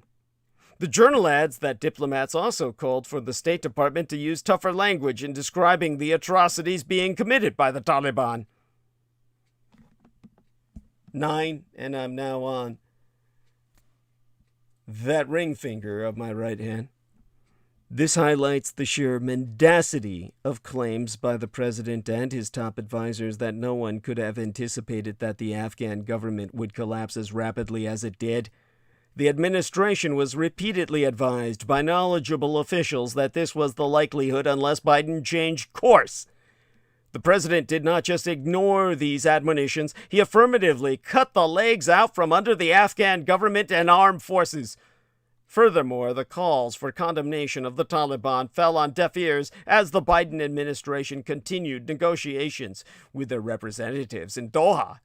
And the administration dragged its feet on evacuating our Afghan allies out of the country, an initiative to which the Taliban would have objected strenuously at a time when the administration had so reduced U.S. force levels that it was clearly going to be difficult, nay, impossible, to get the thousands of Americans out. It was observed on Monday that as they consolidate control of the country, the Taliban are actively hunting down Afghan contractors who cooperated with the United States and coalition forces. And finally, on my pinky finger of my right hand, the 10th noted observation. I myself observed on Monday opening this work week that President Biden has steadfastly refrained from criticizing the Taliban, even as he hammers American detractors of the catastrophe he has made of Afghanistan itself. Biden unabashedly touts his administration's close and constant contacts with Taliban leadership in Kabul and Doha, and he makes blatantly false representations about the Taliban's good faith. Astoundingly, the president seems to believe the public will be mollified by his confidence in his agreement with the Taliban to allow Americans throughout the country to get to the airport in Kabul, notwithstanding that A, his assurances have been contradicted by all U.S. officials and media reporting on the ground, and B, well, we're talking about the Taliban. To summarize, Joe Biden perseveres in the illusion that the Taliban crave international legitimacy and that they will need to, they'll need it to maintain that country.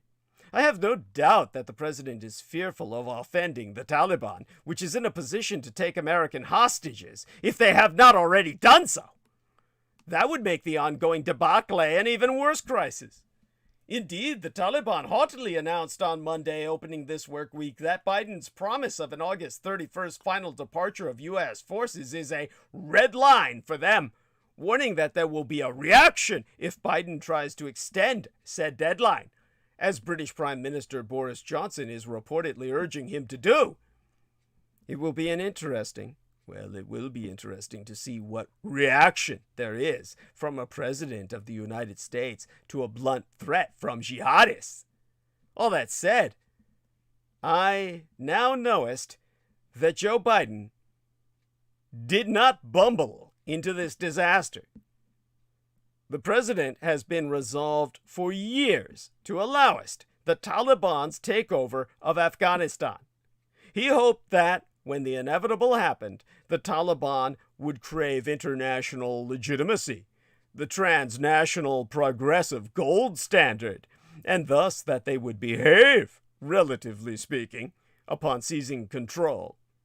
In the interim, when it was in his power to do so, Biden undertook to win the Taliban over with shocking concessions and accommodations, including sabotaging the legitimate Afghan government as democratically elected by their own people and their security forces, which eased, indeed, ensured the Taliban's path to Kabul. In the end, they barely had to fire a shot in taking over. Biden had done it all for them. Sticking to the Obama-Biden script, the president discounted the Sharia supremacist loathing of these United States. He rationalized that his appeasement would buy Taliban goodwill, at least regarding the evacuation of American civilians. Meanwhile, he miscalculated that once he pulled U.S. troops out and ended the war, Americans would not care that he'd ensured the Taliban's victory with no political means of preventing them from giving sanctuary to such anti-American jihadists as Al-Qaeda, whose presence in Afghanistan Biden has falsely denied. This was not negligence. It was willful presidential action in obedience to an imbecilic political slogan about ending forever wars, to quote Britain's former Prime Minister Tony Blair, undertaken by a man who, through half a hundred years in politics, has made the imbecilic his constant companion.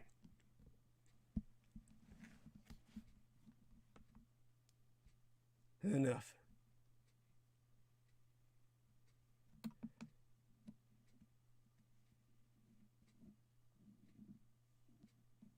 Marky Milk mentions the Amalek, and of course, whether that be applicable or not,